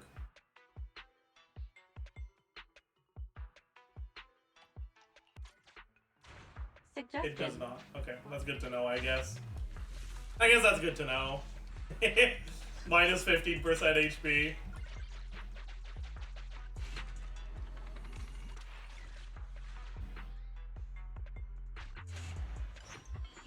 Need 2 bombs? Yeah, I can see that. I'd rather deposit money. I have the thing where my shops cost health, so money doesn't do anything.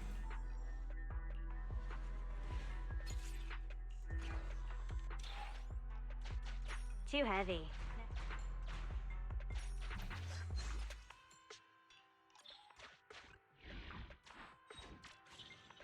I want to go to every shop now. And complete.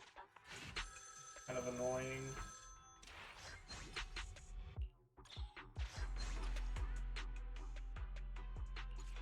You're the boss. Bro, what is going on? Where are my shops?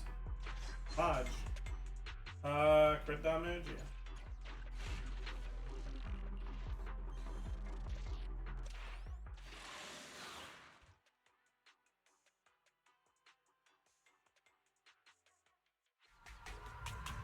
The bank say next are at 1800, maybe?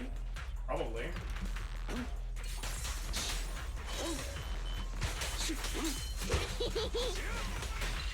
Improve, please. Why?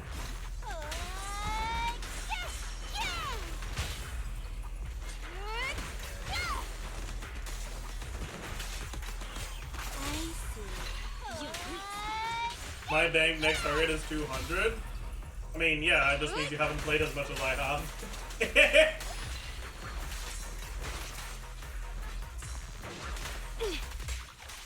Get lost.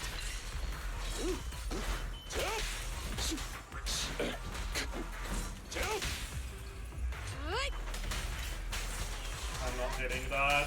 Oh, I am hitting that. Huge. Ellen, switch out.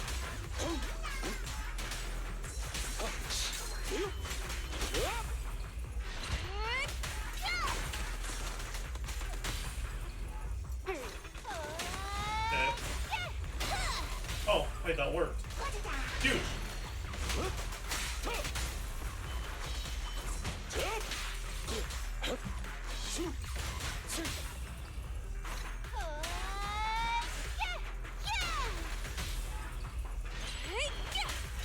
Huge. Okay.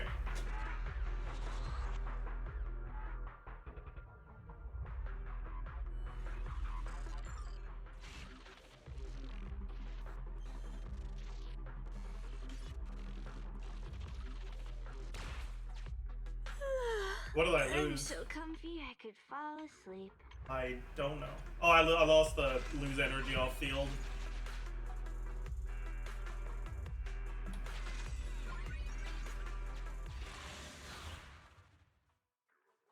Why don't I use X skill when it's ready? On whom? If you're talking about Ellen, there was never a situation where my X skill did anything there. I would kill enemies with a chain attack.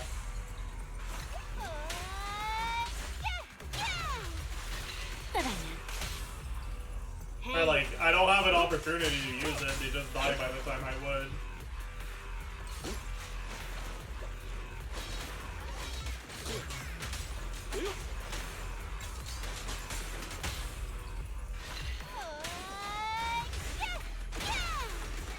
Troublesome. You. Out of the way. Take this. Like, I could use it here, but yeah. I guess I can use it here, because I don't actually need to stun them to kill them, but You daydream. doesn't change too much, honestly. Because if I don't group them with Sogaku's chain attack, I will have to, you know, stun them again anyways. But yeah. Am I doing something wrong? Is the stun timer for the dancer ball is very short? No, it is very short.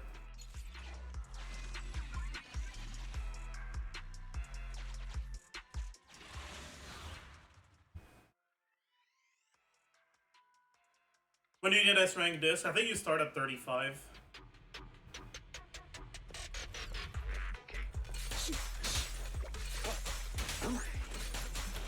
Oh, fuck.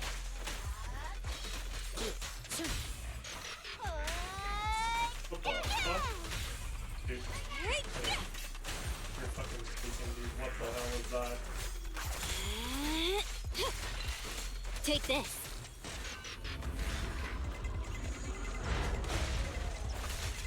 Ellen, switch out.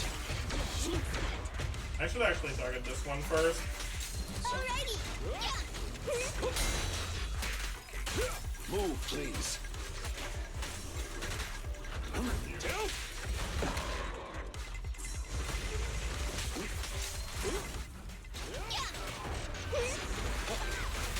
Sokaku is here.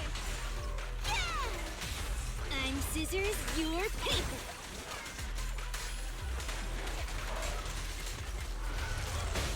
I'm stuck. Okay, never mind. Get lost. Here. Oh.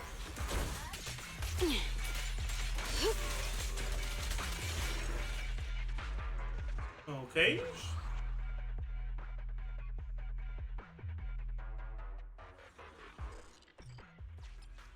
Huge! We got it.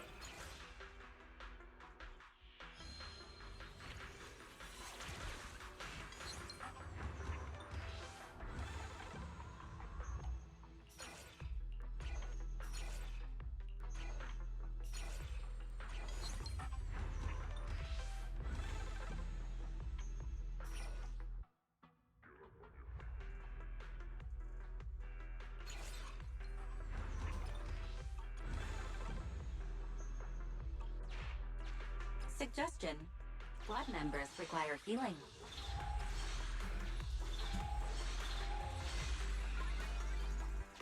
Alright. Let's do this.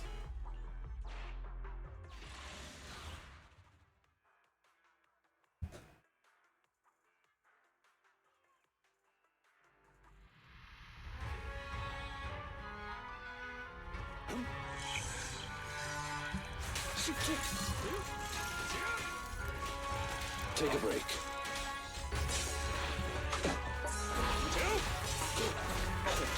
Amateurs.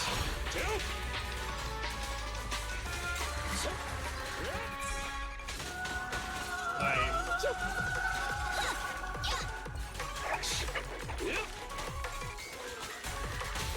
Go round and around and stop. The perfect spot. Time to end this. I knew this wouldn't be easy. Whoa, whoa, whoa. You did. How about this? Yeah! Wait, Thanks for your that's patience. huge. I cancelled them. Wait, that's insane. Time to end this. How annoying. Get flushed! Take this.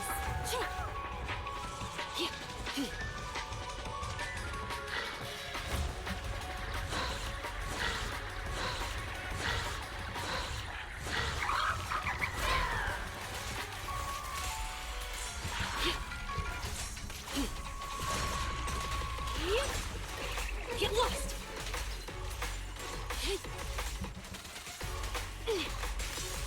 Take this. I see. Your weak spot. Get lost. Okay.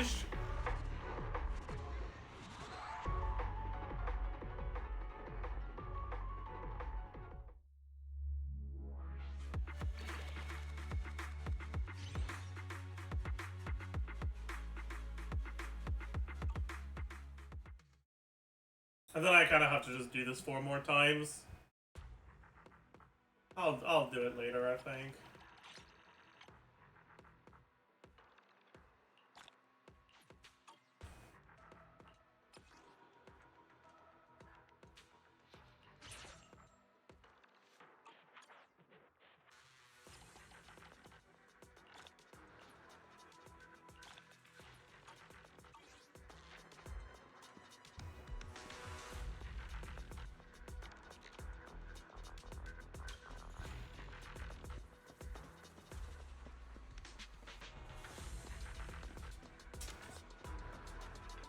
Did I get anything? Wait, what? Unlock? Wait, what?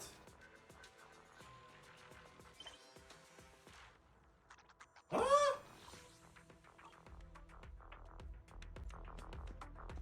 Eh, whatever, I'll do that later. Alright, I think it's time to do more ZZZ review.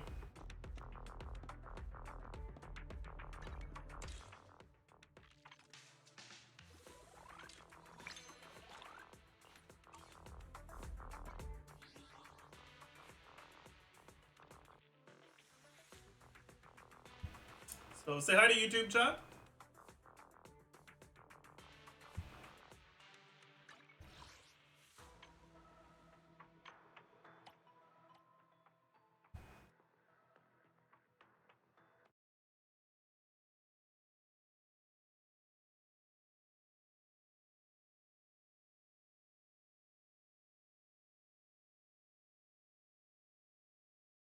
Hello, beautiful people, and welcome. Hi, to Zenless Zone Zero. Or more specifically, a short review slash first impressions video of the game after a little bit over a week of playing. I don't know if it's been 2 weeks, probably, something like that. After about 2 weeks of playing, I decided to wait a little bit to get a video like this out. Instead of trying to do it, in the first couple days, because I felt like if I did get a video out, like, on the first couple days, I would have wanted to, I'd probably change my mind on a bunch of things afterwards, and I didn't want to have to make 2 videos, so,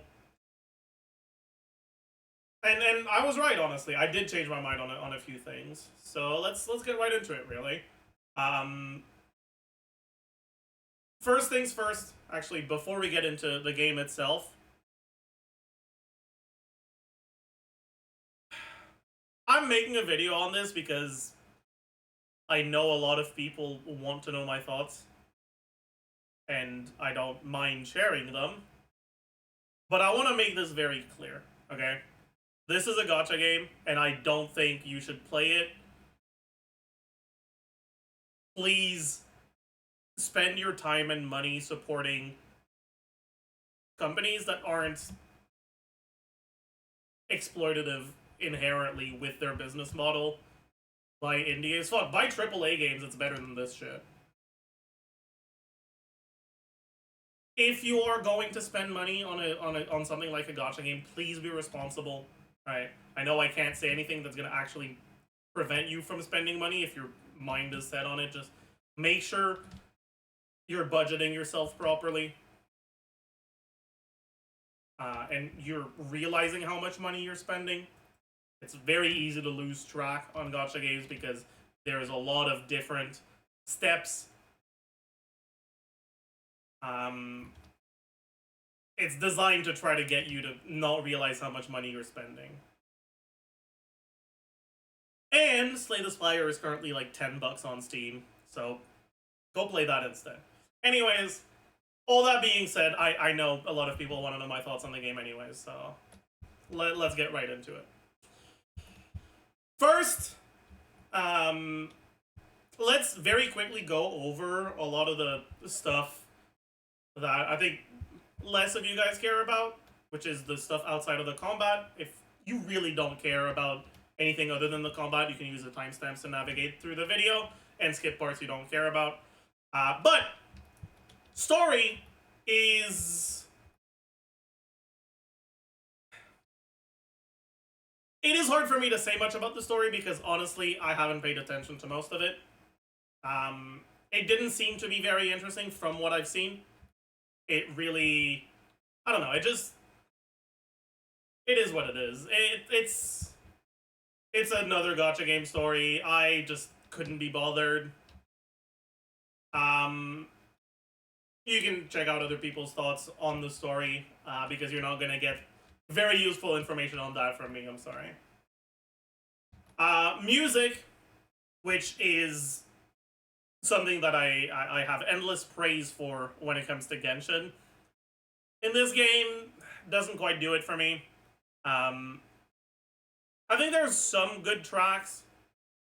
I think that the way that the tracks start when you enter an area tend to be pretty good, but a lot of the times the music feels like a miss to me. A lot of the combat tracks just don't really have that pleasant of a vibe. But part of that is mostly just because a lot of the music in this game is not really a style that I love too much. So take it with a grain of salt, right? It's not really the sort of genres I listen to, or that I particularly enjoy listening to. So it's very possible that you'll enjoy the music, even though I don't.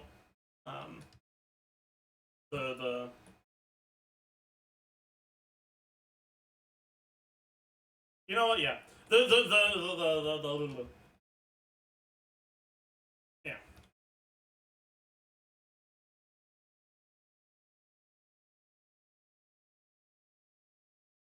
I was gonna say the music you're listening to right now is tracks from the game, so if that's what you like, then it is what it is, and if not, then it also is what it is. But then I realized that no, that there is no music from this game that actually fits the background of a YouTube video.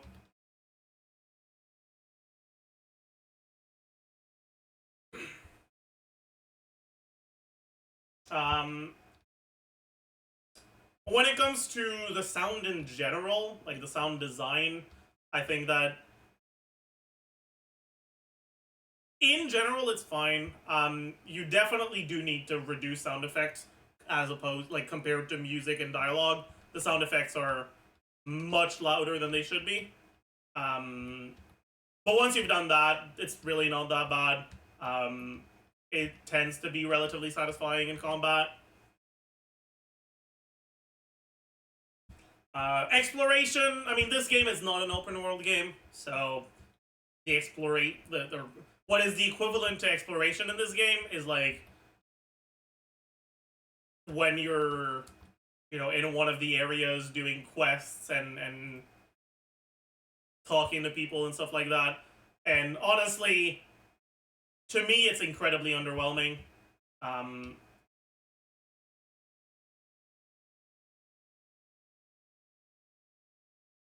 Part of that is probably because I don't really read the text. Right? I think it's supposed to be a story/lore kind of thing, more so than an actual interactive experience outside of the story/lore. But yeah, if what you're looking for is the same sort of fun that you get from exploration in Genshin or other open world games, you will be disappointed, in my opinion. It just doesn't really feel that fun, at least to me.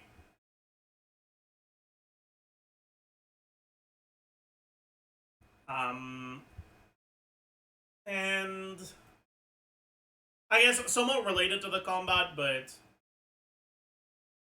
also not, with like the general progression, I think that is really poorly paced.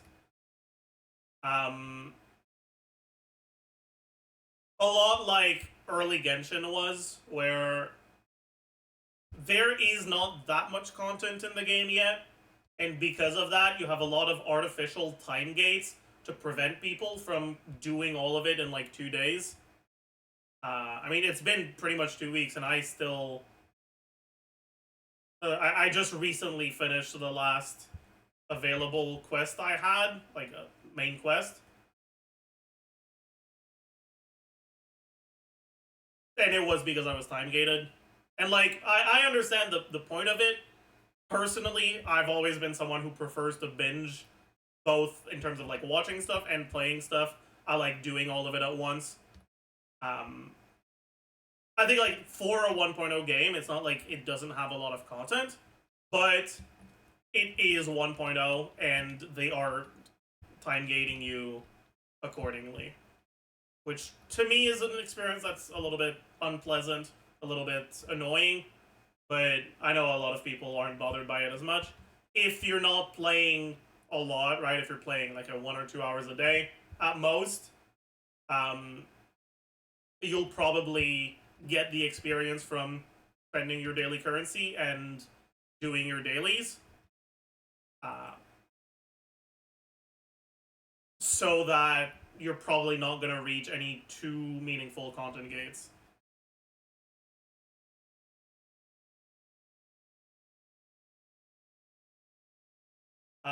But yeah, so now let's talk about the combat and the combat systems. And editors can show it, but I actually tweeted about ZZZ, and I said that ZZZ to me is a lot like Subway Surfers, and I really do think that's the best way I can describe it. I think that the combat in general, I mean, there is some complexity to it. There's some things that are like, there's room to min-max stuff. There's interesting interactions and stuff like that, but overall, I think compared to Genshin, even compared to Wuthering Waves, I think the combat is just a lot less involved. Or not involved, but there's a lot less different dynamics to the combat. A lot less different ways in which characters are different from one another. And if the sort of stuff you like in a combat system is having a lot of things that you can like think about and try to team build in an interesting way or stuff like that, I don't think that you will find that in this game.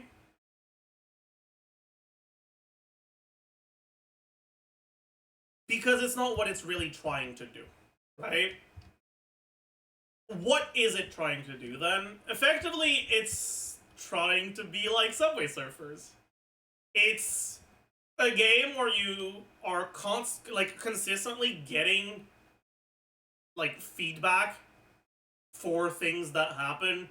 You're constantly getting visual and sound effect feedback for getting parries, for getting dodges and stuff like that, in a way that very much feels like it's trying to tickle the zoomer brain that I have. You know, it very much feels like it's a game designed for zoomers. What the fuck is this analysis? I don't know how else to explain it, okay? Like, it's not about the complexity, it's not about the depth, it's about the fact that you are constantly assaulted by an insane amount of visual and sound effect feedback for everything that happens.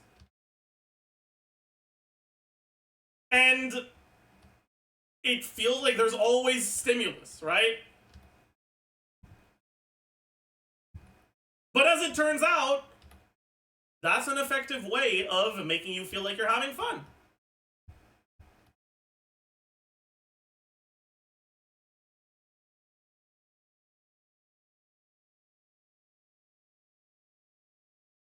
I understand your point, but this won't make for a good video. Yeah, maybe it's not what I should start with.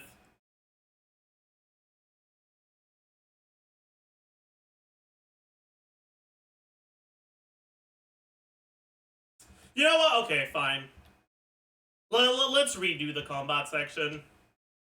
This is gonna be more towards the end instead.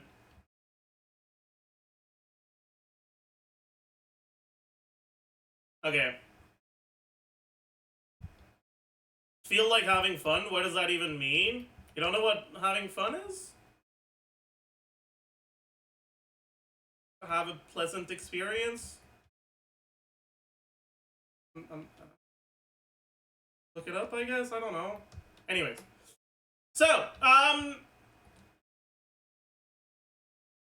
overall, the combat system is relatively simple. It has a certain amount of, like, complexity and depth, but not too much. And more importantly, a lot of that complexity is honestly not really necessary. Or, at the very least, understanding it doesn't really change too much. The main actual, like, meaningful mechanic is that's like different from, you know, just the baseline action RPG. You can attack enemies, you can dodge, you can, like, obviously there's that. But outside of that, the main thing is the way that parries work, which is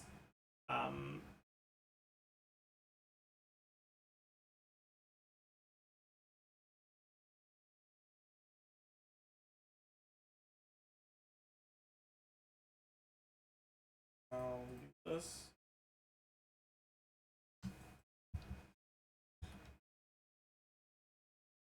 Alright, which is that when an enemy attacks you, when it's a parryable attack, which this is not, because this is an annoying guy,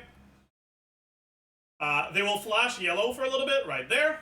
And if you swap characters as the yellow flash happens, you'll trigger a parry. That's not a parryable attack. There we go. I fucked up the timing. It's fine. There we go. You'll trigger a parry. And you'll be able to follow up. Okay, I'm going to use an enemy that attacks more often with stuff that is parryable. Wait, is this the annoying one? No. Okay, it's not. Right? And then you can follow up that parry with a post-parry attack. If the enemy keeps attacking you, if they do a flurry of attacks, your parry can potentially parry more than one attack, basically.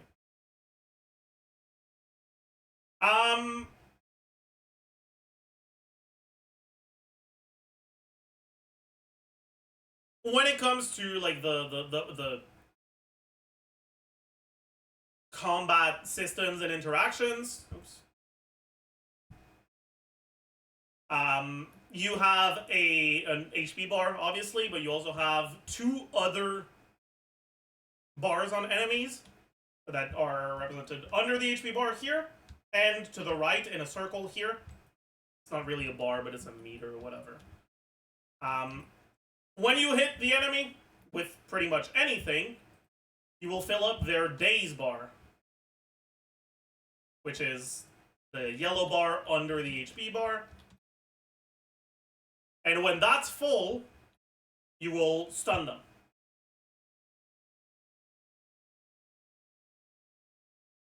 Once you stun them, you get some chain attacks between all of your other characters. The amount of which is determined by the size of the enemy, basically. Big enemies, or at least like boss enemies, will let you do more chain attacks than normal enemies. Right, so this is... A lot of games have stagger bars, not all of them have them like actually on screen. But stagger is not really a new mechanic. But the chain attacks that happen upon staggering the enemy are something that is not necessarily all that common. And then you have the other meter, right? This thing right here, which is the anomaly meter. It's effectively this game's equivalent of reactions. Once you fill up the anomaly meter, you will trigger an anomaly, which for these characters is going to be freeze, right? And then you can break that freeze to trigger shatter. Just like Genshin's freeze reaction, but you only require one element for it.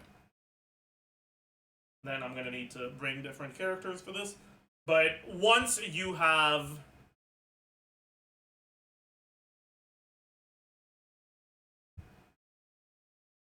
once you have filled up that bar,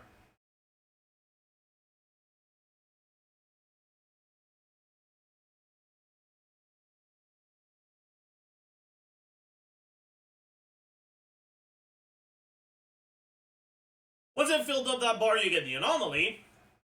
But multiple bars can coexist at the same time, or meters, or circles, whatever. So we can keep this enemy for now. Disable stun, make them invulnerable, make them not move. Give ourselves unlimited energy. Okay. So!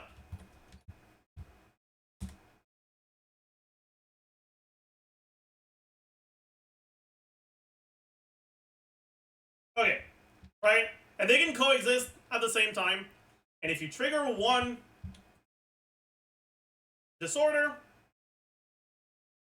here we trigger burn, and you follow it up with another, or sorry, if you trigger, I fucked up the names.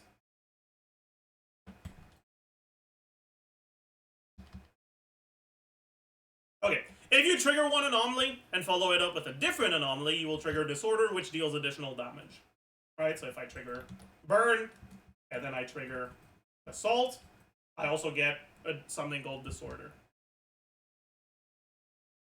Now, the amount of damage you get from the disorder depends on which element you used for it, but it's not something that's like all that interesting to me. Most of them end up doing relatively similar damage. It doesn't feel like or elemental interactions of different elements. It doesn't feel like they're all that meaningful. They all scale with the same stats. It's very similar. But yeah, like in the case of the burn anomaly or the burn disorder, it doesn't actually even deal more damage. It just makes it so that the damage over time that you would normally get from burn all gets procced instantly instead. It's just whatever, however much burn damage is left.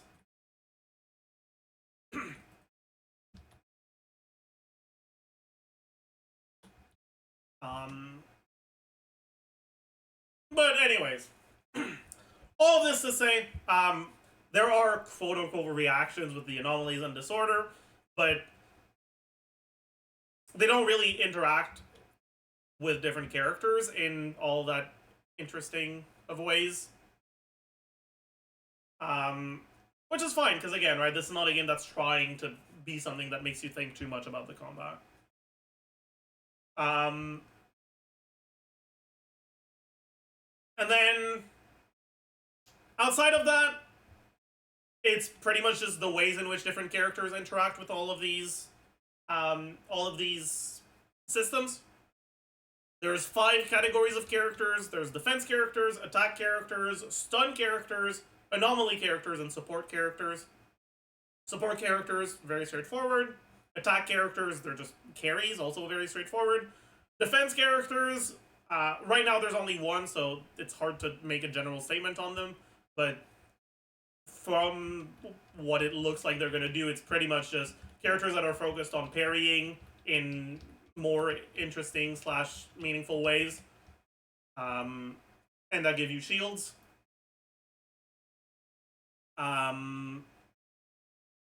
Stun characters are characters that are focused on building up the stun meter under the HP bar.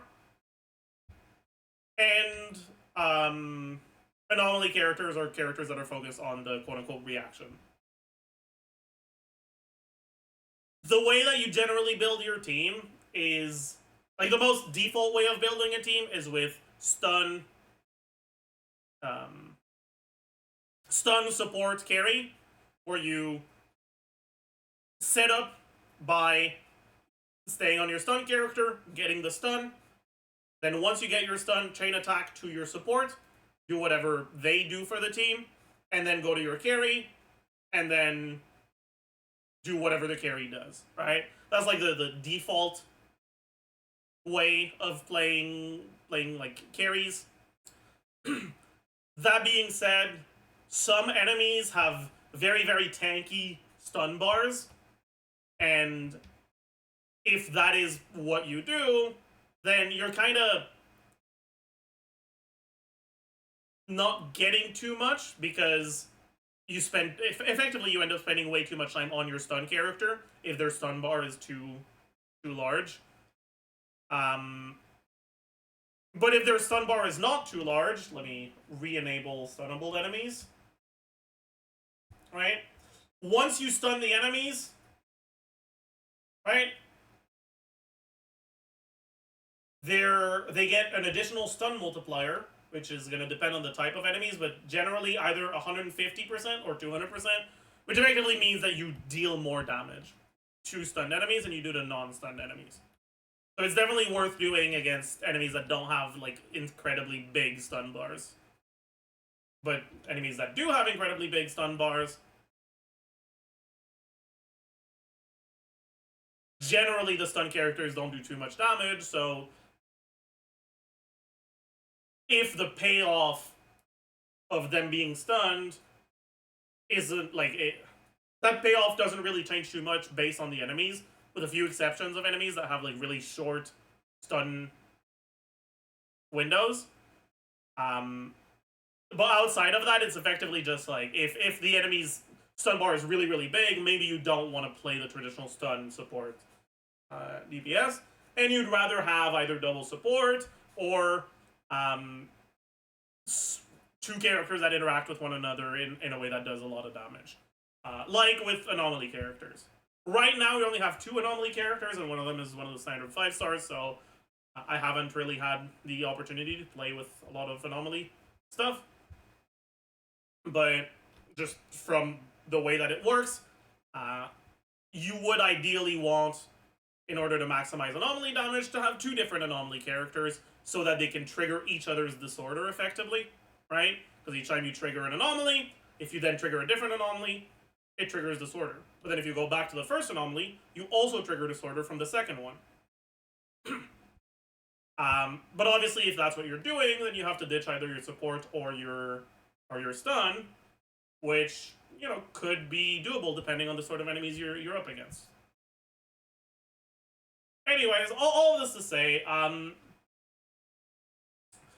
while there is a little bit of interesting mechanics and depth of the combat, to me it's not something that is all that much. It's a bit underwhelming.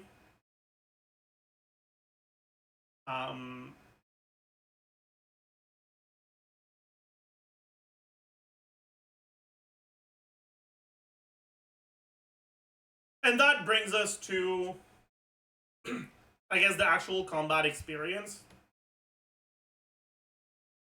And before we get into why you could like or dislike it, I want to greatly address the fact that I know there's a lot of people that do not like it. Personally, I honestly don't even know if I like it. I've been playing for like 2 weeks. I'm still not entirely sure. And the reason for that is because in a lot of situations, it feels like what you're supposed to be doing kinda doesn't matter. Or rather, it doesn't really feel like there's much of a difference between an incredibly well-piloted comp and someone just mashing random buttons. Min-maxing your gameplay very often feels like it's not doing too much.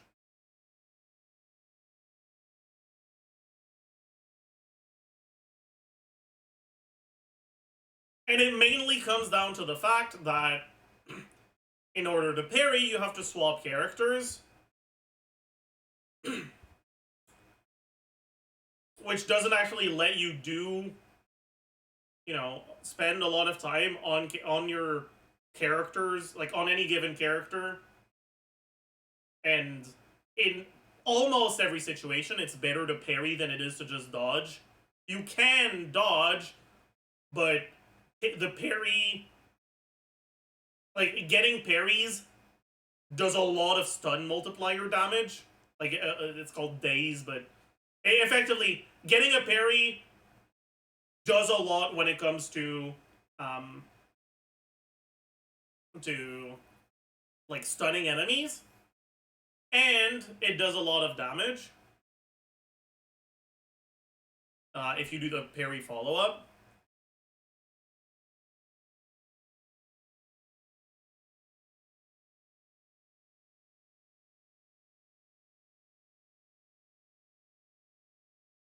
And it effectively makes it feel so that the gameplay gets decided for you. You just swap every time you see the yellow flash of the enemy attacking you, and that's it.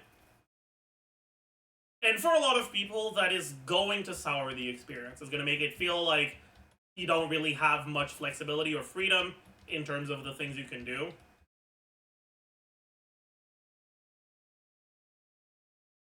And that's, I think, the main reason why so many people dislike the combat.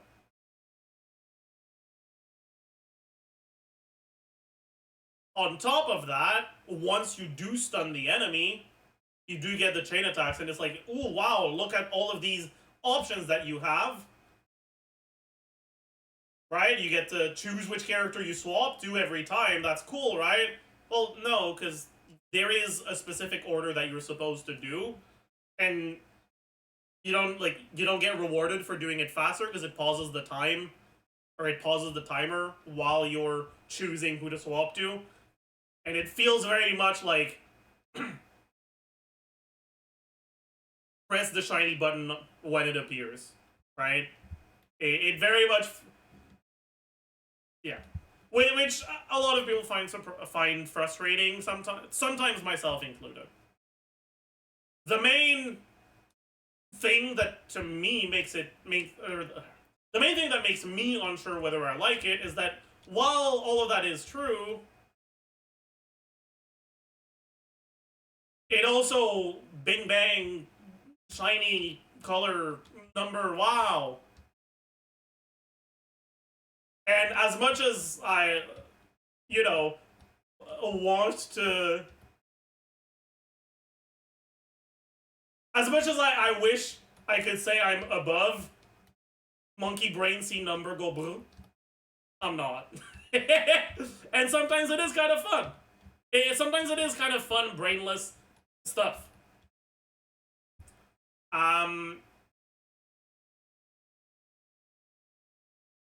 I actually played a lot of offline ZZ while watching shows.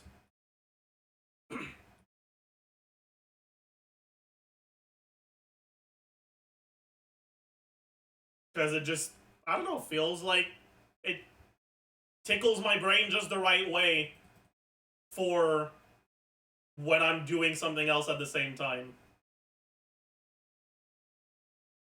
Which is a lot more of a traditional approach to gacha games. I think that's what most gacha games do. Right, they're a lot more concentrated on like the shiny, wow, big number visual effects. But I mean, I can't say I'm completely immune to it. It is what it is. But yeah, so overall,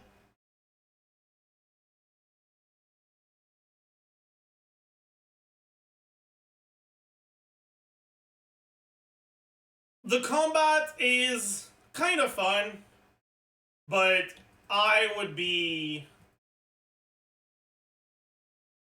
careful to make sure to not expect too much out of it.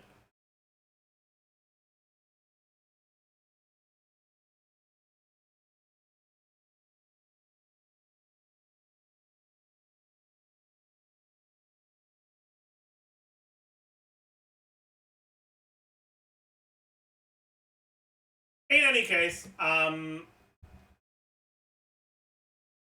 so far, I think I'll probably keep playing for a while at least. I see myself playing this game probably longer than Wuthering Waves. I'm already a little done with Wuthering Waves, honestly.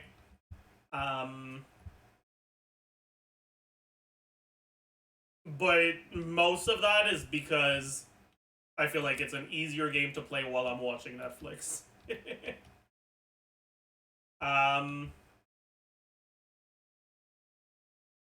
But yeah, anyways, I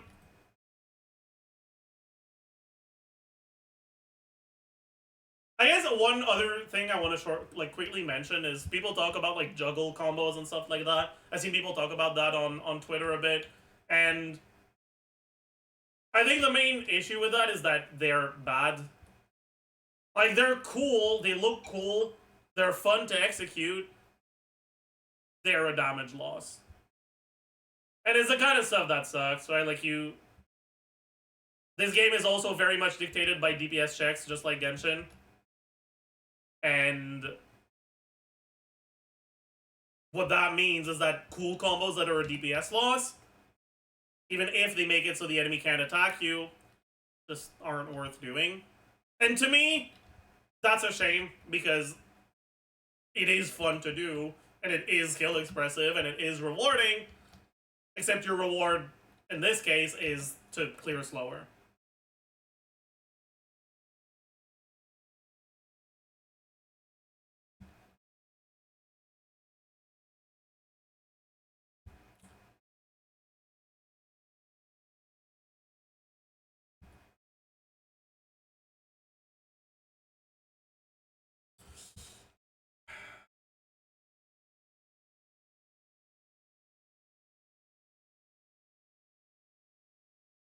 But yeah, like, to expand a little bit more on why I think a lot of people are disappointed with it is because I don't know how much of it is due to the way that they marketed, or the way that content creators, or what people said in CBT2 in the closed beta and stuff like that. But going into this, I was definitely under the impression that this was a more combat focused game. And in reality, the combat, it doesn't feel like an afterthought quite, but it definitely doesn't feel like it's the main focus of the game. It feels like it's really more just a number progression simulator, like a lot of gacha games are. And while the combat can be fun, it, to me, doesn't feel like at least the combat design was the main focus of the game. I think that's why a lot of people ended up disappointed, because the messaging around the game didn't really line up with what the game actually gave.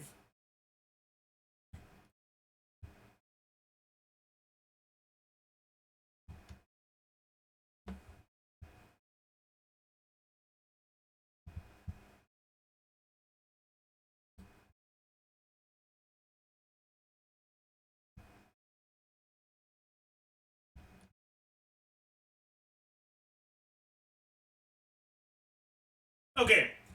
And now finally, now that we've covered the combat itself, we can talk about the combat systems. Like the external systems that lead to combat, which is mainly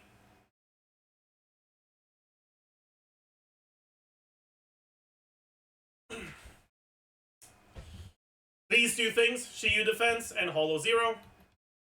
Shiyu Defense is Abyss. It's the same thing as Abyss. There's no meaningful difference. It's effectively just Abyss. If you've played Genshin, or honestly, pretty much any other gacha game, you know what to expect. And then Hollow Zero is this game's roguelike mode. And honestly, it's okay. It's not bad, but so far, it really isn't difficult. It feels very much like early 1.0 sim universe if you weren't underleveled.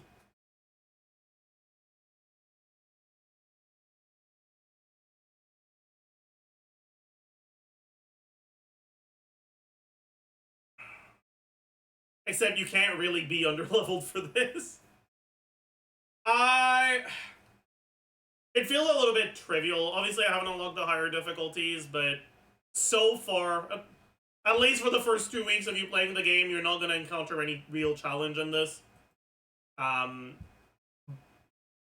Your decision making barely matters.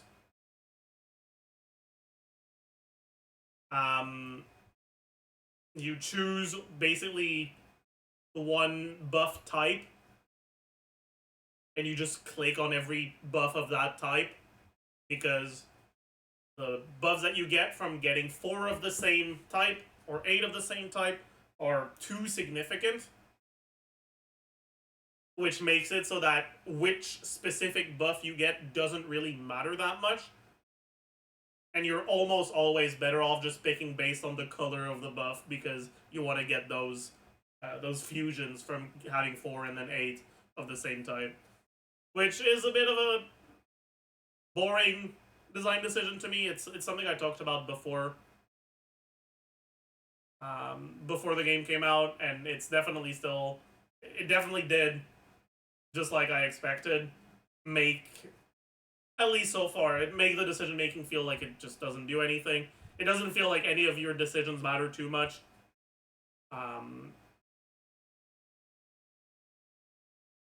But again, right, hopefully this gets remedied in higher difficulties, but so far, definitely hasn't.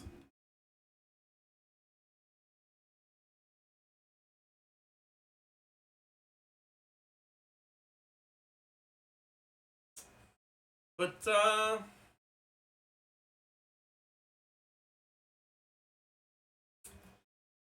yeah, outside of that, the like gear progression is very similar to stuff like Genshin. There's really not much else to say. One thing I will say actually is the dodge and parry windows are incredibly generous.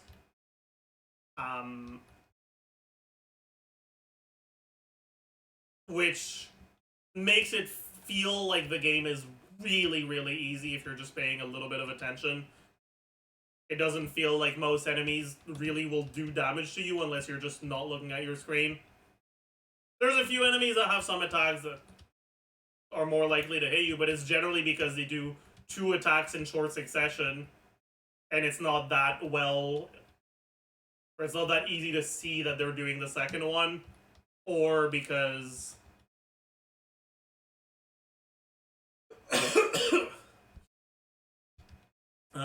the attack lingers for a while and you dodged it instead of parrying it, which means that you have to redodge it, and if you forget to redodge it, then you get hit by it.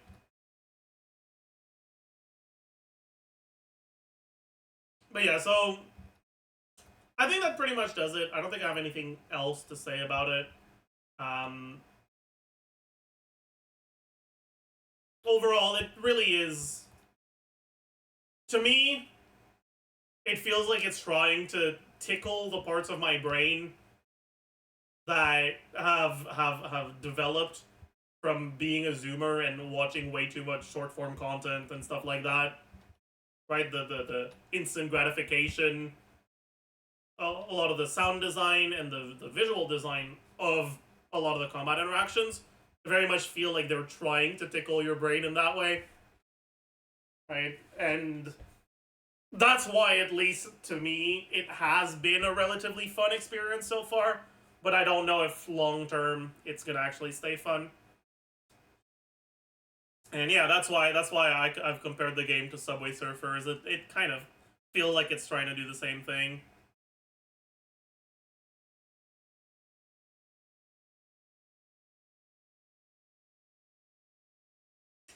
But yeah, that's gonna do it. I hope you guys enjoyed, and I will see you guys in the next one. Bye, YouTube.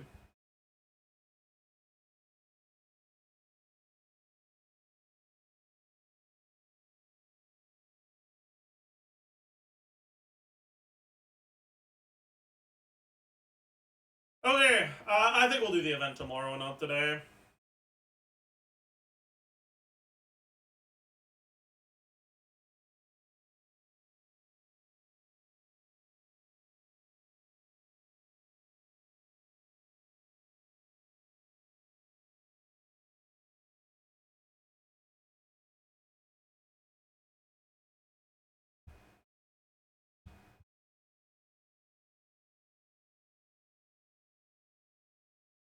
Alright. I think that's gonna be it for the day. I wanna go to bed, man. It's only 11 a.m., but I wanna go to bed, man. Oh. Thank you for the 8 months, but I have my audio split so that resub notifications don't go to the VOD, so it doesn't actually ruin the VOD unless I get distracted by it, which I probably do, so I appreciate it.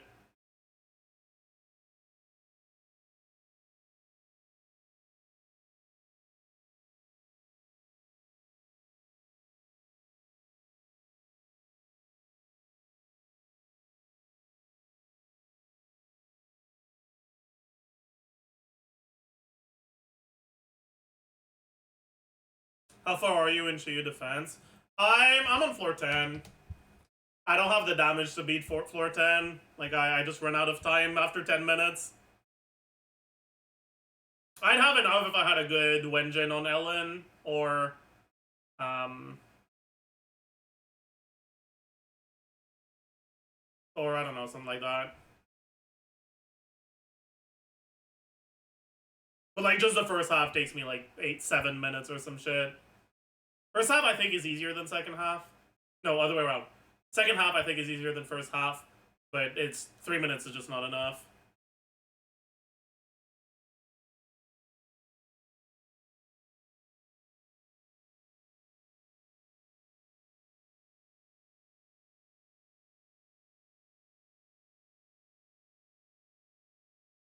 Anyways,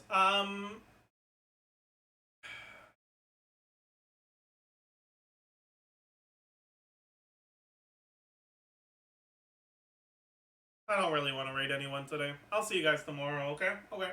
Bye!